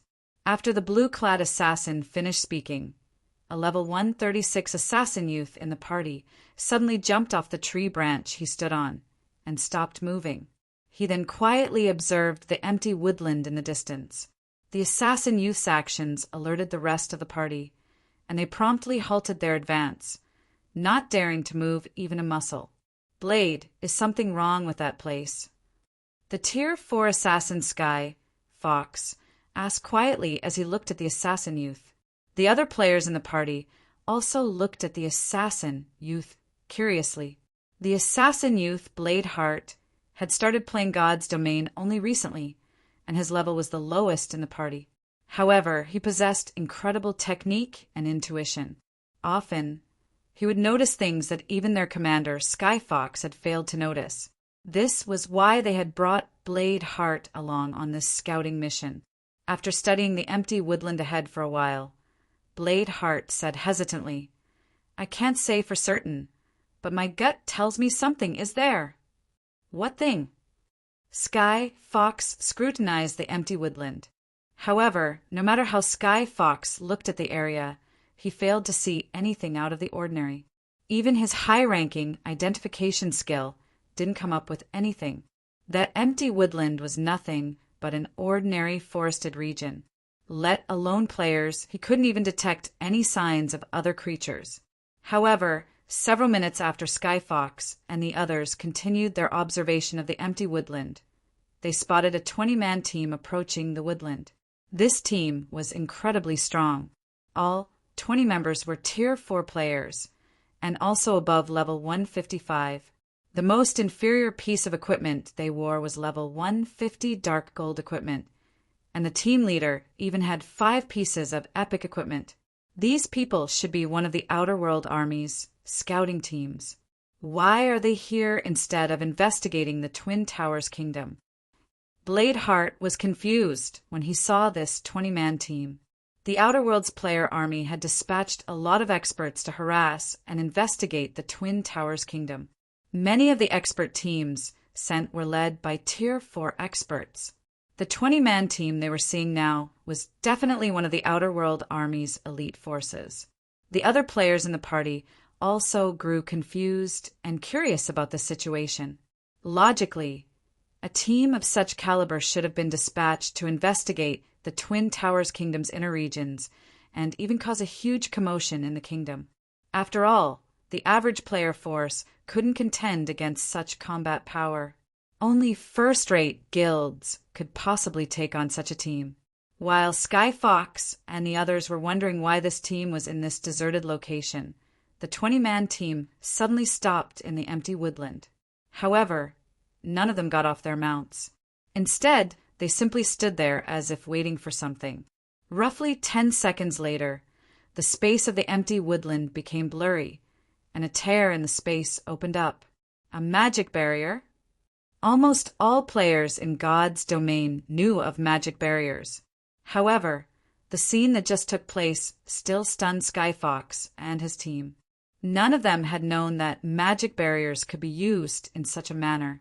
Through the gap in the barrier, Sand Fox's members saw an ocean of players. From a rough glance, they could estimate that the barrier hid at least several 100,000 players. Moreover, they spotted many Tier 4 experts among those players. Why are there so many Tier 4 players? It's over. Twin Towers is finished. We won't have enough to defend against so many Tier 4 experts, even if we gather the players from the Black Dragon Empire and Dark Knight Empire. The information those superpowers obtained are completely wrong. The Eastern Continent is going to lose at this rate. Bladeheart and the others paled and despaired when they saw the player army in the barrier. Although God's domain had given birth to many Tier 4 players already, they were still incredibly rare. At this stage of the game, a kingdom was considered top tier if it had at least 300 Tier 4 players operating within its borders. Even the strongest empire didn't have more than 1,500 Tier 4 players operating within it. While these numbers might seem large, the player populations of kingdoms and empires were calculated in the hundreds of millions. There wasn't even one Tier 4 expert for every 100,000 players. Yet, from what they could see, the Outer Worlds player army before them had over 5,000 Tier 4 players. It was capable of destroying even the Black Dragon Empire and Dark Knight Empire, let alone the Twin Towers Kingdom. "Commander, what should we do now?" Bladeheart asked nervously. With so many Tier 4 experts on the Outer Worlds side, the Black Dragon Empire and Dark Knight Empire will definitely fall. Revealing a bitter smile, Sky Fox said, "What can we do? Our only option now is to notify the Black Dragon Empires and Dark Knight Empire superpowers and have them gather the neighboring kingdoms and empires' Tier 4 experts. Otherwise, all of us will have to leave the Eastern Continent. But will those superpowers listen to us?" Bladeheart asked worriedly. "Those superpowers are all focused on dealing with Zero Wing now, and they're hoping to see Twin Towers and Star Moon fall. Would they be willing to gather their forces to help defend the Twin Towers Kingdom? That's none of our concern." Helplessly, Sky Fox said, "Our job now is to spread this information and hope for the best." Truthfully, Sky Fox had already lost hope for the Twin Towers Kingdom. Nevertheless, he still felt that they needed to try defending against the Outer Worlds player army for as long as possible. That way, the Eastern Continent's native Tier 3 players would have more time to get promoted to Tier 4. However, when Sky Fox and his team were about to leave, a loud hum came from the distant sky. When the party sought the noise's origin, what entered their eyes was a crimson behemoth heading in their direction. Zero Wing. Why are they here? Could they have discovered the Outer Worlds player army already? Sky Fox and the others grew confused as they watched the Crimson Dragon flying ship approach. Nowadays, the Crimson Dragon flying ships were synonymous with Zero Wing. Almost no player in God's domain was ignorant of their existence. Now that one of these flying ships had appeared in this deserted location, the only explanation for it was that Zero Wing had discovered the Outer Worlds player army. In no time at all, the Crimson Dragon flying ship arrived and stopped above the empty woodland. Obviously, Zero Wing already knew about the hidden magic barrier. Is Zero Wing planning to attack the Outer World players?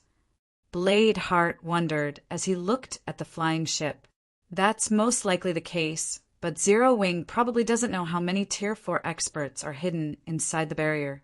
It'll definitely suffer a loss afterward, Sky Fox said worriedly when he saw Sherfone walking to the flying ship's bow. The battle at Ancient Rock City had boosted Black Flame's fame. He was publicly recognized as God's domain's strongest player. However, even at Tier 5, Sword Saint stood no chance against a force of more than 5,000 Tier 4 players.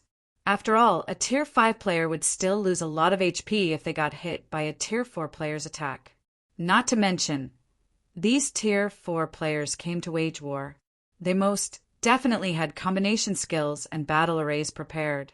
As soon as Sky Fox finished speaking, the magic barrier enveloping the empty woodland suddenly revealed itself. At this time, the Tier 4 magical class players inside the barrier had split into groups of 100 and were casting all sorts of large-scale spells, including Tier 4 defensive spells and offensive spells. These large-scale spells, numbering more than a dozen, were not the slightest bit weaker than the average Tier 5 defensive spell and offensive spell. A summoning array maintained by 600 players could also be seen in the center of the magic barrier. The summoning array was incredibly complex, making it impossible for outsiders to tell its rank. After these 600 players finished their incantation, the phantom of a 9-headed snake emerged from the ground. Tier 5. That's definitely a Tier 5 legendary monster. Although Sky Fox and his team didn't know what kind of monster the Outer World players had summoned, they could tell that it wasn't just a Tier 4 monster based on its aura. Aside from the rumored Tier 5 legendary monsters, they couldn't think of any other possibility. Facing such a monster, let alone one Tier 5 Sword Saint, even 2 or 3 Tier 5 players working together would fall. Upon seeing this monster, Sky Fox and the others couldn't help revealing looks of bitterness and despair. Read latest chapters at Wuxia World. EUA force of 5,000 plus Tier 4 experts was already plenty shocking, and it allowed them to realize just how wide the gap between the players of God's domain and of the Outer World was. Yet, reality now told them that the gap was far wider than they thought. The force of 5,000 plus Tier 4 experts was only the tip of the iceberg. However, unlike Sky Fox and his team, Shifeng, aboard the Crimson Dragon flying ship, remained unfazed by this situation. He simply took to the air and arrived above the magic barrier. He then unsheathed the newly upgraded light of 2 worlds. Disappear! Shifeng brandished the light of 2 worlds against the barrier. Holy Annihilation. Chapter 2902, Power of Tier 6. Chapter 2902, Power of Tier 6. When Shifeng brandished the light of 2 worlds, a dazzling brilliance replaced the dark clouds overhead, and the sky itself descended to the ground. Boom! Boom! Boom! A series of deafening explosions rang through the forest, the effects of Shifeng's attack stupefying Sky Fox and the others. With just one attack, Shifeng destroyed all of the Outer World players' offensive spells, as well as the magic barrier protecting the Outer World players. Only after destroying several more defensive spells did the brilliance Shifeng's attack generated begin to dissipate. However, the areas Shifeng's attack passed through were now devoid of mana. Moreover, the resulting shockwave was so powerful that it reached Sky Fox's party several thousand yards away, sending the 6 players smashing into trees and stifling their breath. Isn't he a little too powerful? Sky Fox and the others were at a loss for words as they looked at Shifeng. All of them could tell that Shifeng's attack wasn't a skill, but a combat technique. Nevertheless, he had managed to destroy all of the Outer World players' offensive spells and most of their defensive spells. Even the Tier 5 Imperial Knight I saw previously wasn't this strong. Blade Heart exclaimed, "Is this the strength of God's domain's strongest player?" Everyone in God's domain had already gotten a clear look at Shifeng's power during the battle at Ancient Rock City. However, compared to that time, the power Shifeng had just displayed was on a whole other level. The Tier 4 combination, defensive, spells the Outer World players used rivaled Tier 5 defensive spells and power. Even Tier 5 NPCs needed quite a few attacks to break through a Tier 5 defensive spell. Yet, Shifeng had destroyed multiple Tier 5 offensive and defensive spells with just one attack. Such power was beyond even Tier 5 NPCs. Shifeng was practically a god who had descended to the mortal world. Black Flame, is it? Fighting spirit ignited in Blade Heart's eyes as he looked at Shifeng. I'm going to become as strong as him one day. At this time, Sky Fox's party wasn't the only one shocked by Shifeng's display of power. The millions of Outer World players were similarly thunderstruck. What? Why does this world have such a powerful player? He must be a demigod NPC in disguise. Even a Tier 5 player can't destroy so many large-scale defensive spells. Unlike God's Domains players, the Outer Worlds players had a considerable understanding of Tier 5 existences. This was because there were already some Outer World players who had attempted to get promoted to Tier 5. Many superpowers had also clashed against Tier 5 legendary monsters before, with some even succeeding in slaying one. As far as the Outer World players knew, Tier 5 players could only hold their ground against legendary monsters. They couldn't solo one. Even experts at the Tier 5 peak standard couldn't. With so many Tier 4 players working together, they could heavily injure even a Tier 5 legendary monster, let alone a Tier 5 player. Hence, what just happened was simply unbelievable. However, unlike most of the Outer World players, the superpower executives in charge of the army reacted much more calmly to this situation. As expected of our primary target this time, I can see why 100 Ghosts is so afraid of him that they did not send anyone over this time. The 4-meter-tall man serving as the army's general said in commendation as he observed Shifeng's hovering figure. No sooner had the giant man finished speaking than the female elf standing beside him said nonchalantly, "He might be strong, but he's facing the Weeping God army now. He still isn't qualified to fight us alone." Nobody present rebutted the female elf's words. Some of them even revealed excited expressions. 9-player armies had crossed the world passage this time, every one of them established by the various superpowers. The Weeping God army was one of these 9 armies, and heading it was Land of Gods, one of their God's Domains' 7 great guilds, with the support of 4 other superpowers.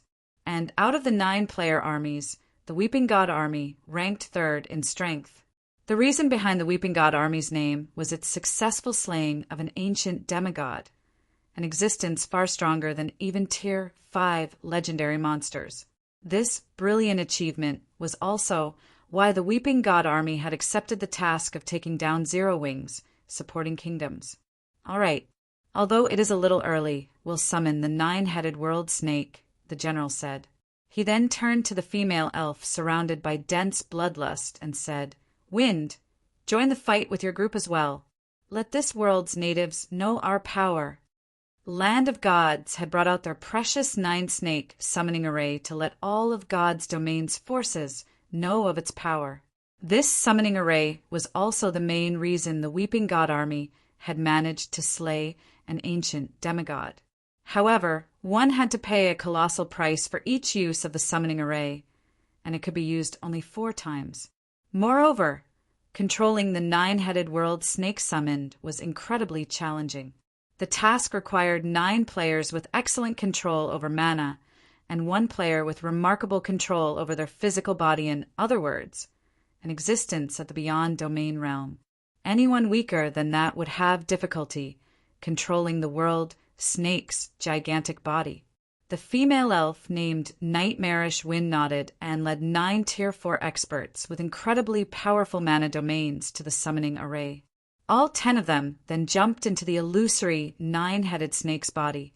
Immediately, the illusory 9-headed snake grew more tangible. Its size also increased.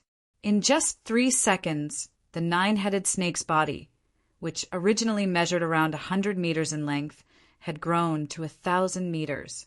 Each of its 9 heads had also enlarged to the size of mountains. Moreover, each of these heads now held mastery over a particular magical element, and they could independently cast spells of their respective element. Black Flame, I heard you're this world's strongest player. Nightmarish Wind, who was hidden inside the world snake's translucent body, sneered when she saw Shifeng still standing his ground. Unfortunately, you're not going to leave this place alive today. After saying so, Nightmarish Wind had the world snake fly toward Shifeng. The power its body exuded was so strong that the space in its path shattered. Simultaneously, the world snake's 9 heads cast 9 different Tier 5 spells and launched them at Shifeng. This scene made Sky Fox and his team shudder in fear. The current nine-headed world snake radiated a much more powerful aura than before, so much so that it felt like a completely different creature. Even the Tier 5 NPCs they had come across previously couldn't compare to this monster. Meanwhile, in front of the world snake, Sherfong looked like an ant, as if the world snake could wipe him out of existence with a single swipe of its tail. The simultaneous bombardment of 9 Tier 5 spells was something even several Tier 5 NPCs working together would fail to stop. However, even after seeing the world snake's attack, Sherfong remained unfazed. He simply raised the light of 2 worlds once more and swung it at the world snake. World Breaker! Boom! For an instant, everyone on the battlefield felt the world around them disappear. Apart from an empty space filled with light, they could neither see nor feel anything around them. Everyone gradually recovered their senses, and once they did, they couldn't help gaping in shock, their minds going blank. Gone. The 9-headed world snake is gone. Moreover, the 9-headed world snake wasn't the only thing that disappeared.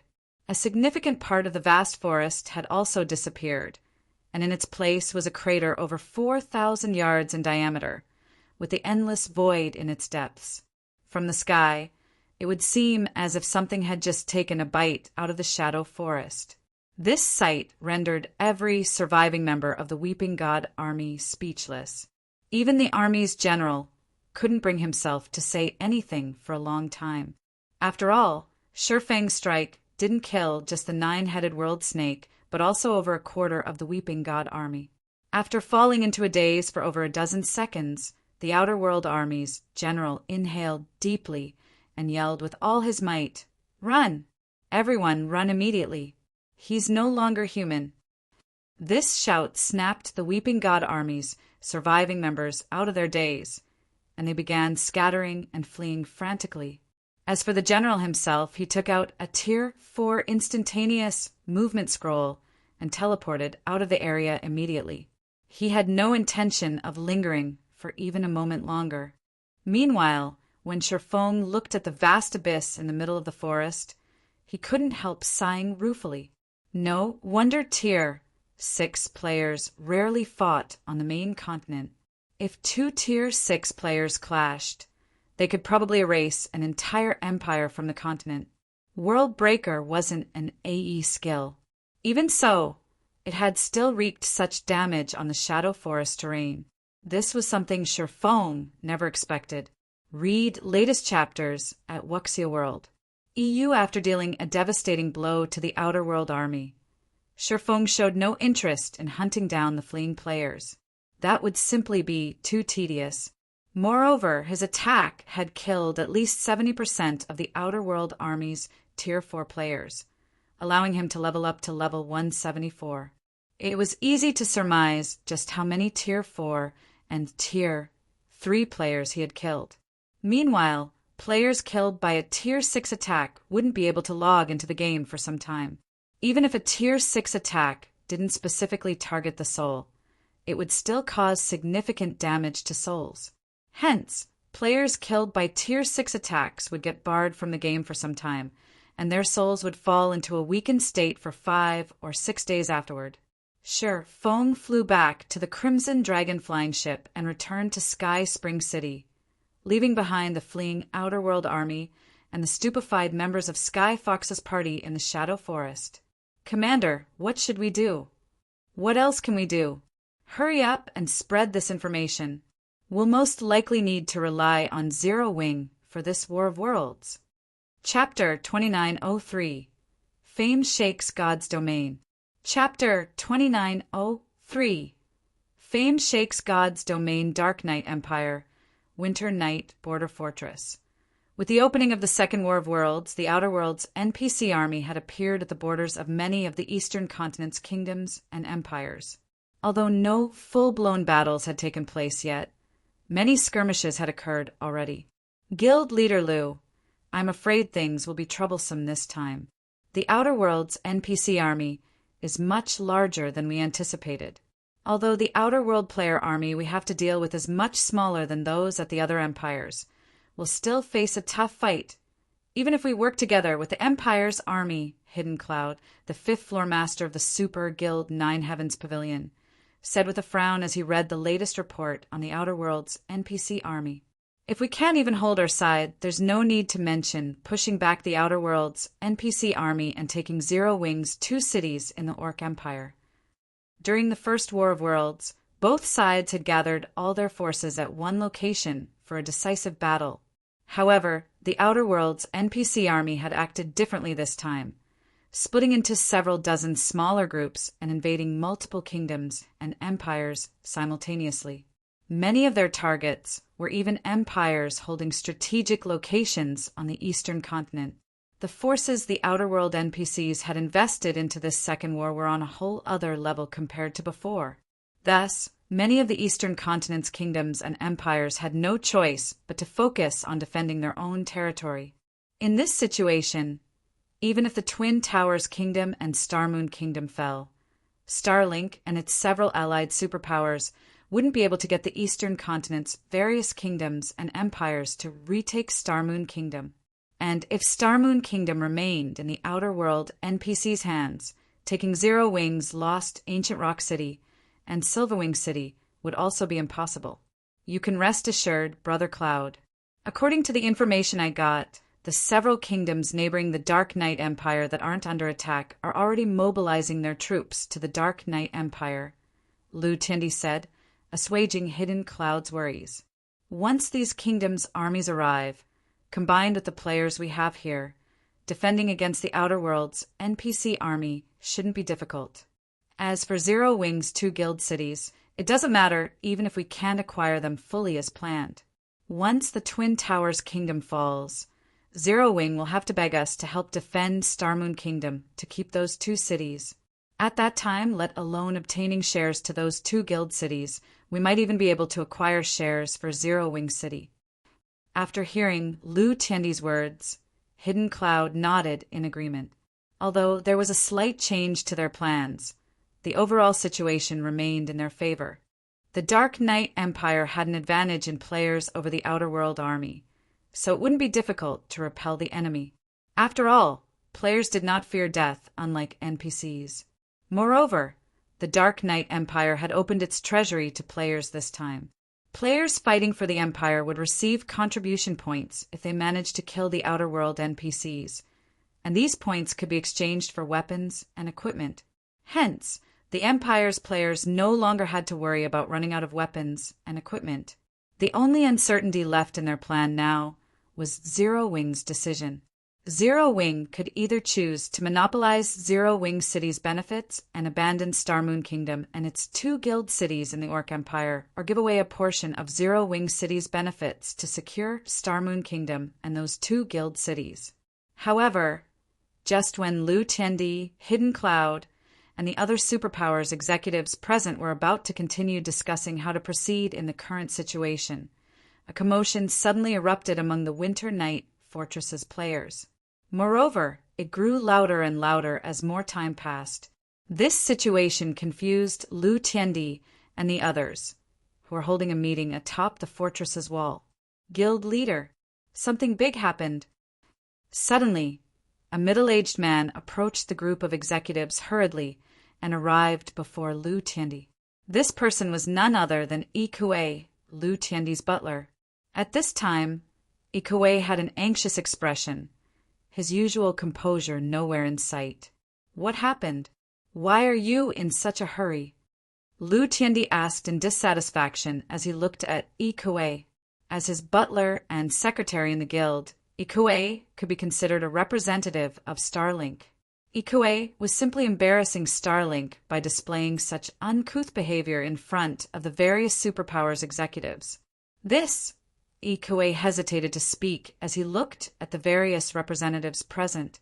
From Ikue's hesitancy, Lu Tiandi understood that his butler had something very important to tell him. He then said, "If you can't say it, send the information to me." Immediately, Ikue forwarded the relevant information to Lu Tiandi. Although this situation piqued the various executives' curiosity, none of them said anything about Lu Tiandi and Yi Kuei's exchange. After all, every guild had its secrets. However, roughly 10 seconds after Lu Tiandi began reading the information Yi Kuei provided, his expression changed drastically. He even failed to control himself and shouted his thoughts. Impossible! Lu Tiandi's loss of composure surprised the various superpowers executives. Lu Tiandi had criticized Yi Kuei for the latter's loss of composure just a moment ago, yet he was now behaving even worse than Yi Kuei. Just when the various superpowers executives were about to ask Lu Tiandi what information he had received, they suddenly received a message from their respective subordinates. The content of the message was simple, and it even came with a battle video attached. When the various executives played the battle video, what first entered their eyes was a man swinging a sword at one of the Outer Worlds player armies. However, the next moment, both a gigantic 9-headed snake and over 1/4 of the player army vanished along with a significant portion of the forest. Afterward, the remaining Outer World players scattered and fled the area. As for the man, he returned to the flying ship behind him and departed the area as well. A crimson dragon flying ship? Is he Black Flame? Questions and shock flooded the heads of the various superpowers executives. All of them were Tier 4 players, so despite the battle video's brevity, their eyes still managed to take note of every little detail in it. Although they couldn't see the 9-headed snake's information, based on the spatial fluctuations surrounding it, the monster was undoubtedly at the Tier 5 legendary rank. They also counted at least 4,000 Tier 4 players in the Outer Worlds player army, far more than what any single empire on the eastern continent had faced so far. Yet, Shi Feng had not only killed the Tier 5 legendary monster with one attack, but also defeated the army of millions. After several minutes of silence, the various superpowers executives snapped out of their daze one after another. However, their earlier complacency was nowhere to be seen, replaced by solemn expressions. Guild Leader Lu, I still have something to do, so I'll be taking my leave first. Guild Leader Lu, my superiors suddenly call me back for a meeting, so excuse me. Guild Leader Lu. The next moment, the various superpowers executives gave all sorts of excuses and left the fortress in quick succession. Even Hidden Cloud, Lu Tiandi's staunch supporter, suddenly said he felt ill and logged out of the game to rest. In no time at all, only Lu Tiandi and Yi Kuei remained on the fortress's wall. Yi Kuei's complexion turned livid as he watched the various superpowers executives leave. He then asked Lu Tiandi, "What should we do now, young master?" The strength Shi Feng displayed had already thoroughly exceeded their imagination. After the battle in the Shadow Forest, Yi Kuei could already foresee the Outer Worlds players abandoning their attack on the Twin Towers Kingdom and Star Moon Kingdom. Since the Outer Worlds NPC army had split into several dozen groups, mainly targeting the various empires, Zero Wing should have no problem defending the Twin Towers Kingdom. Not to mention, Shi Feng could solo Tier 5 legendary monsters. So long as he didn't foolishly rush into the NPC army's base camp, killing the Outer Worlds NPCs would be a cakewalk for him.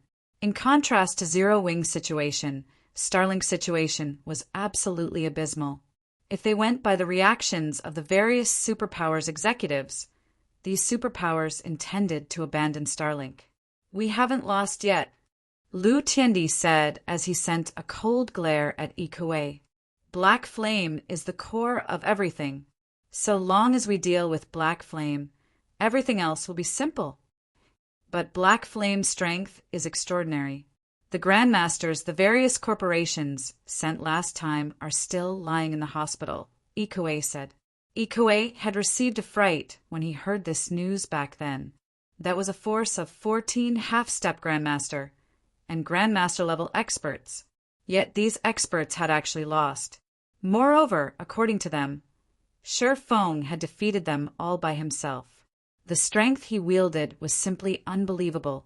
Moreover, The grandmasters in the group even judged that Sherfong was most likely a mental strength master already. A mental strength master was an existence Starlink couldn't afford to offend, no matter what. Read latest chapters at Wuxia World. EU at best, he has just become a mental strength master. He is still far from a match for my teacher, Lu Tiandi said coldly. I don't know what happened, but my teacher suddenly became interested in God's domain recently, and now wants to gain control over a powerful force in God's domain. He even told me to figure out a way to do so. My original plan was to annex Zero Wing for myself, but seeing as that's not possible now, I can give it to my teacher instead. With Zero Wing's current influence and resources, there's no way my teacher won't be interested. Moreover, Black Flame even got my senior brother kicked out of the upper zone. Given my teacher's personality, he will deal with Black Flame, even if Black Flame is now a mental strength master. Lu Tiandi no longer held any hope of annexing Zero Wing's resources. Nevertheless, he couldn't let Sherfong off the hook so easily. After Lu Tiandi finished speaking, he assigned some tasks to Ikue and logged off to contact his teacher. In the meantime, the various powers of God's domain had also received news of Sherfong defeating one of the Outer World's player armies. The superpowers were shaken for a time, and their fear of Zero Wing skyrocketed. Some superpowers even began planning to convey good intentions to Zero Wing. However, Sherfong wasn't present in God's domain to receive any of these good intentions, as he had promptly logged out of the game after returning to Sky Spring City. This was because today was the day he would receive his large mansion. Chapter 2904, Changing Times. Chapter 2904, Changing Times, Yuantian City's Upper Zone, Base Layer, Upper Class Mansion District. Brother Sher, I really have to congratulate you this time. This large mansion is the last one available in the base layer. You probably can't get another one in Yuantian City's upper zone, even if you want to in the future, Hanifeng said when he saw Sherfong registering himself as the owner of the mansion in front of him.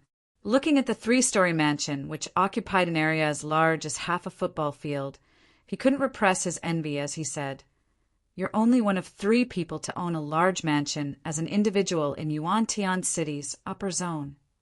The base layer's 10 large mansions didn't just have the best position and environment. They also served as a status symbol. The only reason Han Yifeng got to stay in a large mansion himself was his status as the 5 states corporation's heir. The other members of his family, even those with excellent performance, could stay in the large mansion for only a short period. In comparison, Sherfong had purchased a large mansion all by himself. Moreover, he wouldn't have any people disturbing his peace. The heirs and heads of the base layer's various corporations would be green with envy once they heard about this. The last one. Sherfong was a little surprised. Weren't there 2 left before? Did someone buy the other one during this time? MHM. They concluded the purchase yesterday, Hanifeng said, nodding. Sighing ruefully, he continued. Moreover, you might very well know the person who bought it. I know them. Sherfong grew even more surprised. There were only 10 large mansions in the base layer. Even a powerful organization like the Boulder Corporation didn't have the ability to purchase one. He found it truly hard to imagine that any of his acquaintances did. You might not know her in real life, but you've probably heard of her in God's domain, Hanifeng said, chuckling. Does the name Endless Scars or Weiyang Qianhen one ring any bells? The Midnight Tea Party she belongs to is currently the target of recruitment of even the 5 great super guilds. Rumors say that she has already developed her mana body to the 120% completion rate, and she can probably get promoted to Tier 5 at any time. It's her. Sherfong was startled. He had a general idea of Endless Scars' identity. He was sure that she was the princess of a major corporation and that she might live in the upper zone. However, he never thought that Endless Scars would hold such great strength in the upper zone that she could afford a large mansion. It seems you do know her. Looking at Shi Feng's surprised expression, Han Yifeng smiled and said, "She's quite something. You can even say that she's astounding. She managed to buy that mansion this time, not because of her family, but because her senior brother gifted it to her." Gifted? Shi Feng was flabbergasted. He had spent a lot of 7 luminaries crystals to purchase a large mansion, and he didn't know how much time he would need to collect so many crystals again. That's right. It's because she has incredible talent. A big shot in the middle layer recently took her in as a student. I heard that this big shot even paid a high price to borrow a middle layer reserve slot for her to help her break through to mental strength master, Han Yifeng said, a hint of envy appearing in his eyes. I have to admit that her talent is truly astonishing. She's been labeled the best talent Yuantian City's upper zone has seen in the past 100 years. Once she reaches the middle layer, she'll probably take only a few months to become a mental strength master. And with her talent, beauty, and a middle layer big shot supporting her, she naturally became the target of pursuit of many of the upper zone's youths. One of them is Qin Bai, her senior brother. Qin Bai is also an extraordinary talent. He successfully broke through and became a mental strength master 2 years ago, the youngest mental strength master in Yuantian City's upper zone in the past 20 years. Because Weiyang Qianhen arrived at Yuantian City's upper zone only recently, Qin Bai bought a large mansion as a temporary residence for her to adapt to the lifestyle here. Having spoken up to this point, Han Yifeng, who was normally indifferent to his surroundings, betrayed some yearning for the woman named Weiyang Qianhen. After all, mental strength masters were incredibly rare, and a beautiful mental strength master was rarer. However, before Han Yifeng could fantasize for long, Shi Feng interrupted him, asking, "Young Master Han, do I need to go through any procedures to let other people live in this mansion long term?" Feng Shihan had transferred 10 upper zone reserve slots, and he had already assigned them to Fire Dance and the others. The ordinary housing unit, couldn't accommodate them all. Meanwhile, one would enjoy vastly different treatment depending on whether one had housing or not. A housing status didn't just signify that one had lodging. It also determined the exercise equipment and food one could gain access to, among other things. Those without housing could only enjoy the most common training facilities and food. If one wished to eat better food or rent the upper zone's high-tech training facilities, one needed to have housing status. There are some, Han Yifeng said, nodding. All you need to do is register their identities at the Green God Tower. If you're not familiar with anyone there, you can come with me. It so happens that I also need to register someone to my mansion. At this point, Han Yifeng no longer dared underestimate Shi Feng. In fact, he had even begun placing great importance on Shi Feng. Shi Feng's defeating multiple Honglian grandmasters all by himself aside. Just the position and resources Zero Wing currently held in God's domain already made the guild worthy of befriending for the upper zone's various organizations. After all, 7 luminaries crystals couldn't be acquired easily in God's domain. "I'll have to trouble you then, young Master Han," Shi Feng said. Although Shi Feng understood Han Yifeng's motives, he didn't reject the other party's goodwill. His partnership with Han Yifeng might be a long-term one, as he was severely lacking in resources and trade points. Meanwhile, the 5 States Corporation possessed great influence in Yuantian City's upper zone. There should be a lot of things they could partner on in the future. Following this, Han Yifeng gave Shi Feng a rundown on the basics of the large mansion. Then, the two made their way to the Green God Tower. The Green God Tower's lobby was as crowded as ever. Members of corporations and internal members of the Green God Company were lined up, waiting to exchange for various potions. These people easily numbered over 1,000, and more were still joining the line. The situation at the housing registration counter wasn't the slightest bit inferior, either. When Shi Feng and Han Yifeng entered the exchange center, a young and beautiful girl wearing a short-sleeved t-shirt and denim shorts noticed them. She immediately strode over with her long legs and approached them in a sprightly manner. Upon seeing the approaching girl, Han Yifeng turned to Shifeng and said, "This is my younger cousin, Han Rongrong. The family recently decided to have her live in the mansion because of her talent." When Shifeng saw the lively girl in front of him, he was somewhat surprised. Firstly, it was because of Han Rongrong's talent. From what he could tell, the girl was only around 16 or 17 years old. Yet she had already reached the half-step Honglian Grandmaster standard. Secondly, it was because Han Rongrong's appearance resembled the famous Chaos Witch of his previous life.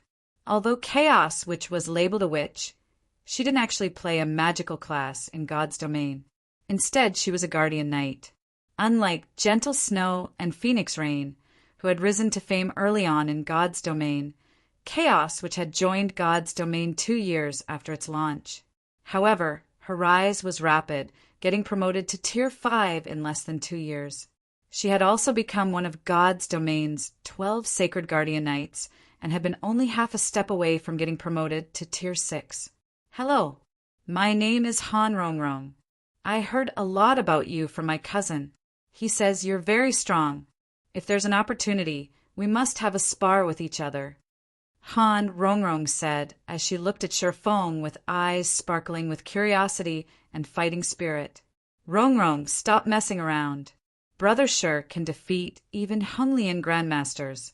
Someone who isn't even a Honglian Grandmaster has no business challenging him," Han Yifeng said as he glared at Han Rongrong. After taking a deep breath, he continued, "Let's head to the VIP hall to get the residence registration done." However, Han Rongrong paid no heed to Han Yifeng's scolding. She even made a funny face at Han Yifeng. While following behind her cousin, she quietly observed Shifeng, the rumored extraordinary expert. The Green God Tower's VIP hall, located on the 22nd floor, was dedicated to receiving people of a certain status in the base layer. The base layer's average resident couldn't come here even if they wanted to. Only heirs of major corporations like Han Yifeng had the qualifications to do so. However, the so-called VIP hall wasn't anything special. It merely functioned as a specialized housing registration center. VIPs seeking to exchange for points and items still had to line up downstairs like everyone else. When Han Yifeng, Shifeng, and Han Rongrong entered the VIP hall, they found it nearly empty. Read latest chapters at Wuxia World. EU, however, upon seeing a group of 5 in the hall, Han Yifeng couldn't help tensing up. Of the 5, 4 were male and 1 was female. 3 of the 4 males were the top 3 rankers of the current contribution competition, while the last was a young man clad in white. As for the female, she was a beautiful young woman in a blue dress with an indifferent expression. Currently, the 4 males surrounded the woman. This woman was none other than Weiyang Qianhen, or Endless Scars, the person Han Yifeng mentioned earlier. When Shifeng's group entered the hall, Weiyang Qianhen shifted her gaze toward them. Before Shifeng and the others could react, she suddenly made her way toward them, causing Han Yifeng to widen his eyes in shock. "Shifeng, right? Or should I call you Guild Leader Black Flame?" Weiyang Qianhen said, smiling faintly as she took in Shifeng's dazed expression. "You deceived me so badly before." Chapter 2905, High Grade Authority. Chapter 2905, High Grade Authority. When Weiyang Qianhen finished speaking, both the men tagging along with her and Han Yifeng turned to look at Shifeng in disbelief. Weiyang Qianhen's tone was gentle. Although her words sounded reproachful, they were actually intimate. Han Yifeng found the situation particularly unbelievable. He looked at Shifeng as if he was looking at a monster, his mouth nearly failing to close properly. Weiyang Qianhen currently enjoyed a lofty position in Yuantian City's upper zone, far out of even the 5 states corporation's reach. Many youths in Yuantian City's upper zone could only dream of getting acquainted with Weiyang Qianhen, let alone having her strike up a conversation with them. Previously, when Han Yifeng spoke with Shifeng about Weiyang Qianhen, He thought Sherfong only knew of the woman's existence. After all, the Midnight Tea Party was extremely famous in God's domain as one of the best adventure teams in the game. Anyone with a reliable information network in God's domain would have heard of it. Han Yifeng never thought that the two of them were actually acquaintances and shared a good relationship. Meanwhile, in response to Wei Yong Qianhen's questioning, Sherfong smiled bitterly and said, "It seems I've made a fool of myself in front of Miss Wei Yong. However, I was forced by circumstances to hide my true identity back then." "You sure know how to act mature," Wei Yong Qianhen said sourly. Previously, she had thought Sherfong was older than her, at least in his 30s, which explained how he came to possess such incredible strength. Afterward, she had constantly thought of surpassing Sherfong one day, going as far as to leave the Midnight Tea Party for a long period to train like crazy. After all, Sherfong had given her a lot of surprises during their initial meeting. She never thought a person could become so powerful. However, just when she thought she was catching up to Sherfong, she received a shocking piece of news. Black Flame's true identity was actually that of a young man who wasn't even 25. Moreover, he was a bona fide self-made expert who didn't possess the slightest bit of background or expert guidance. She had fallen into depression for quite some time after learning about this. Sherfong laughed blankly at Wei Yong Qianhen's comment. In reality, it wasn't wrong to say that he was a man in his 30s. After all, he had been one when he reincarnated. "It's been a while since we met, and it seems you've undergone an amazing transformation. You're now a celebrity in Yuantian City's upper zone." "Me? That's where you are wrong." Wei Yong Qianhen shook her head. She then pointed at the white-clad youth nearby and said, "I'd better introduce you to my senior brother." When Wei Yong Qianhen said the word senior brother, she deliberately emphasized the word senior, causing the white-clad youth to smile bitterly before walking over. And this is... When Sherfong looked at Qin Bai, he found the white-clad youth somewhat familiar. He felt as if he had met the other party somewhere before, yet he couldn't recall where. "Hello, Guild Leader Black Flame. We meet again," Qin Bai greeted with a smile. "Again? Have we met before?" Sherfong grew confused when he saw Qin Bai greeting him like an old acquaintance. "Of course you've met. He likes to act mature, exactly like you," Wei Yong Qianhen said as she glared at Qin Bai, gritting her teeth slightly. Smiling awkwardly, Qin Bai said, "Let me introduce myself. You can call me by my real name, Qin Bai. You can also call me by my game ID, Breeze Wine." "Breeze Wine? You're Breeze Wine." Sherfong was startled when he heard Qin Bai's words. Breeze Wine was the Midnight Tea Party's commander, someone Sherfong had met and was relatively familiar with. However, the white-clad youth in front of him had a completely different look and bearing from Breeze Wine's wildness and boldness. While Sherfong was feeling surprised, Han Yifeng, who stood beside him, was deeply shocked. Qin Bai was not only a mental strength master, but also the youngest mental strength master in Yuantian City's upper zone. Who would have thought that a mental strength master was actually the commander of a 20-man adventure team? Yet, God's Domain's various super first-rate guilds and super guilds had ignorantly used threats against the Midnight Tea Party to recruit the adventure team. Those superpowers were simply tired of living. "Don't mind it, don't mind it," Qin Bai said awkwardly when he saw the surprise on Sherfeng's face. "I wasn't hiding it. Playing God's Domain is just one of my hobbies." After hearing Qin Bai's introduction, Sherfong finally understood how Wei Yong Qianhen managed to catch the eye of a middle-layer big shot. It was very likely due to Qin Bai's introduction. Sherfong also understood why the Midnight Tea Party wasn't afraid of the various superpowers and could continue existing all this time. With Qin Bai's status, which superpower in God's domain would dare offend him? Seeing Sherfong in deep thought, Qin Bai took the initiative to say, "Guild Leader Black Flame, you and your friends must be here to register your housing status as well, right?" We are also here to deal with housing matters. Why don't we get it done together? I'll be in your care, then, Shifeng said, accepting the offer. There were still a few people lined up, waiting to get their business done in the hall. If Qinbai was willing to help expedite the procedure, it was naturally good news for Shifeng. After all, the sooner he got gentle snow and aqua rose into the large mansion, the sooner he could alleviate the stress on their mind. Naturally, Han Yifeng also didn't refuse the offer. He wanted nothing more than to establish a connection with Qinbai right now.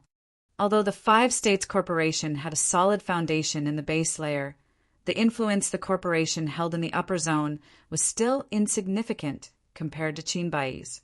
If Han Yifeng could get acquainted with Qinbai now, he would have an easier time when he entered the middle layer. After all, the middle layer wasn't an easy place to survive in. The competition there was even fiercer than in the base layer. Subsequently, the group had all its needs taken care of in less than 10 minutes. When the group arrived at the Green God Tower's entrance and was about to part ways, a commotion erupted from the street outside. The next moment, a maglev car suddenly descended from the sky and landed in front of the entrance, catching the attention of all the nearby pedestrians. Although the upper zone allowed residents to drive their own cars, that was limited to road use. Cars were prohibited from flying. The only ones allowed to do so were people with very high status in the upper zone. After the maglev car parked in front of the Green God Tower's entrance, 2 people, one young and one old, emerged from it. The young man was none other than Liu Tiandi, Starline Corporation's current heir. However, Liu Tiandi showed none of his usual arrogance, standing humbly and respectfully behind the black-robed elderly man. At this old man's appearance, many of the corporation heirs present gasped reflexively. Han Yifeng's expression even paled when he saw the man. Why would he come here personally? Han Yifeng's eyes were filled with disbelief as he looked at the approaching black-clad elder. This was because the black-clad old man was none other than the Infinity Master of Haitian City's upper zone, a mental strength master holding 2-star, high-grade authority in the upper zone. In the upper zone, the Green God Company would award anyone who had become mental strength masters with high-grade authority and permanent residence in the upper zone's middle layer.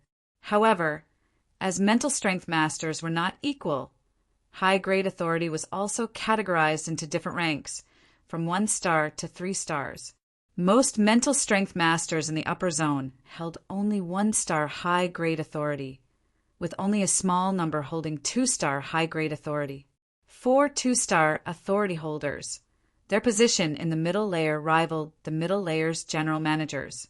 The Green God Company awarded those who reached 2-star authority with 1 permanent reserve slot for the middle layer and the authority to banish disrespectful mental strength masters from the upper zone for a duration of 1 to 3 years. Meanwhile, Han Yifeng knew that the Infinity Master, Fu Jiuzhong, held a slight grudge against Shifeng.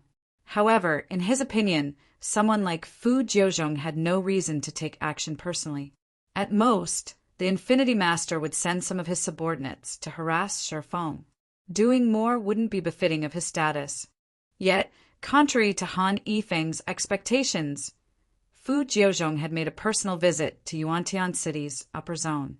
After arriving before Shifeng, Fu Jiuzhong demanded with a lofty aura, "Are you Shifeng? The one who caused my student, Wang Xianming, to get kicked out of the upper zone?"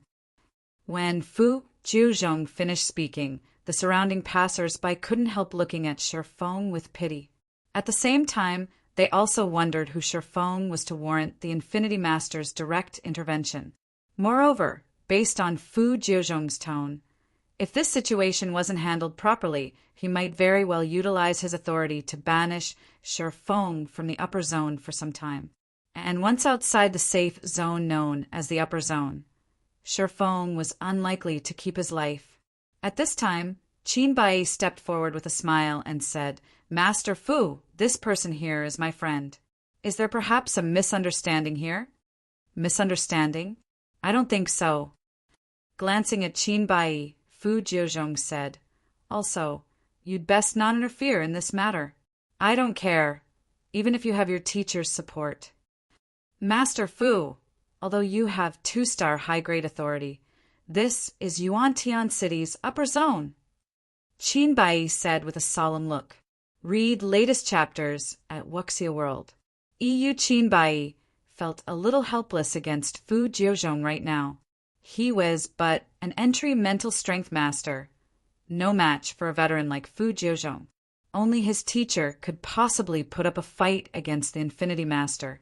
After all, the 2-star high-grade authority wasn't just a status symbol for a mental strength master. It also symbolized strength. So what? Fu Jiuzhong sneered. Let alone you, even if your teacher personally shows up now, I still won't give a damn. You. Qin Bai was helpless at the moment. If Fu Jiuzhong intended to abuse his authority now, Bai Qini wouldn't be able to do anything about it with only his 1-star high-grade authority. After all, these were the Green God Company's rules.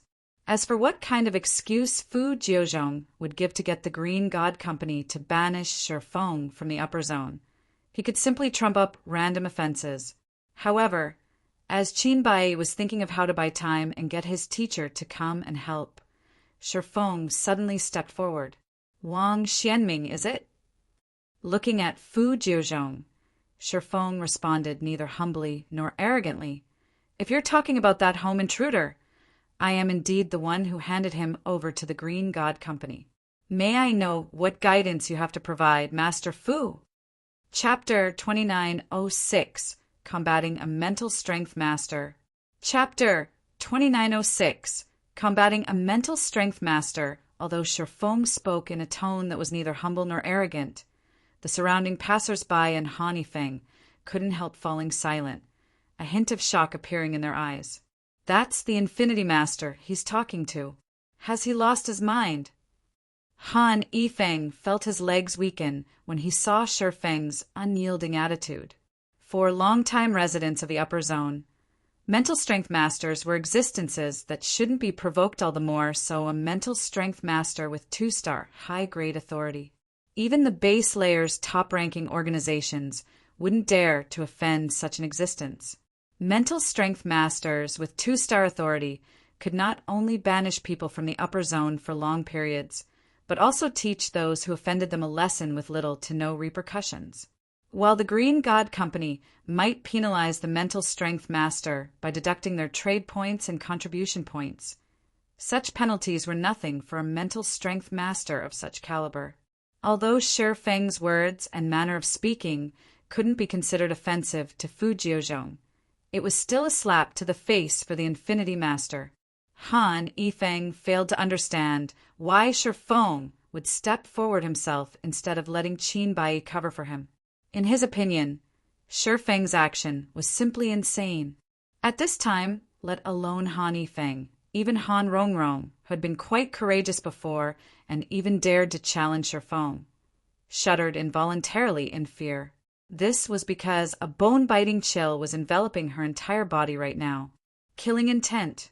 This was a frightening killing intent Han Rongrong had never experienced before. The killing intent was so intense that Han Rongrong, a half-step Hunglian Grandmaster, had the illusion that she would get killed the next moment. Her terror was so overwhelming that it had taken over her body, making her tremble despite herself. So this is the strength of a 2-star master? Weiyang Qianhen revealed an indescribably grim expression as she looked at Fu Jiuzhong, feeling somewhat uncomfortable before the Infinity Master's mental deterrence. She had sparred with Qin Bai previously, so she wasn't completely ignorant of the strength of mental strength masters. However, compared to Qin Bai, Fu Jiuzhong was on a completely different level. From sparring with Qin Bai, she had come to understand that his mental perception and brain activity were vastly superior to hers. If he was willing to pay the price, he could even increase his brain activity and perception sensitivity by more than tenfold at will, allowing him to make inhuman reactions. Fu Jiuzhong, on the other hand, wasn't just capable of simply boosting his thinking speed. He could already influence others with his mental will. It was akin to employing powerful hypnosis on his opponents. Most importantly, this mental deterrence wasn't directed at her, but merely spillover. She found it truly hard to imagine what kind of hell the actual target of Fu Jiuzhong's mental power was experiencing right now. Of those present, only Qin Bai fared slightly better. Even so, he was still affected by Fu Jiuzhong's mental deterrence. Damn it, it's over. Fu Jiuzhong has actually broken through to that stage already. There's no way someone who hasn't reached the level of a mental strength master can resist this mental deterrence. Qin Bai inwardly cursed this situation as he endured Fu Jiuzhong's mental deterrence. In Qin Bai's opinion, Shi Feng was an excellent seedling. Not only did Shi Feng become a neutralizing grandmaster at a young age, but his mental strength standard had already reached the peak of the special grade. According to the report he received, Shi Feng had even defeated several Honglian grandmasters simultaneously. With such ability, Shi Feng might very well be only half a step away from becoming a mental strength master. Originally, Qin Bai planned to learn more about Shi Feng and then introduce Shi Feng to his teacher. However, all of his plans were ruined now. Mental deterrence was something that liberated a person's deepest fears. For this reason, it was normal for the minds of people subjected to mental deterrence to collapse. If a person had weak willpower, they might even die on the spot. Even people with very strong willpower would suffer trauma when subjected to mental deterrence, which would impact their future mental growth. Normally, only 3-star mental strength masters could exhibit mental deterrence. Although Fu Jiuzhong's mental deterrence wasn't as strong as an actual 3-star master's, his use of this technique proved that he was already close to reaching the 3-star standard. He might have already taken a step into the stage. However, when Qin Bai turned to look at Shi Feng, he was stunned. How is this possible? Fu Jiuzhong had clearly directed his mental deterrence at Shi Feng. Yet, apart from wearing a slightly solemn expression, Shi Feng showed no fear or discomfort on his face. It was evident that he could withstand the Infinity Master's mental deterrence. In fact, he was enduring it much better than even Qin Bai. Fu Jiuzhong remained mostly unfazed even after seeing Shi Feng's reaction, sneering, "I initially had suspicions when I heard Tiandi say you might have become a mental strength master already, but I didn't think you had really become one." When Fu Jiuzhong finished speaking, everyone present turned to Shi Feng in disbelief. Han Yifeng, in particular, was thunderstruck by this revelation. Is he still human? The first time Han Yifeng met Shi Feng, the latter was merely the guild leader of a large guild. Although Shi Feng possessed some strength at the time, it was still insignificant in Han Yifeng's eyes. The next time they met, Shi Feng had already become a resident in the upper zone, with a considerable amount of resources that could be traded for contribution points. Now, Shi Feng had even become a mental strength master, an existence many corporations operating in the upper zone's base layer feared. Shi Feng's growth speed was simply out of this world. Han Yifeng wasn't the only one shocked by this revelation. Qin Bai similarly felt his heart pounding madly. A mental strength master under the age of 25?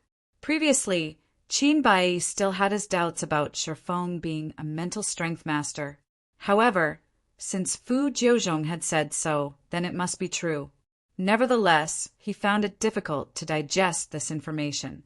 Mental strength masters were special existences in the upper zone, the goal of countless young talents.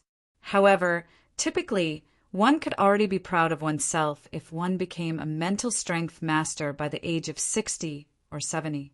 Qin Bai's achievement of becoming a mental strength master in his 30s already made him a rare talent that only appeared once every several decades in Yuantian City's upper zone. However, compared to Shi Feng, Qin Bai's achievement paled significantly. At Shi Feng's age, the growth rate of his mental strength was still at its peak.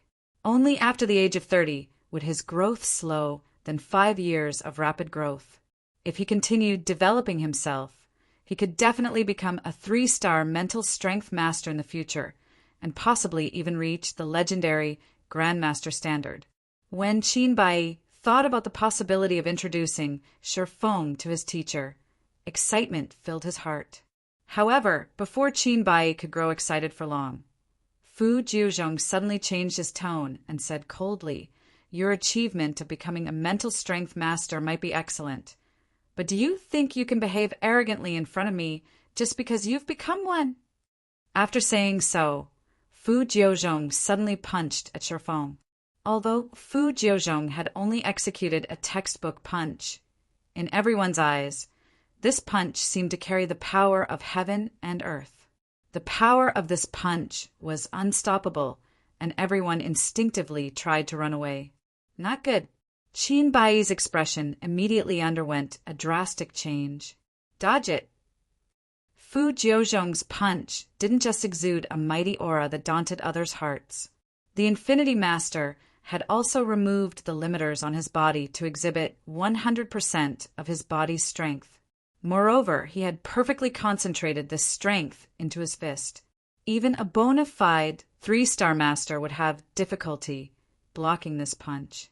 It was evident that after seeing Shifeng's true potential, Fu Jiuzhong intended to cripple Shifeng to rid himself of a future threat. Shifeng, the target of Fu Jiuzhong's punch, understood how powerful the oncoming attack was. Fu Jiuzhong's fist wasn't the only threat like most people thought. There was also the intent from the Infinity Master's fist. Although the fist intent didn't have a tangible form, it was by no means harmless. Moreover, even if Shifeng could evade Fu Jiuzhong's fist intent, he couldn't dodge the punch itself. And although Shifeng didn't know how powerful Fu Jiuzhong's punch was, he had a hunch that if he allowed the fist to connect, he would end up either crippled or dead. And worse, he couldn't stop the punch with his current strength utilization technique. This was because he was currently incapable of removing all of the limiters his brain placed on his body. Read latest chapters at Wuxia World. You know, I will not let things end like this. As Shifeng watched Fu Jiuzhong's fist moving closer and closer to him, his brain raced, thinking of ways to block the punch. When Fu Jiuzhong's fist was only half a meter away, a potentially viable technique suddenly occurred to Shifeng, a technique he had wanted to use in the real world all this time, but couldn't due to physical fitness and mental capacity limitations.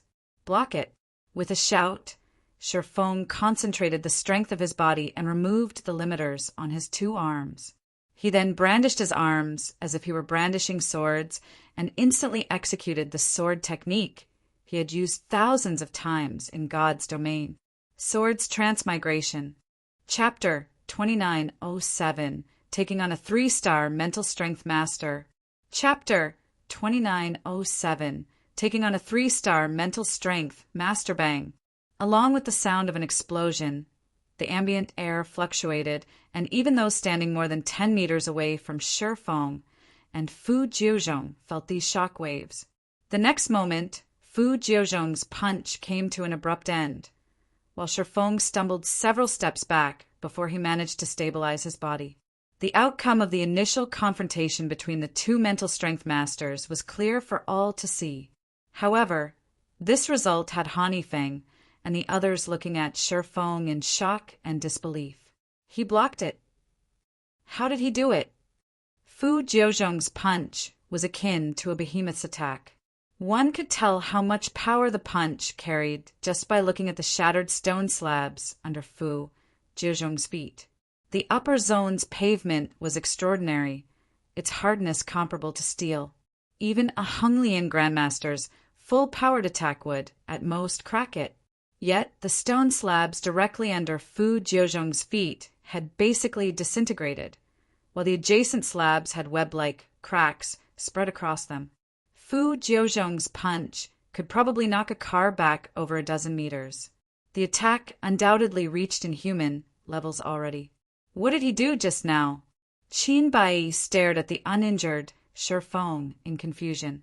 Compared to the other spectators, Qin Bai had a far better understanding of how much power Fu Jiuzhong's punch carried. An entry-level mental strength master would be fortunate to sustain only minor injuries from the punch, let alone emerge intact. Typically, if the average human removed all of the limiters restricting their body, they could lift an entire car. Meanwhile, Fu Jiuzhong was a mental strength master who had tempered his body over several decades. One could easily imagine how much power he could exert if he removed his limiters and concentrated all his strength into his fist. Of course, executing such a move would also place a huge burden on the body. If an ordinary person tried replicating Fu Jiuzhong's move without having absolute control over their physical body, they would most likely end up crippled afterward. This was because the limiters the brain placed was a form of protection for one's body. However, it was a different story for mental strength masters of Fu Jiuzhong's caliber. Currently, not only did Fu Jiuzhong have perfect control over his body strength, but he could also freely turn his body's limiters on and off. So long as he turned off his limiters the moment he attacked and instantly turned them back on after executing his attack, he could minimize the damage to his body. He might even be able to offset the damage completely by using his body's resilience. And this was also what made 3-star mental strength masters so frightening. On the other hand, Shifeng was evidently incapable of removing all of his body's limiters right now. Yet, by relying on a strange technique and incredible speed, he had successfully blocked Fu Jiuzhong's punch. More precisely, he had deflected the power of the Infinity Master's punch and received only part of the attack's power and impact. This feat was simply incredible. In reality, Qin Bai wasn't the only one surprised by this outcome. Shifeng himself felt shocked and ecstatic. He never thought his plan would succeed. Although he had failed to fully replicate Sword's transmigration just now, the incomplete technique still allowed him to resist Fu Jiuzhong's full-powered blow. However, Shifeng now felt his mind stagnating slightly due to using Sword's transmigration with his mortal body. His brain had evidently overloaded itself to enable his body to execute the technique. He diverted my strength? Fu Jiuzhong eyed Shifeng in incomprehension. He couldn't understand how Shifeng's 2 strange chopping strikes had managed to scatter the power in his fist. At the moment of contact, he had felt some kind of power invade his body and deform his posture slightly.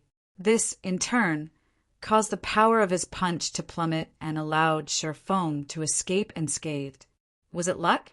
Fu Jiuzhong shook his head, dismissing his thoughts. He promptly dashed toward Shifeng and executed a flurry of punches, giving him no time to catch a breather or create another miracle.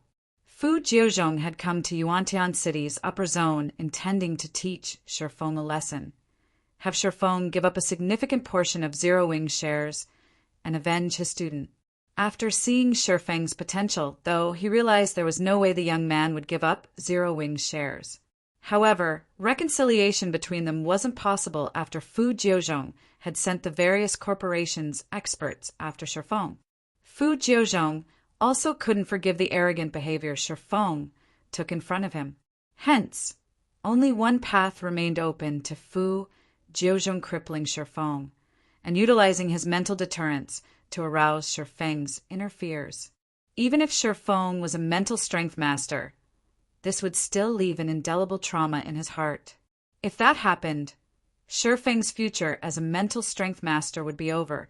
And while Fu Jiuzhong would suffer repercussions from the Green God Company afterward, the penalty wouldn't be anything severe.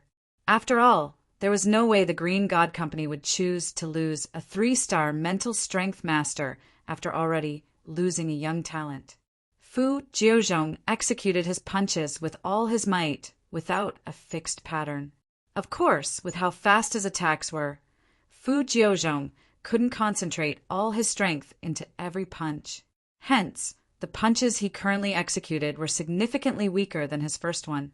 Even so, they still weren't attacks an ordinary mental strength master could receive. After images of Fu Jiuzhong's fists filled the space between Fu Jiuzhong and Shifeng. Even ordinary mental strength masters, who could amplify their perception by more than tenfold, couldn't adequately capture every one of these punches with their senses. Is he nuts? Shifeng's complexion changed as he faced Fu Jiuzhong's attacks. Even an expert of Fu Jiuzhong's caliber would suffer serious injuries if he executed so many attacks without any limiters. The fact that he was doing so was simply ridiculous. However, Shifeng also had to admit that Fu Jiuzhong's attacks were effective. He could hardly keep up with the attacks, let alone execute sword's transmigration to deflect them. When Fu Jiuzhong's punches were about to reach him, Shifeng gritted his teeth and liberated the limiters on his muscles once more. He then brandished his arms as if they were two long swords. Swords orbit. Bang, bang, bang. Less than 1 meter separated Fu Jiuzhong and Shifeng as they clashed in front of the Green God Tower. Although none of the surrounding pedestrians could see the arms of either mental strength master, the numerous thunderous explosions and shock waves made everyone feel as if they were standing in a storm. 2 seconds into the clash, Shifeng began retreating step by step, evidently at a disadvantage. And although Shifeng had successfully deflected all of Fu Jiuzhong's punches thus far, his complexion grew paler and paler as time passed. Let's see how long you can last. Fu Jiuzhong sneered when he saw Shifeng's poor complexion. Although Fu Jiuzhong was sustaining heavy damage by executing so many attacks with his limiters fully liberated, the damage wasn't unbearable. At worst, he would have to consume life potions for a month, but all his injuries would eventually disappear as if they never existed. However, it was a different story for Shifeng. If the young man failed to hold on now, he would be crippled in the future. The seconds ticked by one after another. Qin Bai, who was watching the entire fight, grew increasingly anxious. "Senior brother, is there nothing you can do?" Wei Yang Qianhen asked when she saw Shifeng's ashen face. In a frustrated tone, Qin Bai responded, "I want to step in, but the fight between them is no longer at a level where I can intervene. I might even make the situation worse for Shifeng. All we can do is wait for teacher to arrive." Qin Bai wanted nothing more than to intervene in the fight, but he simply lacked the ability to do so. After all, even after pushing his senses to their limits, he still couldn't keep up with Shifeng's and Fu Jiuzhong's movements. If he charged in recklessly, he might get sent flying by some random attack. 10 seconds into the fight, Fu Jiuzhong's complexion began turning red, while Shifeng's turned deathly pale. A look of deep fatigue also surfaced in Shifeng's eyes, and it was evident he could last only a few more seconds. Die. Fu Jiuzhong accelerated his punches when he noticed Shifeng faltering. He planned to end the fight right here and now. Upon seeing this, Qin Bai reflexively closed his eyes, while Wei Yang Qianhen's complexion turned grim. Just as Fu Jiuzhong's fists were about to overwhelm Shifeng's defense, a rebuke suddenly echoed in everyone's ears. "Both of you, stop fighting this instant." Although this voice wasn't deafening, it still stimulated everyone's mind and compelled them to obedience. Among those present, only Fu Jiuzhong, Shifeng, and Qin Bai remained mostly unaffected by the voice. However, immediately afterward, an incomparably powerful mental deterrence assaulted Fu Jiuzhong and Shifeng, causing them to stumble back several steps. This scene amazed the surrounding spectators, and everyone couldn't help wondering about the identity of the voice's owner. When everyone turned toward the voice's origin, what they saw were 2 people walking out of the Green God Tower's entrance.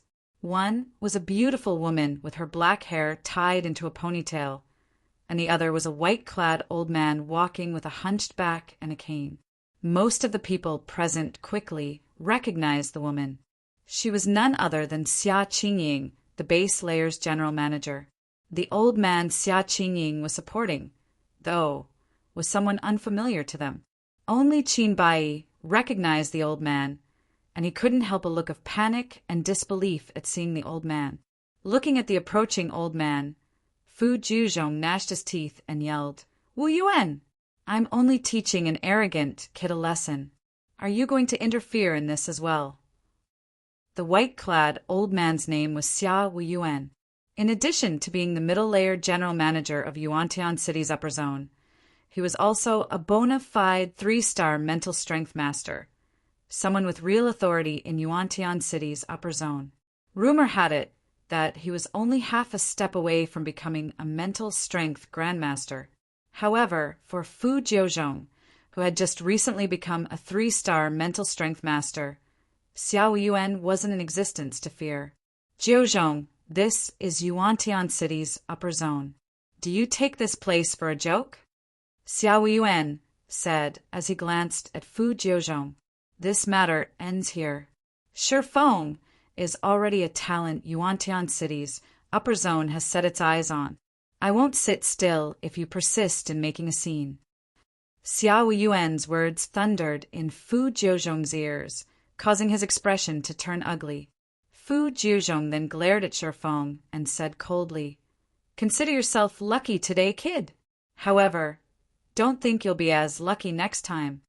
After saying so, Fu Jiuzhong got back into his maglev car together with Lu Tiandi and departed the area, disinclined to exchange any more words with Xiao Yuan. "Teacher, are we going to let Shifeng go just like that?" Lu Tiandi asked, with them having thoroughly offended Shifeng. If they didn't cripple Shifeng now, he would definitely become a thorn in their side with his extraordinary potential. After taking a deep breath, Fu Jiuzhong shook his head and said, "That old ghost is already close to crossing that threshold. I can't go up against him. However, that doesn't mean I'll let that kid off. After I apply for 3-star high-grade authority and get it approved, I'll have one chance to train in the core area and solidify my gains. Once that happens, that kid won't be able to stop me as easily as he did today." Lu Tiandi breathed out a sigh of relief at Fu Jiuzhong's words.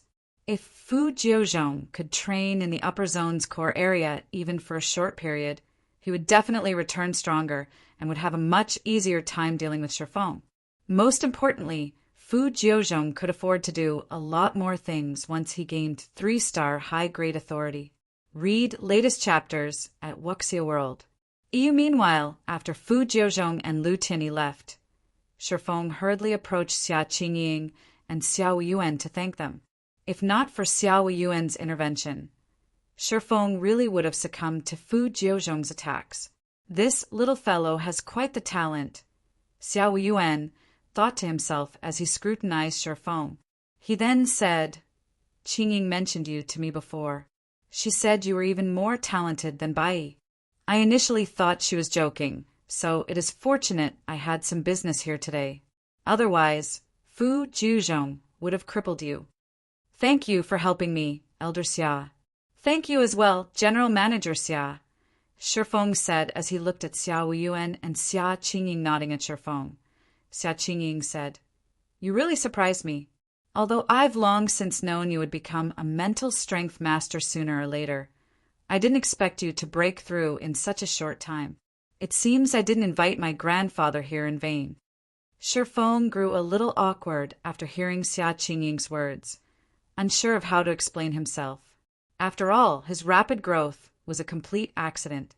"Ahem, that's enough talking. You'll have plenty of chances to talk in the future," Xiao Yuan said, faking a cough. He then looked at Shifeng and said, "Kid, now that you've become a mental strength master, come with me to the middle layer.